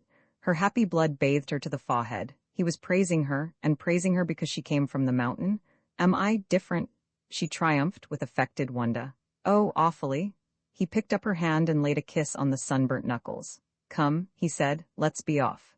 He stood up and shook the grass from his loose gray clothes. What a good day. Where are you going to take me tomorrow? That evening after supper, Charity sat alone in the kitchen and listened to Mr. Royal and young Hani talking in the porch. She had remained indoors after the table had been cleared and old Verena had hobbled up to bed. The kitchen window was open, and Charity seated herself near it, her idle hands on her knee. The evening was cool and still. Beyond the black hills an amber west passed into pale green, and then to a deep blue in which a great star hung. The soft hoot of a little owl came through the dusk, and between its calls the men's voices rose and fell. Mr. Royals was full of a sonorous satisfaction. It was a long time since he had had anyone of Lucius Hani's quality to talk to. Charity divined that the young man symbolized all his ruined and unforgotten past. When Miss Hatchett had been called to Springfield by the illness of a widowed sister, and young Hani, by that time seriously embarked on his task of drawing and measuring all the old houses between Nettleton and the New Hampshire border, had suggested the possibility of boarding at the Red House in his cousin's absence. Charity had trembled lest Mr. Royal should refuse. There had been no question of lodging the young man. There was no room for him. But it appeared that he could still live at Miss Hatchett's if Mr. Royal would let him take his meals at the Red House. And after a day's deliberation, Mr. Royal consented. Charity suspected him of being glad of the chance to make a little money. He had the reputation of being an avaricious man, but she was beginning to think he was probably poorer than people knew. His practice had become little more than a vague legend, revived only at lengthening intervals by a summons to Hepburn or Nettleton, and he appeared to depend for his living mainly on the scant produce of his farm and on the commissions received from the few insurance agencies that he represented in the neighborhood. At any rate, he had been prompt in accepting Hani's offer to hire the buggy at $1.50 a day, and his satisfaction with the bargain had manifested itself, unexpectedly enough, at the end of the first week, by his tossing a $10 bill into Charity's lap as she sat one day retrimming her old hat. Here, go get yourself a Sunday bonnet that'll make all the other girls mad, he said, looking at her with a sheepish twinkle in his deep-set eyes, and she immediately guessed that the unwanted present, the only gift of money she had ever received from him, represented Hani's first payment.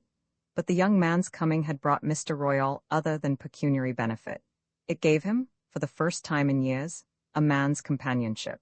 Charity had only a dim understanding of her guardian's needs, but she knew he felt himself above the people among whom he lived, and she saw that Lucius Hani thought him so. She was surprised to find how well he seemed to talk now that he had a listener who understood him, and she was equally struck by young Hani's friendly deference. Their conversation was mostly about politics and beyond her range, but tonight it had a peculiar interest for her, for they had begun to speak of the mountain. She drew back a little, lest they should see she was in hearing. The mountain, she heard Mr. Royal say. Why, the mountain's a blot, that's what it is, sir, a blot. That scum up there ought to have been run in long ago, and would have, if the people down here hadn't been clean scared of them. The mountain belongs to this township, and it's North Dama's fault if there's a gang of thieves and outlaws living over there, in sight of us, defying the laws of their country. Why, there ain't a sheriff or a tax collector or a coroner durst go up there. When they hear of trouble on the mountain, the selectmen look the other way and pass an appropriation to beautify the town pump. The only man that ever goes up is the minister, and he goes because they send down and get him whenever there's any of them dies. They think a lot of Christian burial on the mountain, but I never heard of their having the minister up to marry them, and they never trouble the justice of the peace either. They just herd together like the heathen. He went on, explaining in somewhat technical language how the little colony of squatters had contrived to keep the law at bay, and Charity, with burning eagerness, awaited young Hani's comment, but the young man seemed more concerned to hear Mr. Royal's views than to express his own. I suppose you've never been up there yourself? He presently asked. Yes, I have, said Mr. Royal with a contemptuous laugh. The Wysackers down here told me I'd be done for before I got back, but nobody lifted a finger to hurt me, and I just had one of their gangs sent up for 7 years too. You went up after that? Yes, sir, right after it. The fellow came down to Nettleton and ran amok, the way they sometimes do. After they've done a wood-cutting job, they come down and blow the money in, and this man ended up with manslaughter. I got him convicted, though they were scared of the mountain even at Nettleton, and then a queer thing happened. The fellow sent for me to go and see him in jail. I went, and this is what he says. The fool that defended me is a chicken-livered son of a, and all the rest of it, he says.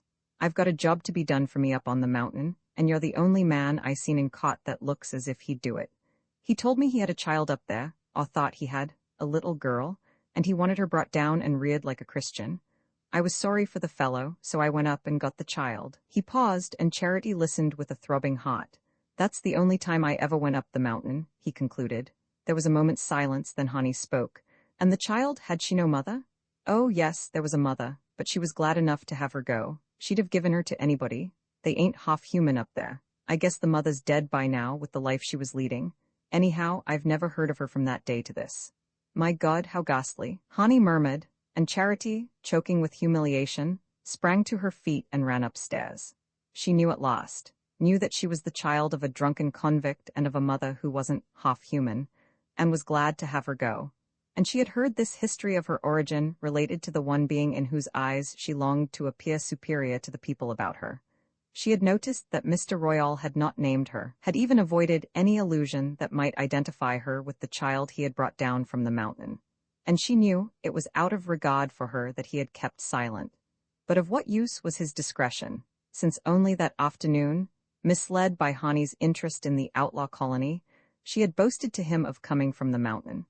Now, every word that had been spoken showed her how such an origin must widen the distance between them. During his 10 days' sojourn at North Dama, Lucius, Honey had not spoken a word of love to her.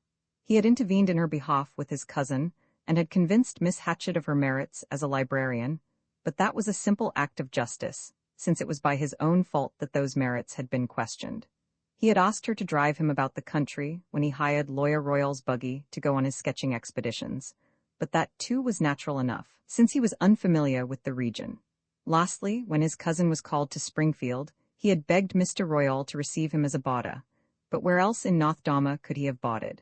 Not with Carrick Fry, whose wife was paralyzed, and whose large family crowded his table to overflowing, not with the Toggats, who lived a mile up the road, nor with poor old Mrs. Hawes, who, since her eldest daughter had deserted her, barely had the strength to cook her own meals, while Ally picked up her living as a seamstress.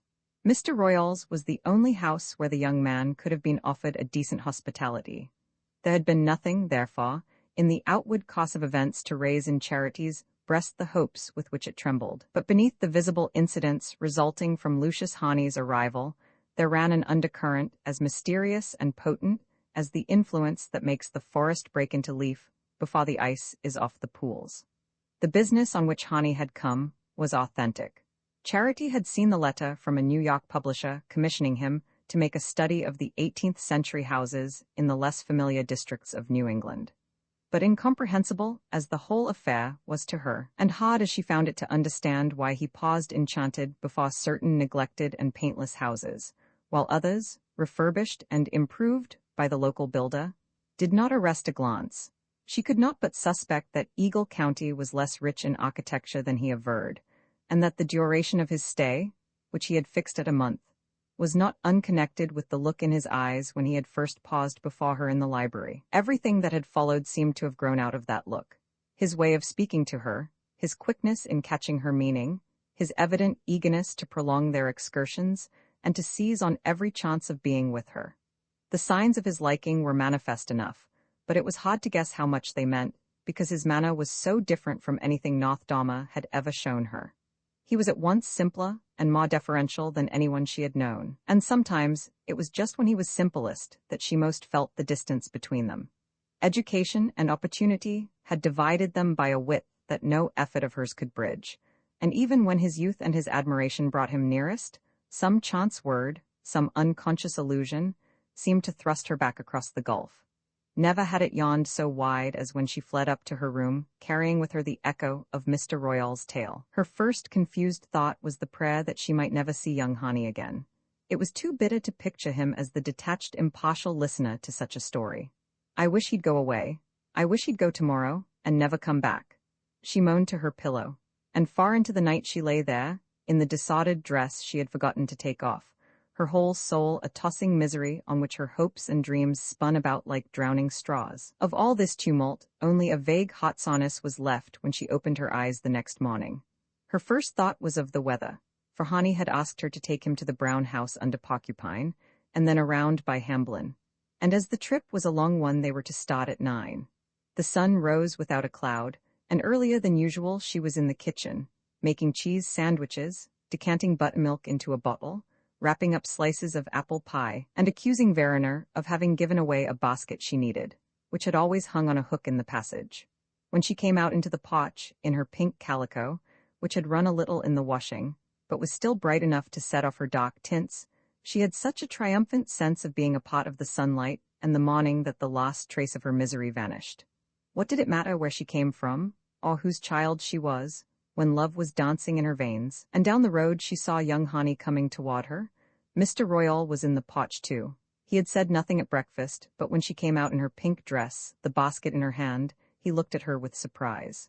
"Where you going to?" he asked. "Why, Mr. Hani's starting earlier than usual today," she answered. Mr. Hani? Ain't Mr. Hani learned how to drive a horse yet?" She made no answer, and he sat tilted back in his chair, drumming on the rail of the porch. It was the first time he had ever spoken of the young man in that tone, and Charity felt a faint chill of apprehension. After a moment he stood up and walked away toward the bit of ground behind the house, where the hired man was hoeing. The air was cool and clear, with the autumnal sparkle that a north wind brings to the hills in early summer, and the night had been so still that the dew hung on everything, not as a lingering moisture, but in separate beads that glittered like diamonds on the ferns and grasses. It was a long drive to the foot of Porcupine, first across the valley, with blue hills bounding the open slopes, then down into the beech woods, following the course of the Creston, a brown brook leaping over velvet ledges, then out again onto the farmlands about Creston Lake, and gradually up the ridges of the Eagle Range. At last they reached the yoke of the hills, and before them opened another valley, green and wild, and beyond it more blue heights eddying away to the sky like the waves of a receding tide. Hani tied the horse to a tree stump, and they unpacked their basket under an aged walnut with a riven trunk out of which bumblebees darted. The sun had grown hot, and behind them was the noonday murmur of the forest. Summer insects danced on the air, and a flock of white butterflies fanned the mobile tips of the crimson fireweed. In the valley below not a house was visible. It seemed as if Charity Royal and young Hani were the only living beings in the great hollow of earth and sky. Charity's spirits flagged and disquieting thoughts stole back on her. Young Hani had grown silent, and as he lay beside her, his arms under his head, his eyes on the network of leaves above him, she wondered if he were musing on what Mr. Royal had told him, and if it had really debased her in his thoughts. She wished he had not asked her to take him that day to the brown house. She did not want him to see the people she came from while the story of her birth was fresh in his mind. More than once she had been on the point of suggesting that they should follow the ridge and drive straight to Hamblin, where there was a little deserted house he wanted to see, but shyness and pride held her back. "He'd better know what kind of folks I belong to," she said to herself, with a somewhat forced defiance, for in reality it was shame that kept her silent. Suddenly she lifted her hand and pointed to the sky. "There's a storm coming up." He followed her glance and smiled. "Is it that scrap of cloud among the pines that frightens you? It's over the mountain, and a cloud over the mountain always means trouble." "Oh, I don't believe half the bad things you all say of the mountain, but anyhow, we'll get down to the brown house before the rain comes."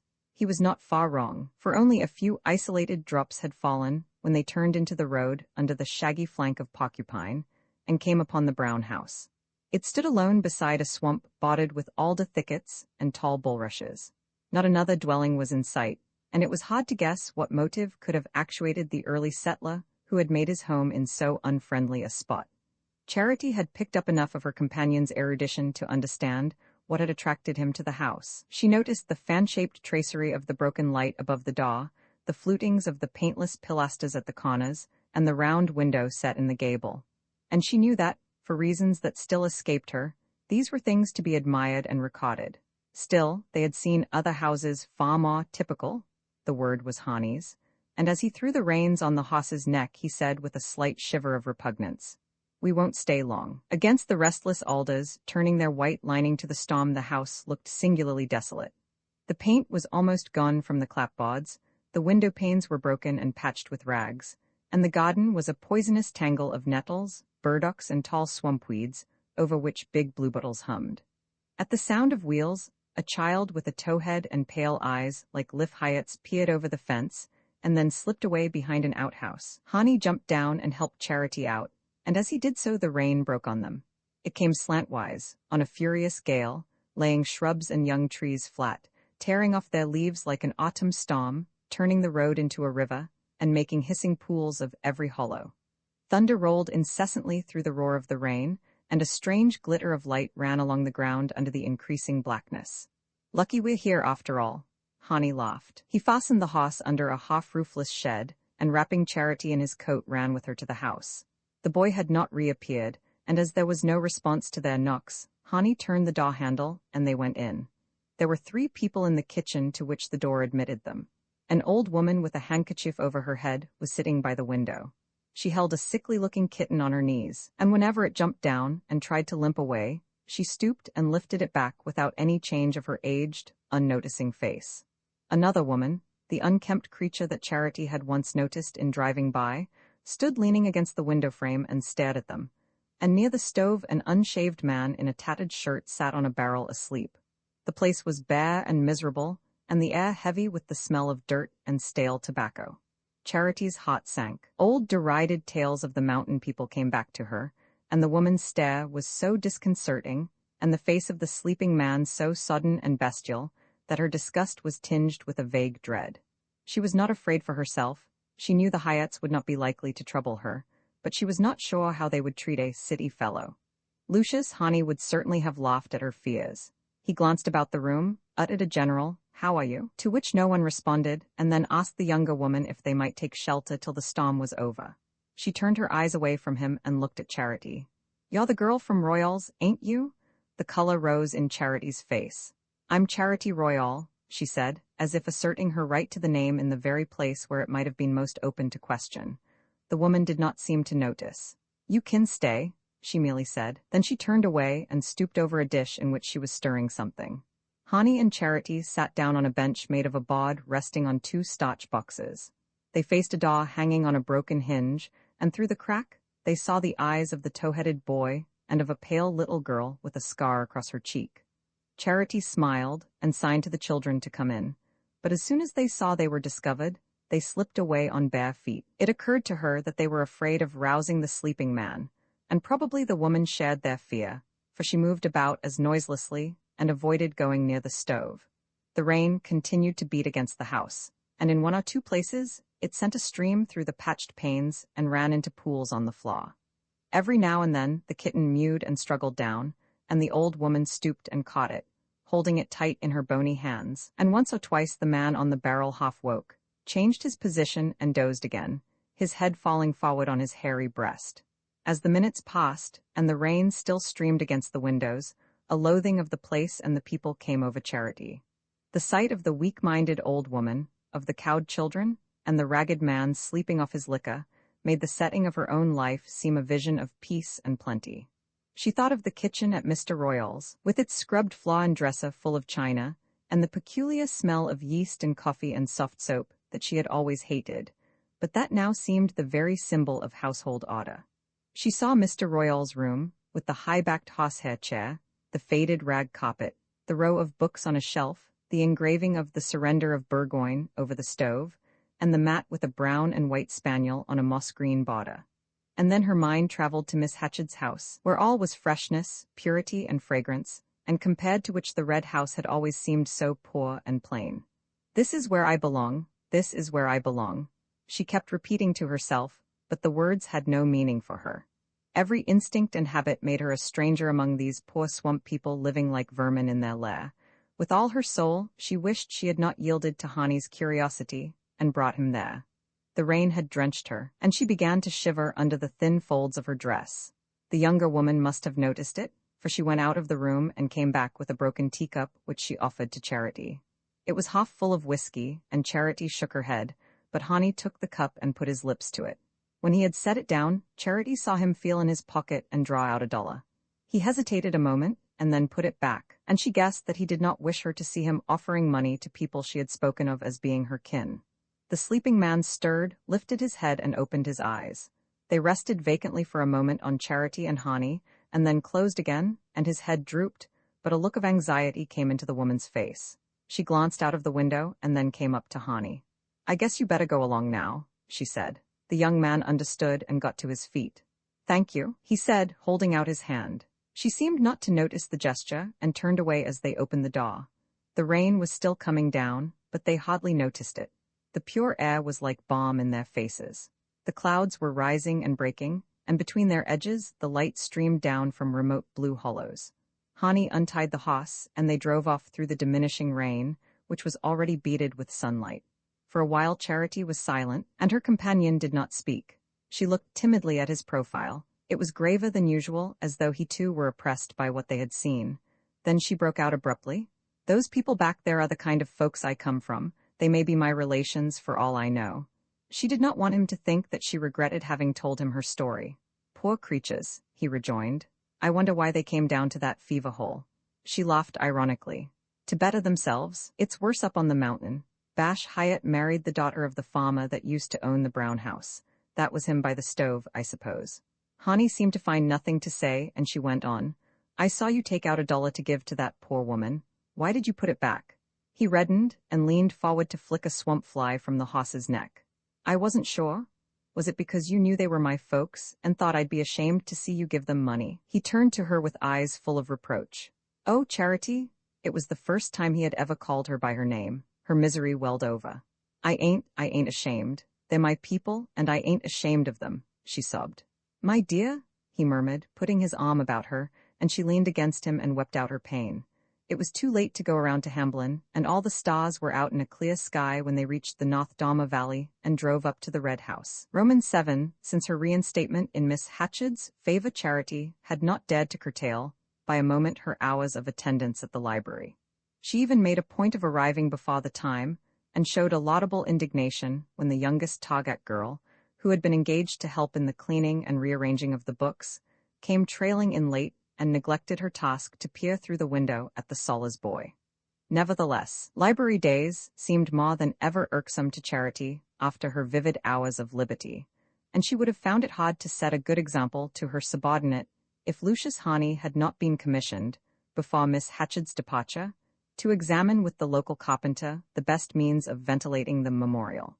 He was careful to prosecute this inquiry on the days when the library was open to the public, and Charity was therefore sure of spending part of the afternoon in his company. The Target girl's presence, and the risk of being interrupted by some passerby suddenly smitten with a thirst for letters, restricted their intercourse to the exchange of commonplaces. But there was a fascination to Charity in the contrast between these public civilities and their secret intimacy. The day after their drive to the Brown House was Library Day, and she sat at her desk working at the revised catalogue, while the Target girl, one eye on the window, chanted out the titles of a pile of books. Charity's thoughts were far away, in the dismal house by the swamp, and under the twilight sky during the long drive home, when Lucius Hani had consoled her with endearing words. That day, for the first time since he had been boarding with them, he had failed to appear as usual at the midday meal. No message had come to explain his absence, and Mr. Royal, who was more than usually taciturn, had betrayed no surprise and made no comment. In itself, this indifference was not particularly significant, for Mr. Royal, in common with most of his fellow citizens, had a way of accepting events passively, as if he had long since come to the conclusion that no one who lived in North Dharma could hope to modify them. But to Charity, in the reaction from her mood of passionate exaltation, there was something disquieting in his silence. It was almost as if Lucius Hani had never had a part in their lives. Mr. Royal's imperturbable indifference seemed to relegate him to the domain of unreality. As she sat at work, she tried to shake off her disappointment at Hani's non-appearing. Some trifling incident had probably kept him from joining them at midday, but she was sure he must be eager to see her again, and that he would not want to wait till they met at supper. between Mr. Royal and Verena. She was wondering what his first words would be, and trying to devise a way of getting rid of the Target girl before he came, when she heard steps outside, and he walked up the path with Mr. Miles. The clergyman from Hepburn seldom came to Northdammer, except when he drove over to officiate at the old white church, which, by an unusual chance, happened to belong to the Episcopal Communion. He was a brisk, affable man, eager to make the most of the fact that a little nucleus of church people had survived in the sectarian wilderness, and resolved to undermine the influence of the gingerbread-colored Baptist chapel at the other end of the village. But he was kept busy by parochial work at Hepburn, where there were paper mills and saloons, and it was not often that he could spare time for Northdammer. Charity, who went to the white church, like all the best people in Northdammer, admired Mr. Miles, and had even, during the memorable trip to Nettleton, imagined herself married to a man who had such a straight nose and such a beautiful way of speaking, and who lived in a brownstone rectory covered with Virginia creeper. It had been a shock to discover that the privilege was already enjoyed by a lady with crimped hair and a large baby, but the arrival of Lucius Honey had long since banished Mr. Miles from Charity's dreams, and as he walked up the path at Honey's side, she saw him as he really was. A fat, middle-aged man with a baldness showing under his clerical hat and spectacles on his Grecian nose. She wondered what had called him to Northdammer on a weekday, and felt a little hurt that Honey should have brought him to the library. It presently appeared that his presence there was due to Miss Hatchett. He had been spending a few days at Springfield, to fill a friend's pulpit, and had been consulted by Miss Hatchett as to young Honey's plan for ventilating the memorial. To lay hands on the Hatchett Ark was a grave matter, and Miss Hatchett, always full of scruples about her scruples, it was Honey's phrase, wished to have Mr. Miles's opinion before deciding. "I couldn't," Mr. Miles explained, "quite make out from your cousin what changes you wanted to make, and as the other trustees did not understand either, I thought I had better drive over and take a look, though I'm sure," he added, turning his friendly spectacles on the young man, "that no one could be more competent. But of course this spot has its peculiar sanctity. I hope a little fresh air won't desecrate it," Honey laughingly rejoined, and they walked to the other end of the library while he set forth his idea to the rector. Mr. Miles had greeted the two girls with his usual friendliness, but Charity saw that he was occupied with other things, and she presently became aware, by the scraps of conversation drifting over to her, that he was still under the charm of his visit to Springfield, which appeared to have been full of agreeable incidents. "Ah, the Cooppersons? Yes, you know them, of course," she heard.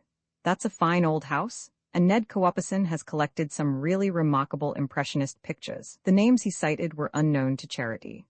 Yes, the Schiffer Quartet played at Lyric Hall on Saturday evening, and on Monday I had the privilege of hearing them again at the Towers. Beautifully done, Bach and Beethoven. A lawn party first. I saw Miss Belch several times, by the way, looking extremely handsome. Charity dropped her pencil and forgot to listen to the Target girls' sing-song. Why had Mr. Miles suddenly brought up Annabel Belch's name? Oh, really? She heard Honey rejoin, and raising his stick, he pursued. "You see, my plan is to move these shelves away and open a round window in this wall, on the axis of the one under the pediment. I suppose she'll be coming up here later to stay with Miss Hatchett?"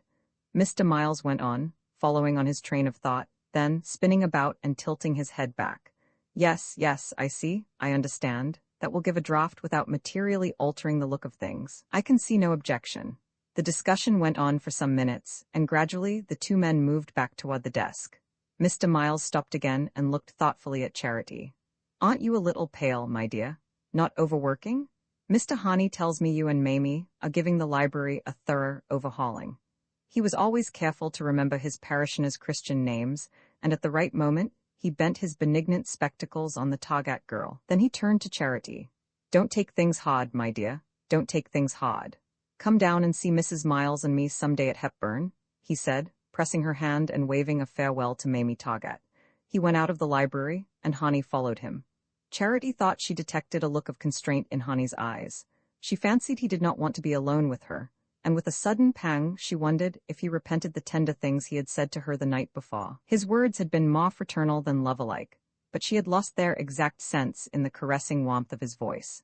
He had made her feel that the fact of her being a waif from the mountain was only another reason for holding her close and soothing her with consolatory murmurs, and when the drive was over, and she got out of the buggy, tired, cold, and aching with emotion, She stepped as if the ground were a sunlit wave, and she the spray on its crest. Why then, had his manner suddenly changed, and why did he leave the library with Mr. Miles? Her restless imagination fastened on the name of Annabel Balch. From the moment it had been mentioned, she fancied that Honey's expression had altered. Annabel Balch at a garden party at Springfield, looking extremely handsome. Perhaps Mr. Miles had seen her there at the very moment when Charity and Honey were sitting in the Hyatt's hovel, between a drunkard and a half-witted old woman. Charity did not know exactly what a garden party was, but her glimpse of the flower-edged lawns of Nettleton helped her to visualize the scene, and envious recollections of the old things, which Miss Balch avowedly wore out, when she came to North Dama, made it only too easy to picture her in her splendor. Charity understood what associations the name must have called up, and felt the uselessness of struggling against the unseen influences in Honey's life. When she came down from her room for supper, he was not there, and while she waited in the porch, she recalled the tone in which Mr. Royal had commented the day before on their early start. Mr. Royal sat at her side, his chair tilted back, his broad black boots with side elastics resting against the lower bar of the railings. His rumpled gray hair stood up above his forehead like the crest of an angry bird, and the leather brown of his veined cheeks was blotched with red. Charity knew that those red spots were the signs of a coming explosion. Suddenly he said, "Where's supper? Has Verena Marsh slipped up again on her soda biscuits?" Charity threw a startled glance at him. "I presume she's waiting for Mr. Honey." "Mr. Honey, is she? She'd better dish up then. He ain't coming." He stood up, walked to the door, and called out in the pitch necessary to penetrate the old woman's tympanum, "Get along with the supper, Verena." Charity was trembling with apprehension. Something had happened, she was sure of it now, and Mr. Royal knew what it was. But not for the world would she have gratified him by showing her anxiety. She took her usual place, and he seated himself opposite and poured out a strong cup of tea before passing her the teapot. Verena brought some scrambled eggs, and he piled his plate with them. "Ain't you going to take any?" he asked. Charity roused herself and began to eat. The tone with which Mr. Royal had said, "He's not coming," seemed to her full of an ominous satisfaction. She saw that he had suddenly begun to hate Lucius Honey, and guessed herself to be the cause of this change of feeling. But she had no means of finding out whether some act of hostility on his part had made the young man stay away, or whether he simply wished to avoid seeing her again after their drive back from the Brown house. She ate her supper with a studied show of indifference, but she knew that Mr. Royal was watching her, and that her agitation did not escape him. After supper she went up to her room. She heard Mr. Royal cross the passage, and presently the sounds below her window showed that he had returned to the porch. She seated herself on her bed and began to struggle against the desire to go down and ask him what had happened. "I'd rather die than do it," she muttered to herself. With a word he could have relieved her uncertainty, but never would she gratify him by saying it. She rose and leaned out of the window. The twilight had deepened into night, and she watched the frail curve of the young moon dropping to the edge of the hills. Through the darkness, she saw one or two figures moving down the road, but the evening was too cold for loitering, and presently the strollers disappeared. Lamps were beginning to show here and there in the windows. A bar of light brought out the whiteness of a clump of lilies in the Hawes's yard, and farther down the street Carrick Fry's Rochester lamp cast its bold illumination on the rustic flower tub in the middle of his grass plot. For a long time she continued to lean in the window, but a fever of unrest consumed her, and finally she went downstairs, took her hat from its hook, and swung out of the house. Mr. Royal sat in the porch, Verena beside him, her old hands crossed on her patched skirt. As Charity went down the steps, Mr. Royal called after her, "Where you going?" She could easily have answered, "To Alma's, or down to the Toggats," and either answer might have been true, for she had no purpose. But she swept on in silence, determined not to recognize his right to question her. At the gate she paused and looked up and down the road. The darkness drew her, and she thought of climbing the hill and plunging into the depths of the larchwood above the pasture. Then she glanced irresolutely along the street, and as she did so, a gleam appeared through the spruces at Miss Hatchett's gate. Lucius Honey was there, then. He had not gone down to Hepburn with Mr. Miles, as she had at first imagined. But where had he taken his evening meal, and what had caused him to stay away from Mr. Royal's? The light was positive proof of his presence, for Miss Hatchett's servants were away on a holiday, and her farmer's wife came only in the mornings, to make the young man's bed and prepare his coffee. Beside that lamp, he was doubtless sitting at this moment. To know the truth, Charity had only to walk half the length of the village and knock at the lighted window. She hesitated a minute or two longer, and then turned toward Miss Hatchard's. She walked quickly, straining her eyes to detect anyone who might be coming along the street, and before reaching the Frys, she crossed over to avoid the light from their window. Whenever she was unhappy, she felt herself at bay against a pitiless world, and a kind of animal secretiveness possessed her. But the street was empty, and she passed unnoticed through the gate and up the path to the house. Its white front glimmered indistinctly through the trees, showing only one oblong of light on the lower floor. She had supposed that the lamp was in Miss Hatchard's sitting room, but she now saw that it shone through a window at the farther corner of the house. She did not know the room to which this window belonged, and she paused under the trees, checked by a sense of strangeness. Then she moved on, treading softly on the short grass, and keeping so close to the house that whoever was in the room, even if roused by her approach, would not be able to see her. The window opened on a narrow veranda with a trellised arch. She leaned close to the trellis, and parting the sprays of clematis that covered it, looked into a corner of the room. She saw the foot of a mahogany bed, an engraving on the wall, a washstand on which a towel had been tossed, and one end of the green-covered table which held the lamp. Half of the lampshade projected into her field of vision, and just under it 2 smooth, sunburnt hands, one holding a pencil and the other a ruler, were moving to and fro over a drawing board. Her heart jumped and then stood still. He was there, a few feet away, and while her soul was tossing on seas of woe he had been quietly sitting at his drawing board. The sight of those 2 hands, moving with their usual skill and precision, woke her out of her dream. Her eyes were open to the disproportion between what she had felt and the cause of her agitation, and she was turning away from the window when one hand abruptly pushed aside the drawing board and the other flung down the pencil. Charity had often noticed Hani's loving care of his drawings, and the neatness and method with which he carried on and concluded each task. The impatient sweeping aside of the drawing board seemed to reveal a new mood. The gesture suggested sudden discouragement or distaste for his work, and she wondered if he too were agitated by secret perplexities. Her impulse of flight was checked. She stepped up on the veranda and looked into the room. Hani had put his elbows on the table and was resting his chin on his locked hands. He had taken off his coat and waistcoat and unbuttoned the low collar of his flannel shirt. She saw the vigorous lines of his young throat and the root of the muscles where they joined the chest. He sat staring straight ahead of him, a look of weariness and self-disgust on his face. It was almost as if he had been gazing at a distorted reflection of his own features. For a moment, Charity looked at him with a kind of terror, as if he had been a stranger under familiar lineaments. Then she glanced past him and saw on the floor an open portmanteau, half full of clothes. She understood that he was preparing to leave, and that he had probably decided to go without seeing her. She saw that the decision, from whatever cause it was taken, had disturbed him deeply, and she immediately concluded that his change of plan was due to some surreptitious interference of Mr. Royal's. All her old resentments and rebellions flamed up, confusedly mingled with the yearning roused by Hani's nearness. Only a few hours earlier, she had felt secure in his comprehending pity. Now she was flung back on herself, doubly alone after that moment of communion. Hani was still unaware of her presence. He sat without moving, moodily staring before him at the same spot in the wallpaper. He had not even had the energy to finish his packing, and his clothes and papers lay on the floor about the portmanteau. Presently he unlocked his clasped hands and stood up, and Charity, drawing back hastily, sank down on the step of the veranda. The night was so dark that there was not much chance of his seeing her unless he opened the window, and before that she would have time to slip away and be lost in the shadow of the trees. He stood for a minute or two looking around the room with the same expression of self-disgust, as if he hated himself and everything about him. Then he sat down again at the table, drew a few more strokes, and threw his pencil aside.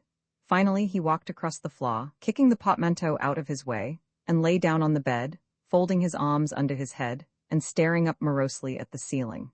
Just so, Charity had seen him at her side on the grass or the pine needles, his eyes fixed on the sky, and pleasure flashing over his face like the flickers of sun the branches shed on it.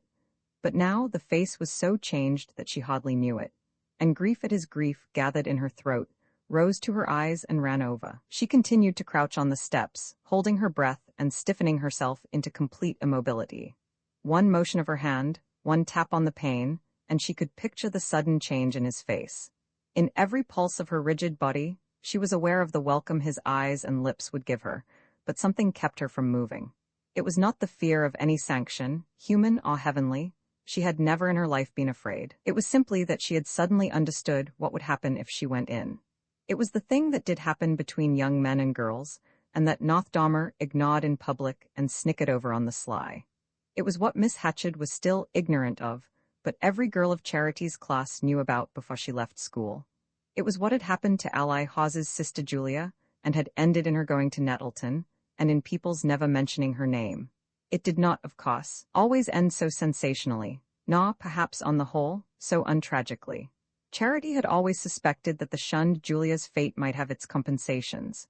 There were others, worse endings that the village knew of, mean, miserable, unconfessed, other lives that went on drearily, without visible change, in the same cramped setting of hypocrisy.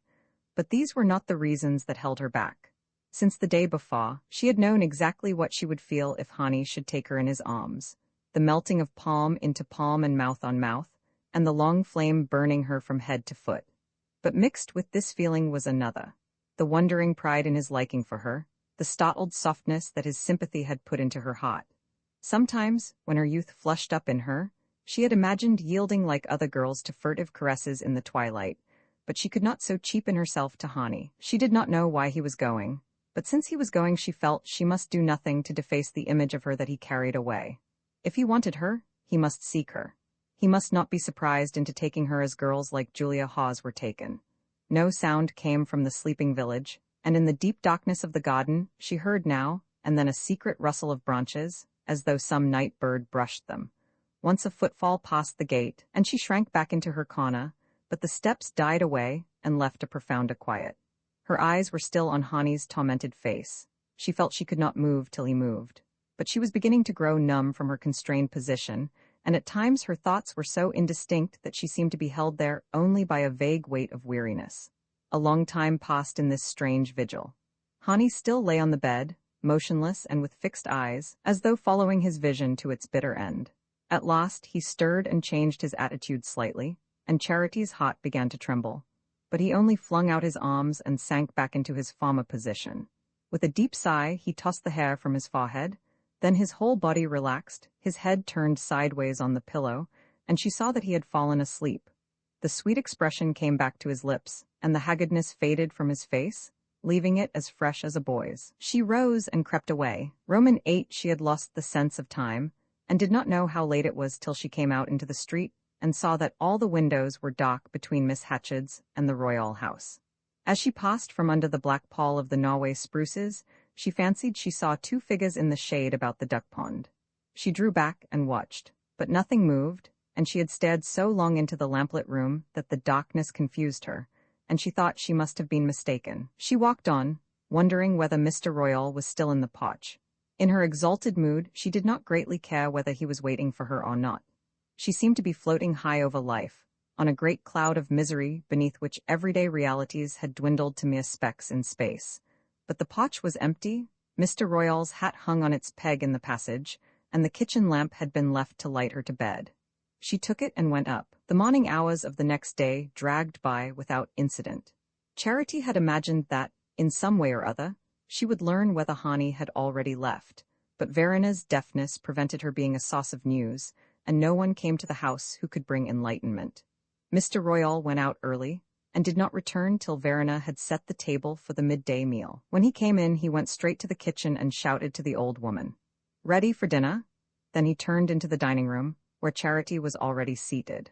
Hani's plate was in its usual place, but Mr. Royal offered no explanation of his absence, and Charity asked none. The feverish exaltation of the night before had dropped, and she said to herself that he had gone away, indifferently, almost callously, and that now her life would lapse again into the narrow rut out of which he had lifted it. For a moment she was inclined to sneer at herself for not having used the arts that might have kept him. She sat at table till the meal was over, lest Mr. Royal should remark on her leaving, but when he stood up she rose also, without waiting to help Verena. She had her foot on the stairs when he called to her to come back. "I've got a headache. I'm going up to lie down. I want you should come in here first. I've got something to say to you." She was sure from his tone that in a moment she would learn what every nerve in her ached to know, but as she turned back, she made a last effort of indifference.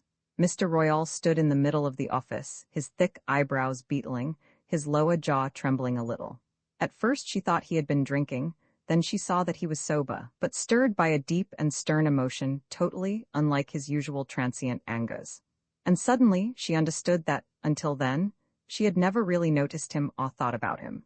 Except on the occasion of his one offense, he had been to her merely the person who is always there, the unquestioned central fact of life, as inevitable, but as uninteresting as Nothdomer itself, or any of the other conditions fate had laid on her. Even then she had regarded him only in relation to herself, and had never speculated as to his own feelings, beyond instinctively concluding that he would not trouble her again in the same way. But now she began to wonder what he was really like. He had grasped the back of his chair with both hands and stood looking hard at her. At length he said, "Charity, for once let's you and me talk together like friends." Instantly she felt that something had happened, and that he held her in his hand. "Where is Mr. Harney? Why hasn't he come back? Have you sent him away?" She broke out, without knowing what she was saying. The change in Mr. Royal frightened her. All the blood seemed to leave his veins, and against his swarthy pallor, the deep lines in his face looked black. "Didn't he have time to answer some of those questions last night? You was with him long enough?"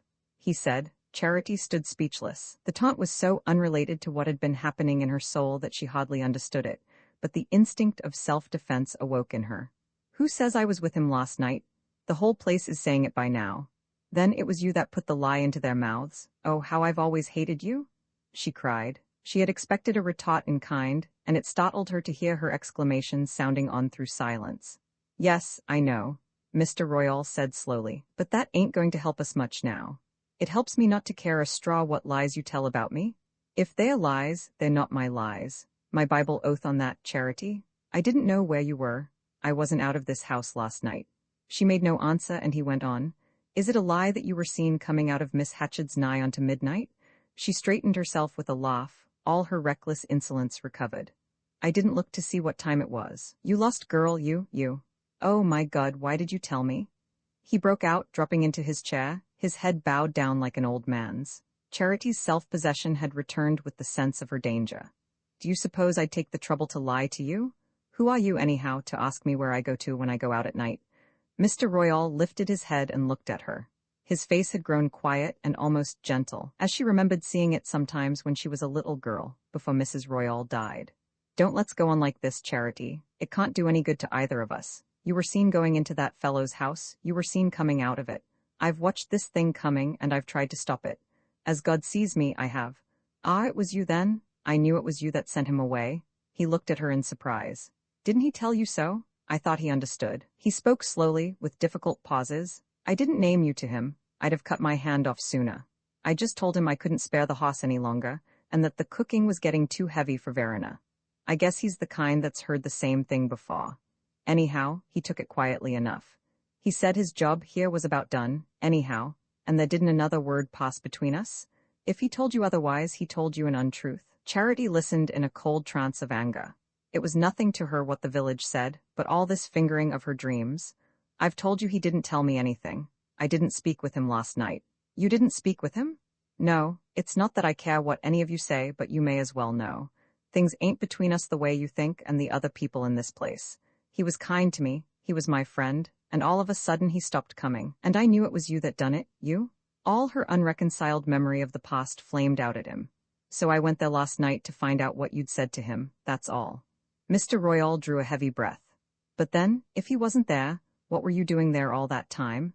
Charity, for pity's sake, tell me. I've got to know, to stop their talking." This pathetic abdication of all authority over her did not move her.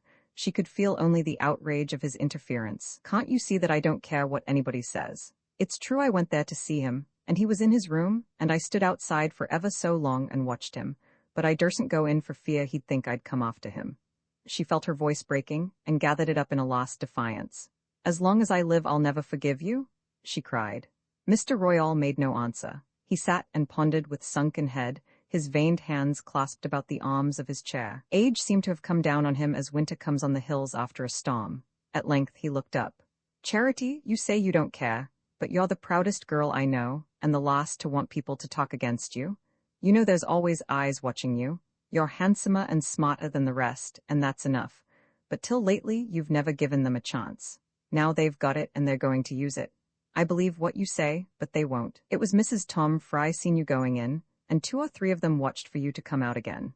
You've been with the fellow all day long every day since he come here, and I'm a lawyer, and I know how hard slander dies.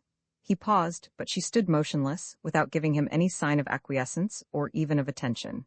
He's a pleasant fellow to talk to. I liked having him here myself. The young men up here ain't had his chances, but there's one thing as old as the hills and as plain as daylight. If he'd wanted you the right way, he'd have said so.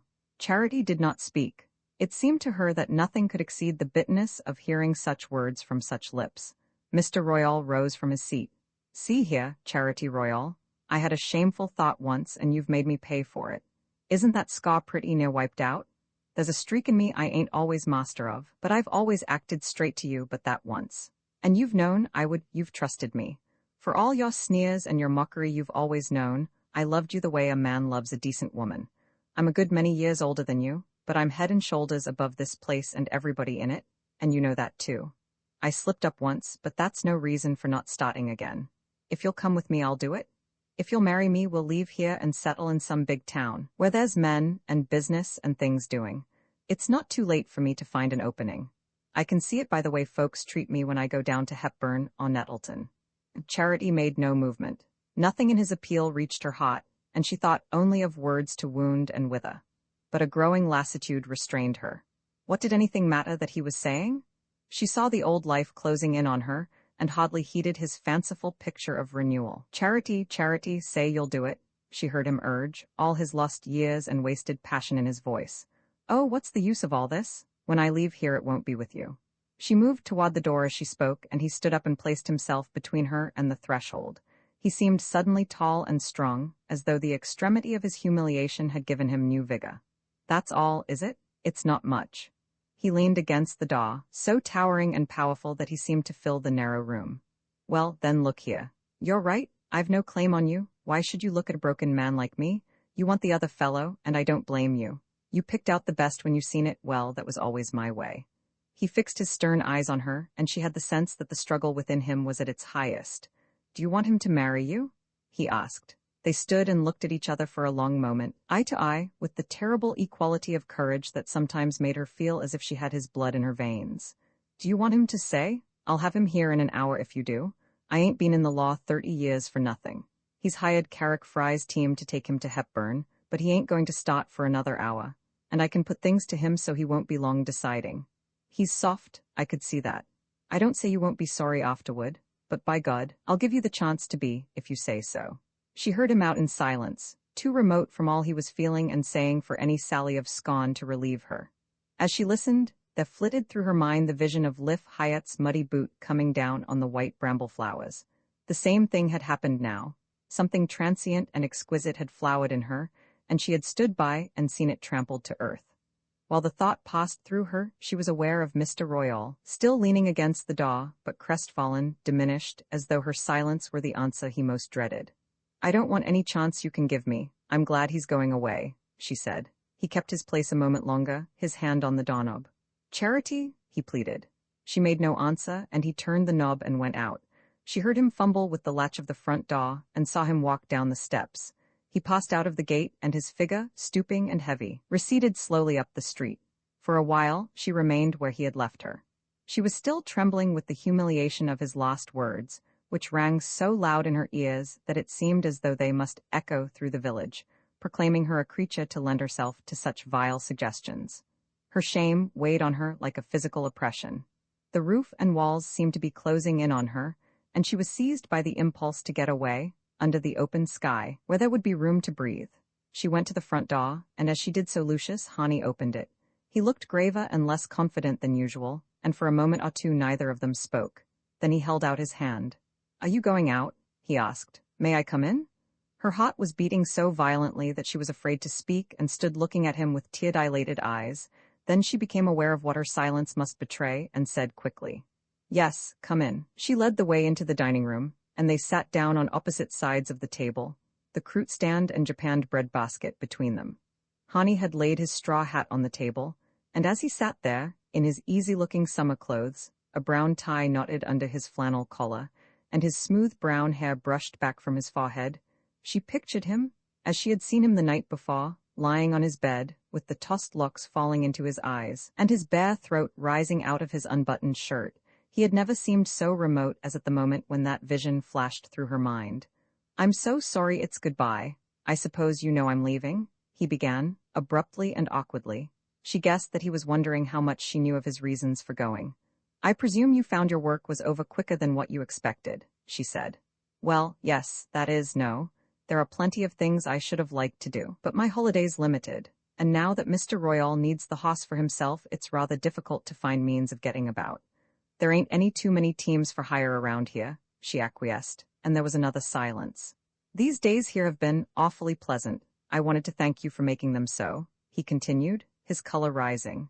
She could not think of any reply, and he went on, "You've been wonderfully kind to me, and I wanted to tell you. I wish I could think of you as happier, less lonely.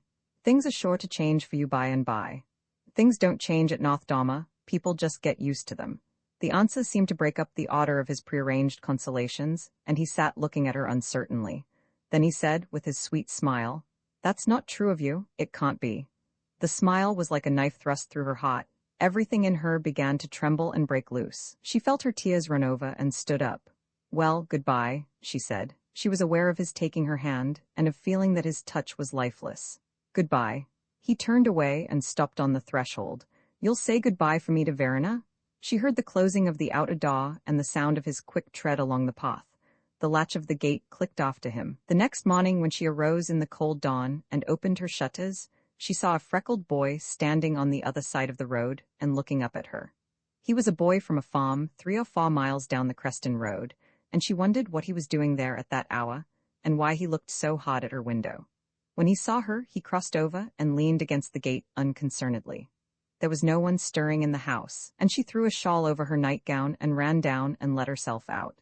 By the time she reached the gate, the boy was sauntering down the road, whistling carelessly, but she saw that a letter had been thrust between the slats and the crossbar of the gate. She took it out and hastened back to her room. The envelope bore her name, and inside was a leaf torn from a pocket diary. "Dear Charity, I can't go away like this. I am staying for a few days at Creston River. Will you come down and meet me at Creston Pool? I will wait for you till evening." Roman 9 Charity sat before the mirror trying on a hat which Ally Hawes, with much secrecy, had trimmed for her. It was of white straw, with a drooping brim and cherry-colored lining that made her face glow like the inside of the shell on the parlor mantelpiece. She propped the square of looking-glass against Mr. Royal's black leather Bible, steadying it in front with a white stone on which a view of the Brooklyn Bridge was painted. And she sat before her reflection, bending the brim this way and that, while Ally Hawes's pale face looked over her shoulder like the ghost of wasted opportunities. "I look awful, don't I?" she said at last with a happy sigh. Ally smiled and took back the hat. "I'll stitch the roses on right here, so's you can put it away at once." Charity laughed and ran her fingers through her rough dark hair. She knew that Honey liked to see its reddish edges ruffled about her forehead and breaking into little rings at the nape. She sat down on her bed and watched Ally stoop over the hat with a careful frown.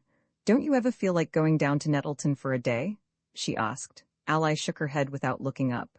"No, I always remember that awful time I went down with Julia to that doctor's." "Oh, Ally, I can't help it.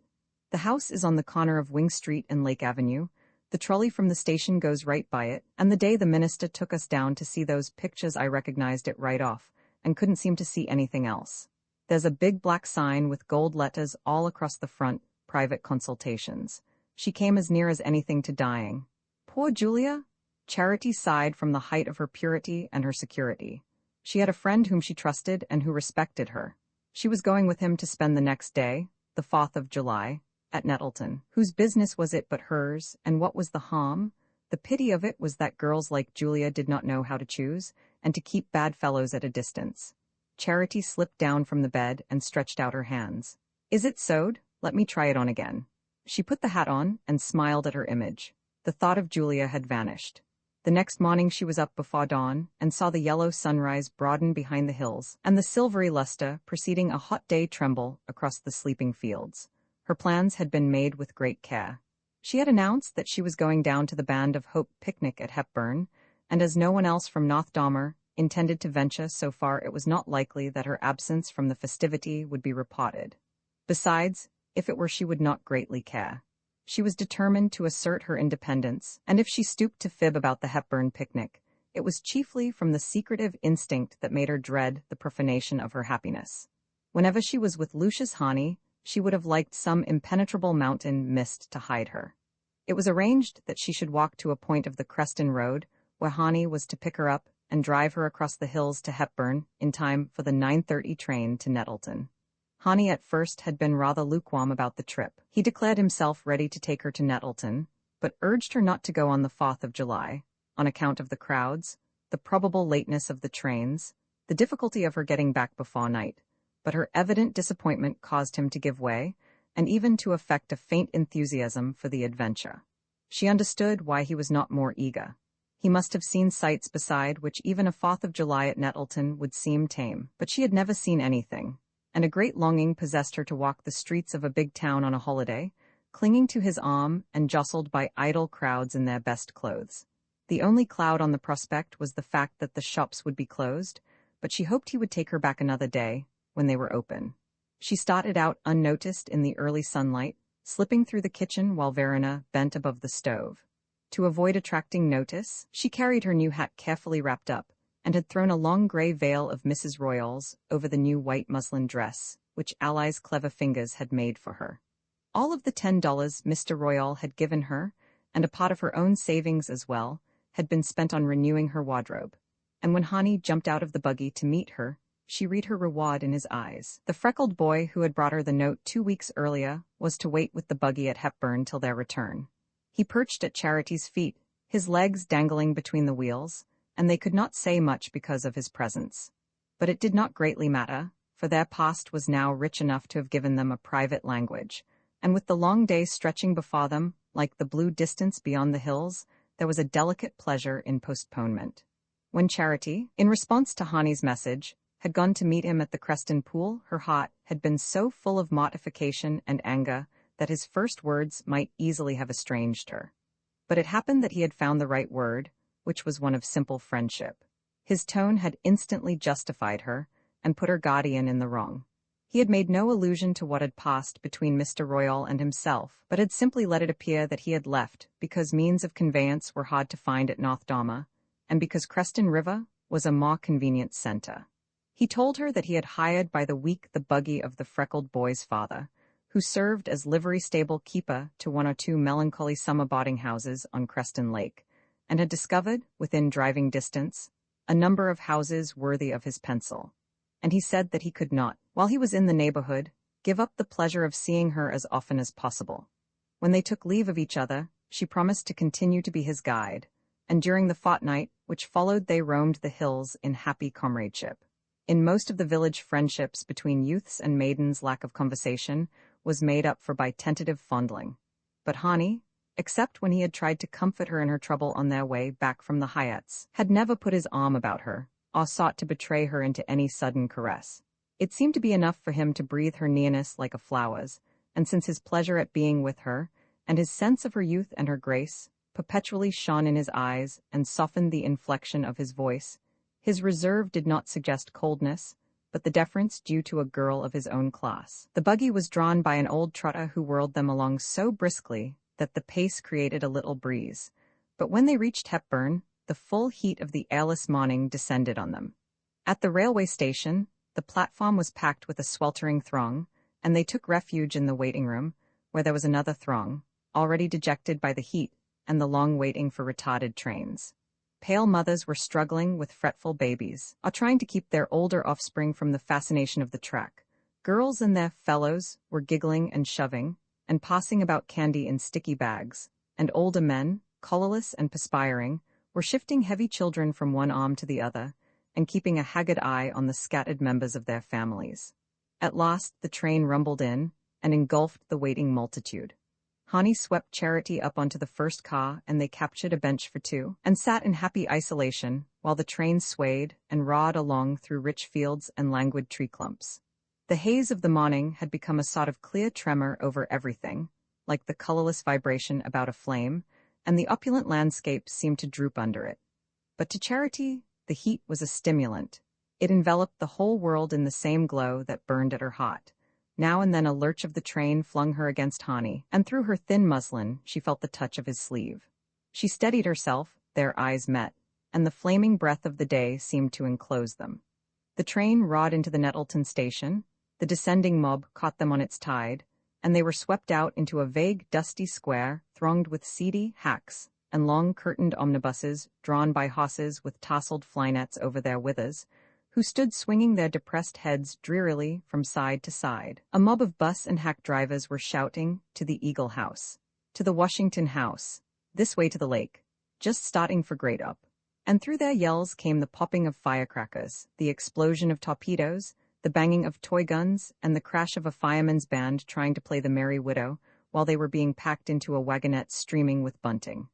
The ramshackle wooden hotels about the square were all hung with flags and paper lanterns, and as Hani and Charity turned into the main street, with its brick and granite business blocks crowding out the old low-storage shops, and its towering poles strung with innumerable wires that seemed to tremble and buzz in the heat, they saw the double line of flags and lanterns tapering away gaily to the park at the other end of the perspective.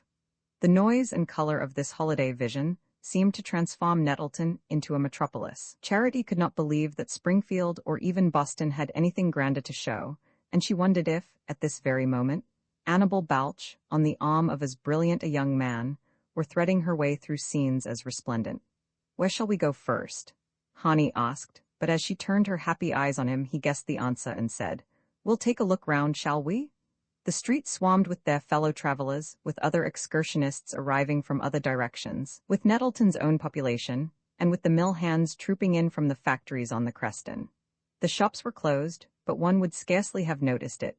So numerous were the glass doors swinging open on saloons, on restaurants, on drugstores gushing from every soda water tap, on fruit and confectionery shops stacked with strawberry cake, coconut drops, trays of glistening molasses candy, boxes of caramels and chewing gum, baskets of sodden strawberries, and dangling branches of bananas.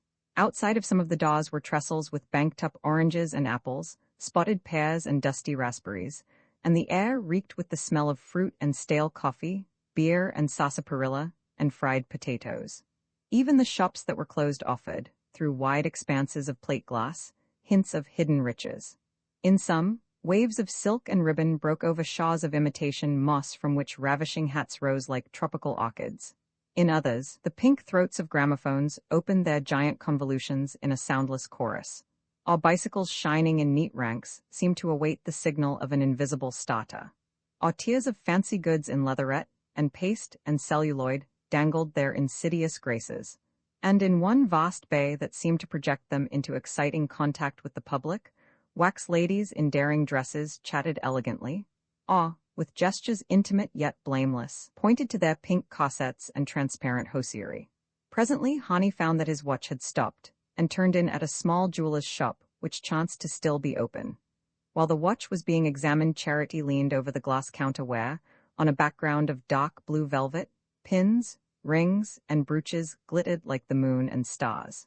She had never seen jewelry so nearby, and she longed to lift the glass lid and plunge her hand among the shining treasures. But already Hani's watch was repaired, and he laid his hand on her arm and drew her from her dream. "Which do you like best?" he asked, leaning over the counter at her side. "I don't know." She pointed to a gold lily of the valley with white flowers. "Don't you think the blue pin's better?" he suggested, and immediately she saw that the lily of the valley was mere trumpery compared to the small round stone, blue as a mountain lake, with little sparks of light all round it. She colored at her want of discrimination. "It's so lovely I guess I was afraid to look at it," she said.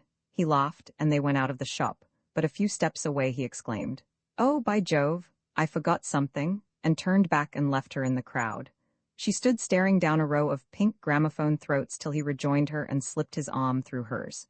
"You mustn't be afraid of looking at the blue pin any longer, because it belongs to you," he said, and she felt a little box being pressed into her hand. Her heart gave a leap of joy, but it reached her lips only in a shy stammer. She remembered other girls whom she had heard planning to extract presents from their fellows, and was seized with a sudden dread, lest Hani should have imagined that she had leaned over the pretty things in the glass case in the hope of having one given to her. A little farther down the street they turned in at a glass doorway opening on a shining hall with a mahogany staircase and brass cages in its corners. "We must have something to eat," Hani said, and the next moment Charity found herself in a dressing room all looking-glass and lustrous surfaces, where a party of showy-looking girls were dabbing on powder and straightening immense plumed hats. When they had gone, she took courage to bathe her hot face in one of the marble basins, and to straighten her own hat brim, which the parasols of the crowd had indented. The dresses in the shops had so impressed her that she scarcely dared look at her reflection, but when she did so, the glow of her face under her cherry-colored hat and the curve of her young shoulders through the transparent muslin restored her courage. And when she had taken the blue brooch from its box and pinned it on her bosom, she walked toward the restaurant with her head high, as if she had always strolled through tessellated halls beside young men in flannels. Her spirit sank a little at the sight of the slim-waisted waitresses in black, with bewitching mob caps on their haughty heads, who were moving disdainfully between the tables. "Not for another hour," one of them dropped to Hani in passing, and he stood doubtfully glancing about him. "Oh, well, we can't stay sweltering here," he decided. "Let's try somewhere else." And with a sense of relief Charity followed him from that scene of inhospitable splendor. That somewhere else turned out, after more hot tramping, and several failures, to be, of all things, a little open-air place in a back street that called itself a French restaurant, and consisted in 2 or 3 rickety tables under a scalatrona, between a patch of zinnias and petunias, and a big elm bending over from the next yard. Here they lunched on queerly flavored things, while Hani, leaning back in a crippled rocking chair, smoked cigarettes between the courses, and poured into Charity's glass a pale yellow wine which he said was the very same one drank in just such jolly places in France. Charity did not think the wine as good as sarsaparilla, but she sipped a mouthful for the pleasure of doing what he did, and of fancying herself alone with him in foreign countries. The illusion was increased by their being served by a deep-bosomed woman with smooth hair and a pleasant laugh, who talked to Hani in unintelligible words, and seemed amazed and overjoyed at his answering her in kind. At the other tables, other people sat, mill hands probably, homely but pleasant-looking, who spoke the same shrill jargon, and looked at Hani and Charity with friendly eyes. And between the table legs a poodle with bald patches and pink eyes nosed about for scraps, and sat up on his hind legs absurdly. Hani showed no inclination to move, for hot as their corner was, it was at least shaded and quiet, and from the main thoroughfares came the clanging of trolleys, the incessant popping of torpedoes, the jingle of street organs, the bawling of megaphone men, and the loud murmur of increasing crowds. He leaned back, smoking his cigar, patting the dog, and stirring the coffee that steamed in their chipped cups. "It's the real thing, you know," he explained, and Charity hastily revised her previous conception of the beverage. They had made no plans for the rest of the day, and when Hani asked her what she wanted to do next she was too bewildered by rich possibilities to find an answer. Finally, she confessed that she longed to go to the lake, where she had not been taken on her former visit, and when he answered, "Oh, there's time for that. It will be pleasanter later," she suggested seeing some pictures like the ones Mr. Miles had taken her to. She thought Hani looked a little disconcerted, but he passed his fine handkerchief over his warm brow, said gaily, "Come along then," and rose with a last pat for the pink-eyed dog. Mr. Miles's pictures had been shown in an austere YMCA hall with white walls and an organ, but Hani led Charity to a glittering place.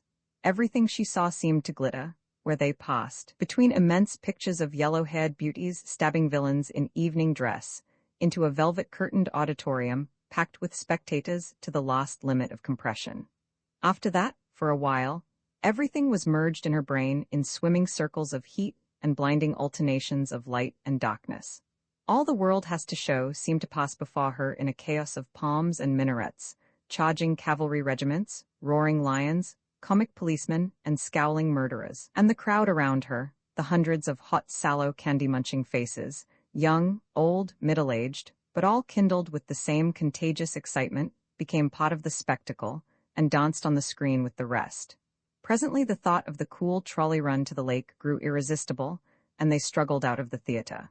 As they stood on the pavement, Hani pale with the heat, and even Charity a little confused by it, a young man drove by in an electric runabout with a calico band bearing the words, $10 to take you round the lake. Before Charity knew what was happening, Hani had waved a hand, and they were climbing in. Say, for 25 I'll run you out to see the ball game and back. The driver proposed with an insinuating grin, but Charity said quickly, "Oh, I'd rather go rowing on the lake." The street was so thronged that progress was slow, but the glory of sitting in the little carriage, while it wriggled its way between laden omnibuses and trolleys, made the moment seem too short. "Next turn is Lake Avenue," the young man called out over his shoulder.